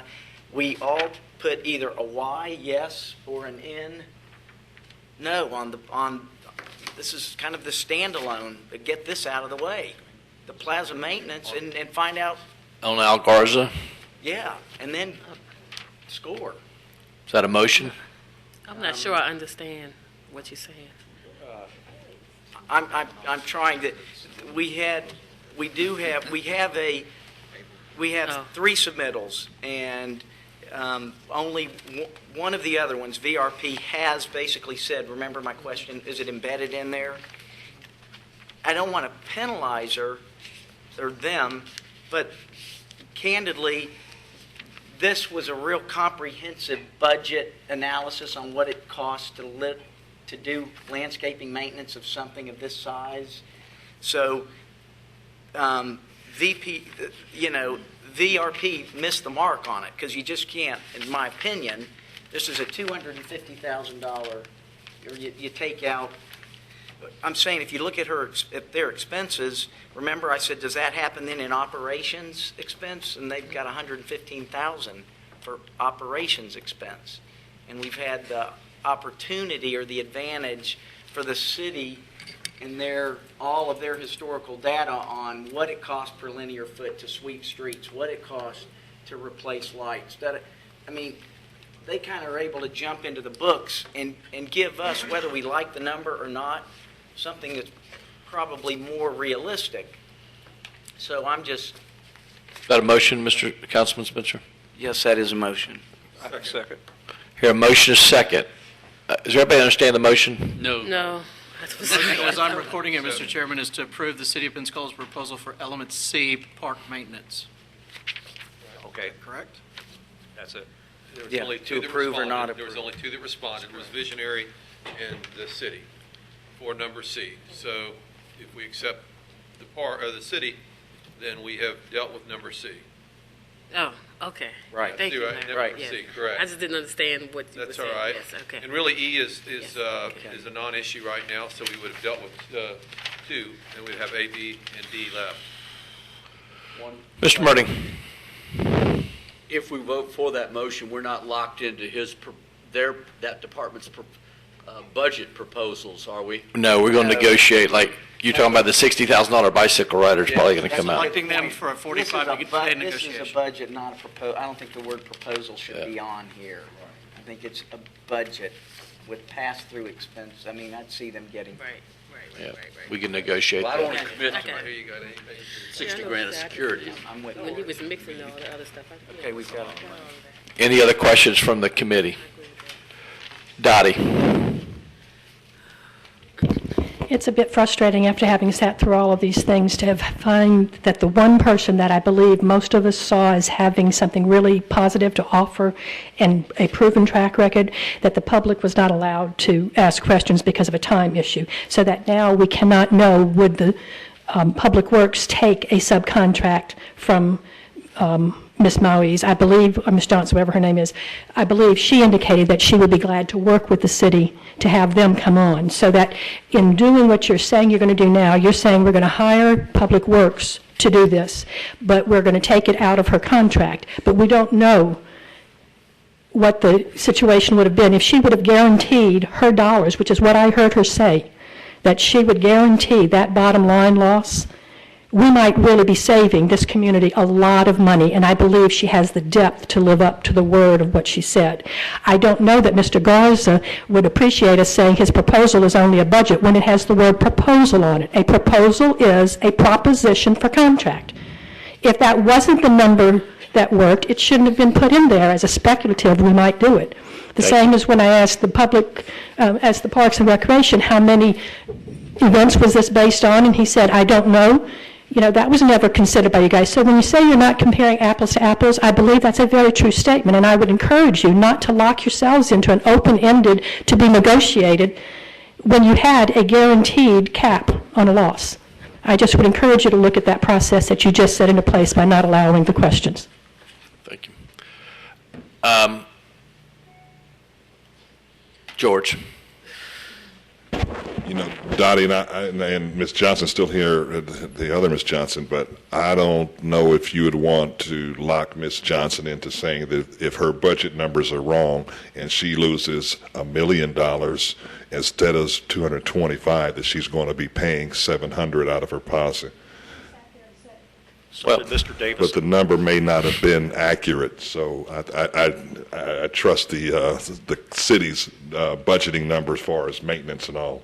Because there's a lot of moving parts of that park, and I know that Al's been very much involved in day-to-day and knows what's exactly out there to make a guesstimate based upon facts of what's out there in the field. And that's, I would suggest that, you know, that maybe we look at that very closely, because there are quite a bit of moving parts, and Mr. Garza has very good handle on what is out there in the field, and that's a big difference. Well, thank you, Mr. Hawthorne. And there's nobody that knows it better than Mr. Garza, only because he's lived it, as he stated, from day one.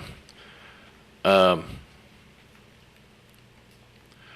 was going to ask you to repeat what you said, but I won't at this point. But Mr. Baker said that, you know, we're talking about some unknowns here, where the city's unknown. I talked about that last meeting. I don't mind saying it again.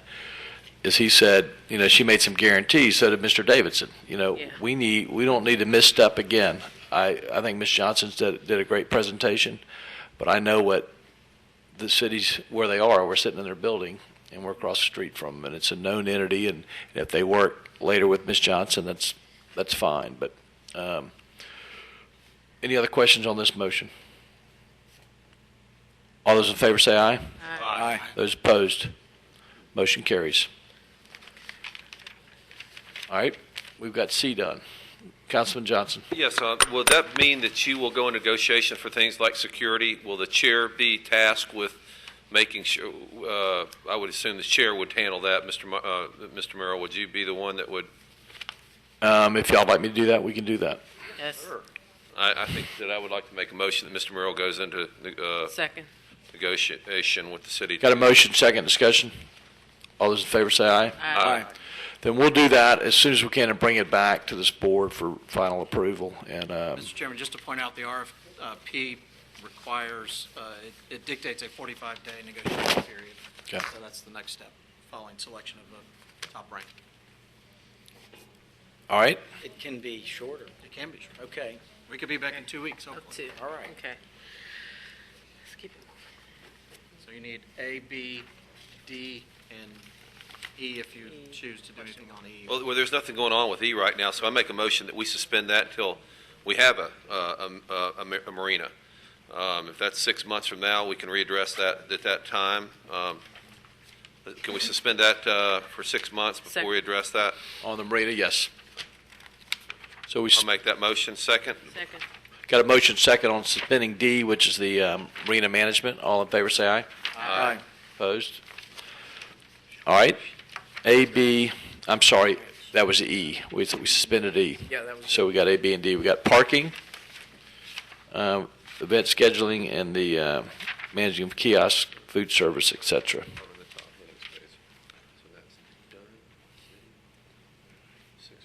Do I hear any discussion? How y'all want to handle A, Well, B, in and terms of parking, I think the only presentation that I listened to that I thought could really handle the parking was the city. So I'd like to kind of open that up for discussion as far as the city for parking. I didn't hear any lengthy presentation or in terms of experience or practice with any of the other ones.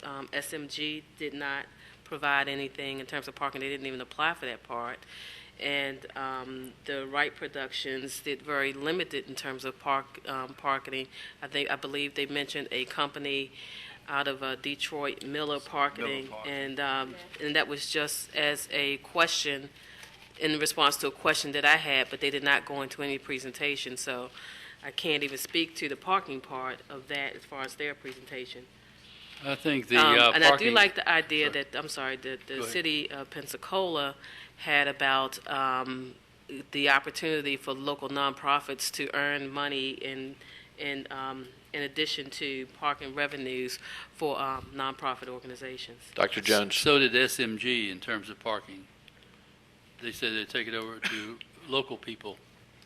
Right, but they didn't really present it. We pulled it out of them. That's not what they applied for. Councilman Johnson. I'd make a motion that we accept the city's proposal for D, parking management. I got a motion. Do I hear a second? Second. Motion is second to accept the city's proposal for parking. What is their Discussion. what is their proposal? To take over park and to handle it, to get nonprofits involved, as Ms. Scott mentioned. That, and again, if this falls onto me, then I'm negotiating. I mean, we're looking at parking as a revenue source. So while there might be some nonprofit there that, which I would see, I know we give our parking lots away to the Boy Scouts, and maybe you pay the Boy Scouts to somebody's got to do it, so let them do it, and then we take the revenue back, CMPA, I would think. Can I add to my motion that you negotiate the terms of that parking management agreement with the city? Mr. Johnson, I got your previous motion to have the chair negotiate all agreements. Okay, great. Immediately. All right. And I had a motion. Did I have a second? Yes, Ms. Scott. Yeah. Okay. Dr. John. Well, Jones. I think we're rushing. I know you have to be out of here. Right. But I think we're really going too fast. And SMG also said they would do the parking if they were asked. So that's part of their proposal too. Well, then vote We against it. did ask them Then through vote the against it. They were asked through the RFP to do parking, and they chose not to respond to it. But as Dr. Jones said, they did say here that they would do it, right? They would do it if asked, but there. Okay. Committee questions. I've got everybody in the audience wants to talk, but I'm going to go with the committee. I just have one. Mr. Smith. One quick comment. We know, and I highlighted that the Montgomery Civitan Clubs handles the parking for the Montgomery Biscuits, and they get a big share of money, but it's tough on their small Civitan Club. And our Civitan Club talked about submitting something, but we decided not to because we really didn't have the consistent workforce to handle something like that. Now, some of the other community clubs might, but we just felt like we had the resources here locally to do what the Montgomery Civitan Club is doing. Well, I think, as Ms. Scott said, that they, maybe take the different organizations and rotate them to manage that parking. Anything else on the committee? If not, Mr. Hawthorne. Just one key component. As far as parking, the city also had the ability to bring in the other governmental parking lots and interlocal agreements for other municipal parking around. We have a very large on-site problem. SMG could not pull together the other government parking lots, so that expands your parking base and a potential revenue base from that parking. Okay. Ms. Johnson.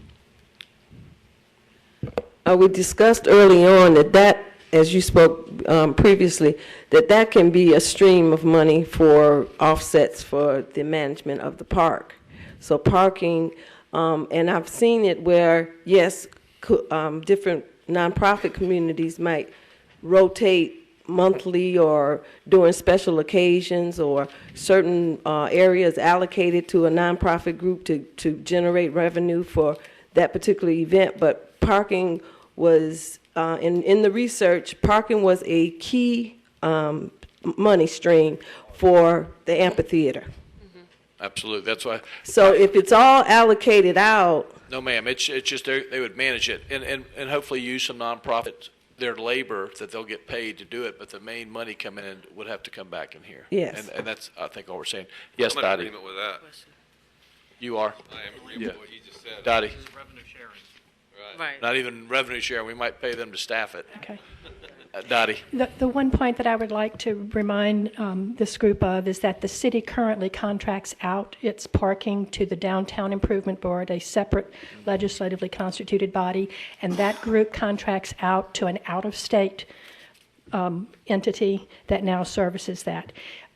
If the original intent was to create a certain experience down there, then to have the groups who are actually using the space be in control of how that space is managed, I believe would be critical. And while the city may change its policies, the current policy has been to contract it out to another governmental agency. Thank you. We'll take that into consideration, contracting. Any other discussion? What I noticed on in the motion? Mr. Flater's presentation is I appreciated the fact I saw the adjective friendly in bold print that preceded parking. I noticed that too. Excuse me, Chairman Johnson. Collier. Miller Parking, she spoke quite a bit about Miller Parking, and Miller is a national parking entity. They're all over the South and the Midwest. Thank you. Any other discussion on this one? All in favor say aye. Aye. Any opposed? Motion carries. A and B.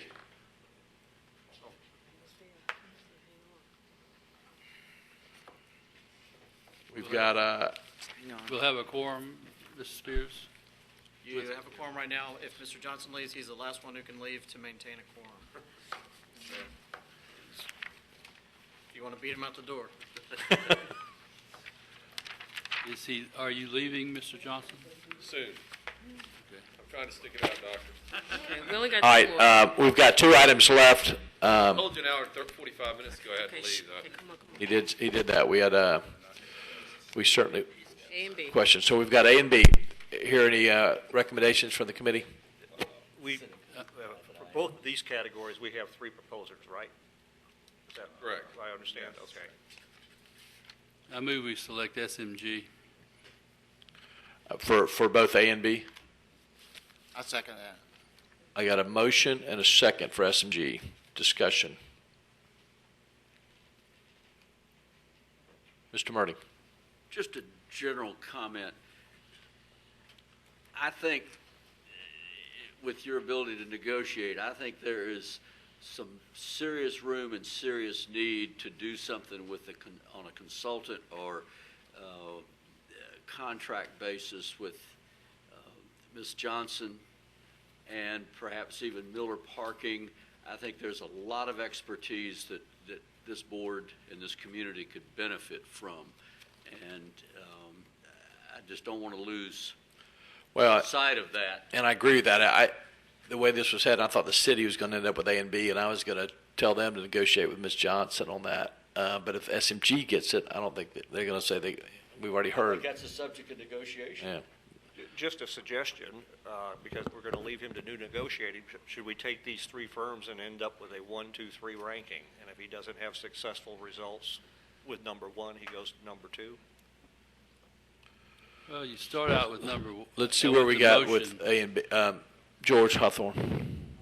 In regards to SMG, I have very serious reservations. They say the right things, but in the facts are the facts, that they don't have a history of working with outside vendors. They wanted to control their vending, and they take it through a concessions and a concessions agreement. They have not done the diversity. They do not work with outside vendors and have not signed on to the EBO program. They have no diversity of their workers at the Civic Center.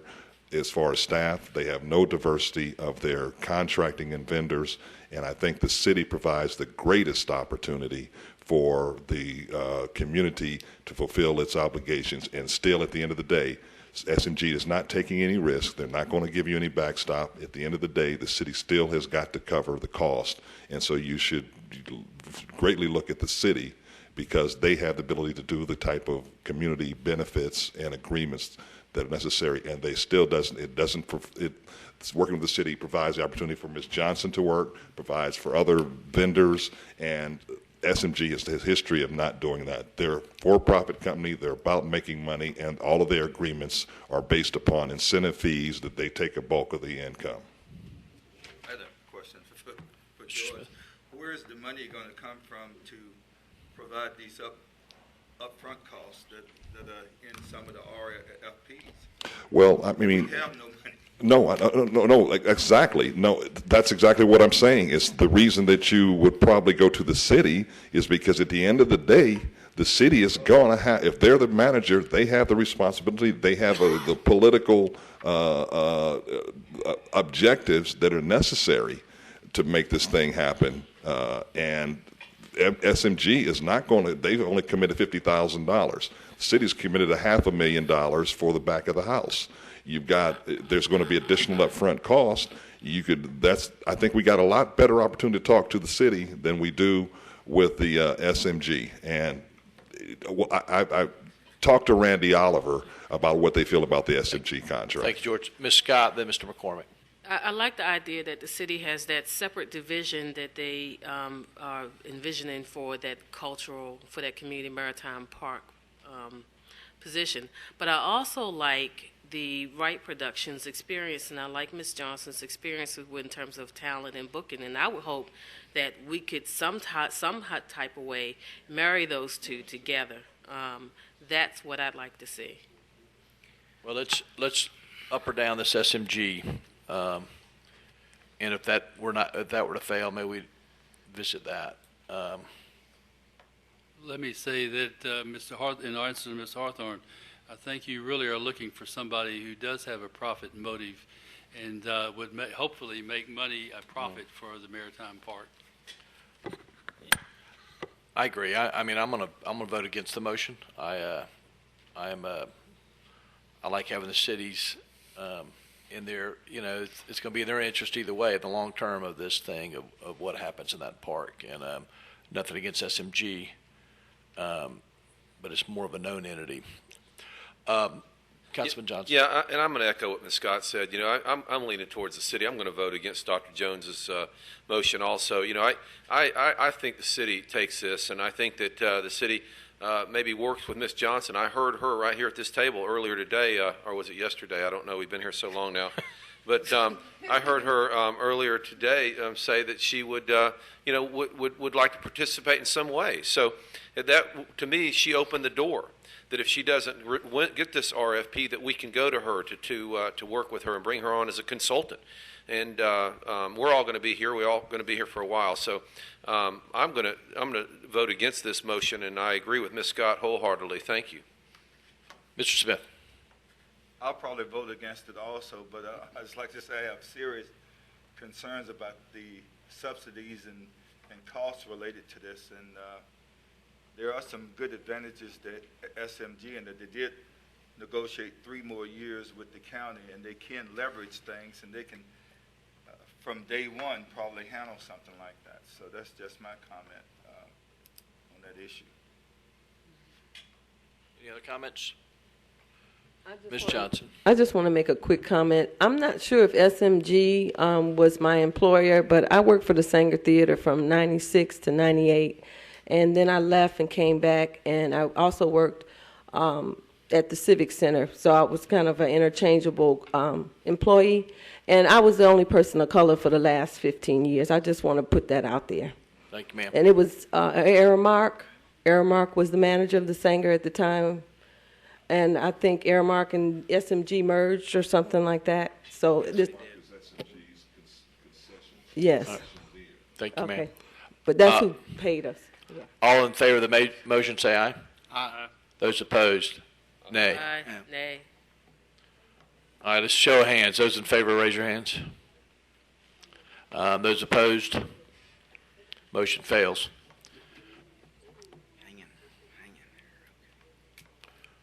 Motion fails on SMG. We still got A and B to deal with. If I could, Mr. Chair, Councilman Johnson. I'm going to reiterate, what Ms. what Ms. Scott said, that, I really feel strongly that the city should get this, and that the city should work with all parties and have diversity there. And I would hope maybe even that Ms. Johnson would book some of the early talent that's there at that amphitheater and work with her, because I know that if we don't have diversity there, I'm going to hear about it. But I move that we accept the city for number A, that's event scheduling, planning, et cetera, with the idea that they work with minority groups such as Wright Productions, I think that's Visionary Productions. With that in mind, thanks. B2 and B, A and B. Is that just A or A and B? A and B. A second. Ms. Scott seconds. Mr. Smith brought food in here. It could be. Anybody else got any food to share with the chairman? I'm sorry. I'm kidding. You could sell it right now. Councilman Spencer. I am going to support this motion with a clear, I guess a plea, a statement is I want us to think differently about the relationship with Visionary Right Production. I like thinking about it in terms of the city being right now offering the degree of stability, financial stability and depth that is necessary, and I feel it's my responsibility as a board member to look very carefully at that. But it is a great opportunity for a much more financially sound organization to serve as a mentor to Visionary Right Productions, VRP, and at the end of the day, I would not be disappointed based on what I felt was one of, again, the most custom-tailored presentations of the ones we've heard today. I would not be at all disappointed if there was a transition. Of course, she would have to earn it, but again, mentorship is what I see, and then allowing a business that is small but And new to the area. New to the area, I would support that. Mr. McCormick. Well, I'd just like to say I would only support the city doing this if they had somebody like Visionary do the stuff for getting the entertainment things in. Because I just don't believe the city's got a lot of good things going, but I don't think they're out there hustling, getting the acts and stuff. I concur. Right. We'll go with Dr. Jones. I agree. I don't think the city has got the depth, the personnel to carry this out. They have really not initiated very few international or national acts in the city of Pensacola. It's all been done through community groups that have done their own thing, and they are facilitators, which they've done extremely well.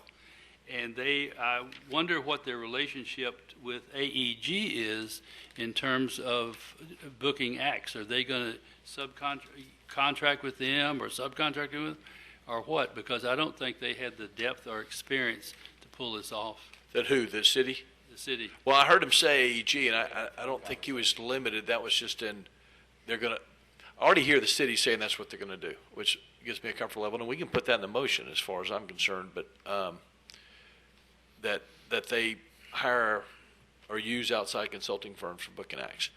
All right, Mr. Baker. Well, I guess I'm saying if we select them for A and B, I don't think we're limiting to who it is that they can go and contract with to bring in acts and all that. We hope they'll do the best job possible. We're not telling them how they have to do it. Other than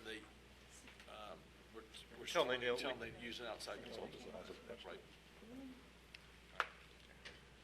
Anybody else? I also heard Ms. Johnson with VRP tell us she is currently collaborating with large, globally known booking entertainment companies. She knows about those partnerships.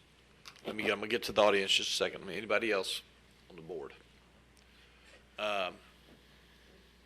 George, I hate to do this. They were Go ahead. Let's do it. I was ahead of you, and then the lady in the pink. I hate to get up and speak at every point, but I would bring out to your attention that Ms. Johnson has sat on the National Endowment for the Arts Judging Committee. She has contacts throughout the arts and cultural group throughout the nation. Financially, I keep hearing you refer to Scott Davidson. It is a totally different situation that you're looking at. And if any of you had done your homework and done a Dun & Bradstreet report, you would know the depth at which this woman is prepared to support the change that she sees this opportunity bringing to Pensacola. So to continuously hear this reference to Scott Davidson is offensive to me. I'm glad she's not here to hear you speak of it that way. She has a foundation that can accept 501c3 donations directly that can then turn them right over into co-sponsorships. I asked the city how they would handle it, and their plan was to go through the Pensacola Sports Association. So they don't have a mechanism in place to get the free funds that are available for community events.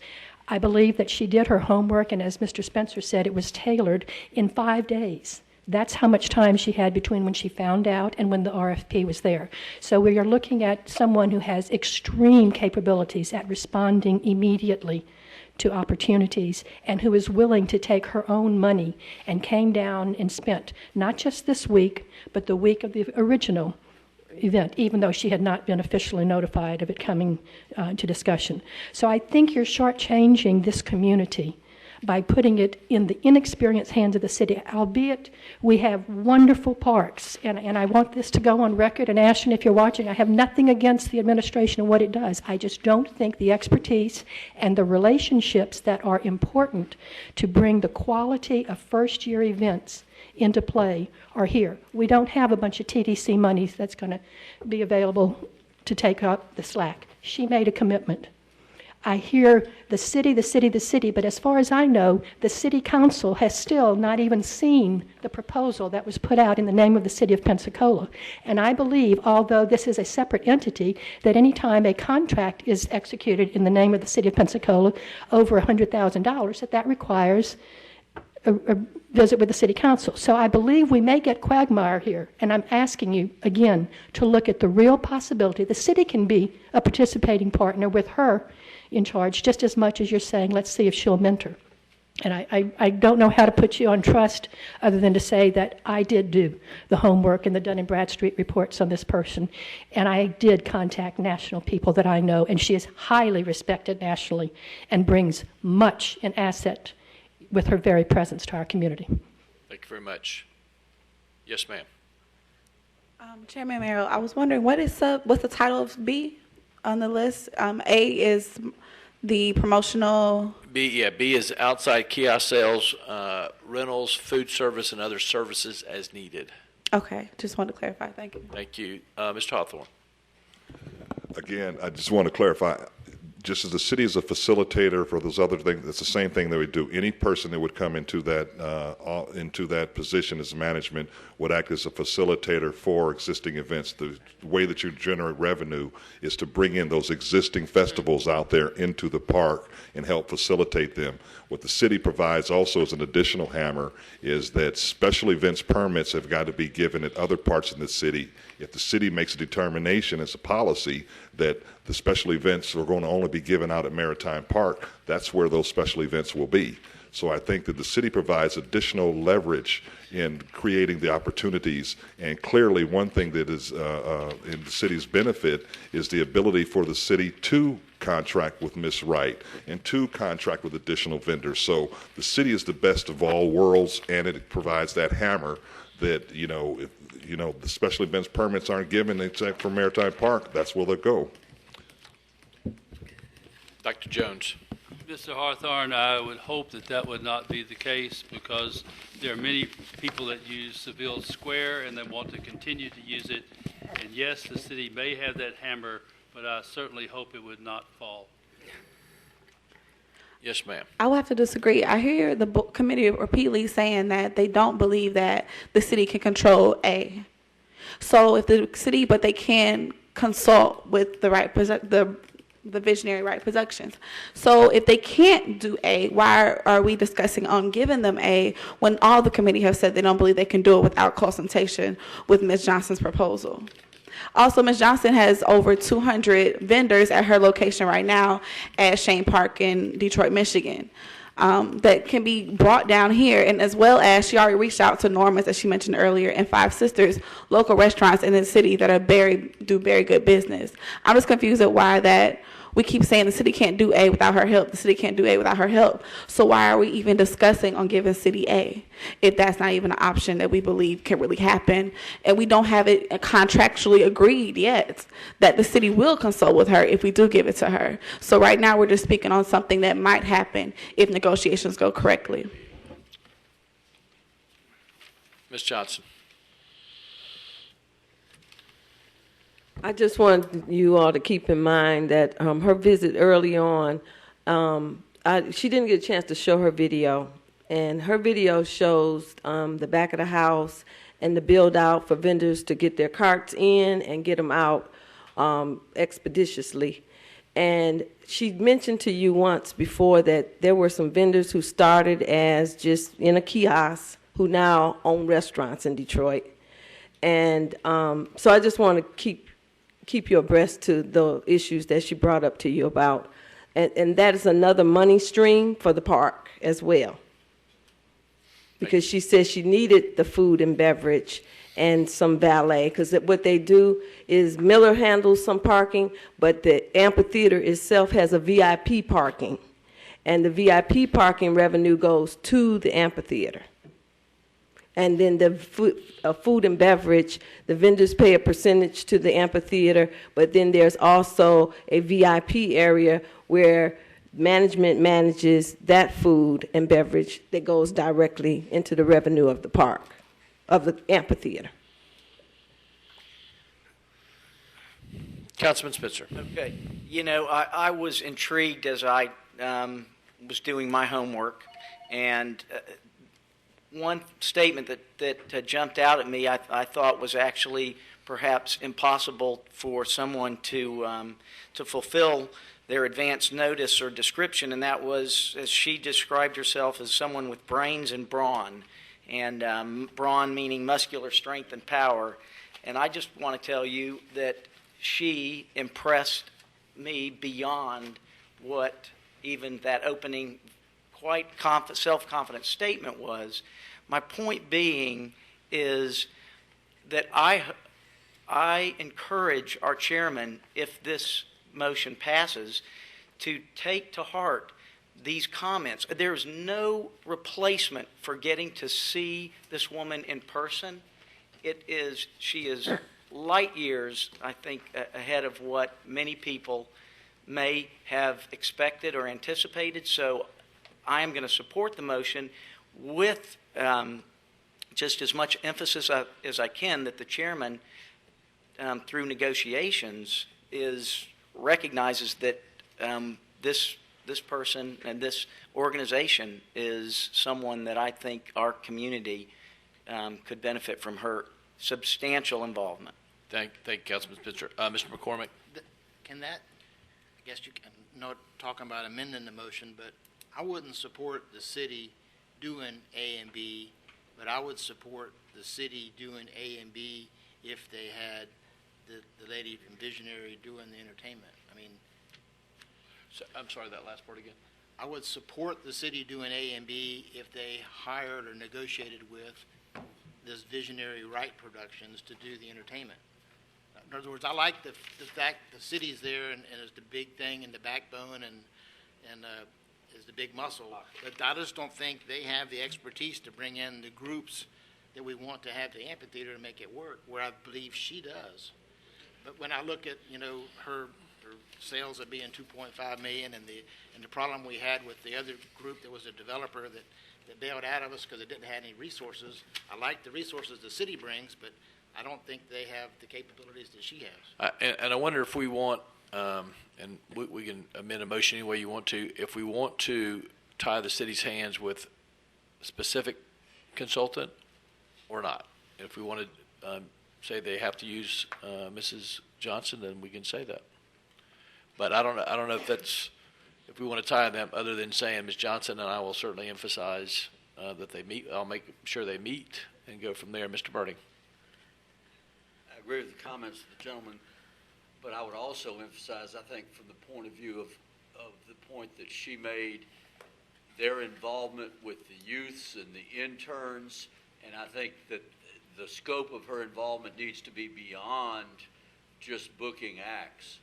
And I think that focus and that emphasis and that proven track record is something that we desperately need in this community, particularly since we've fallen so far short on the minority inclusion and the fact that this was a poverty section, and that's the reason we got the Build America bonds, and I think that's a great opportunity to put young people to work and give them experience through interns, and I think that the scope of the chairman's negotiating just specifically and be broader than just booking.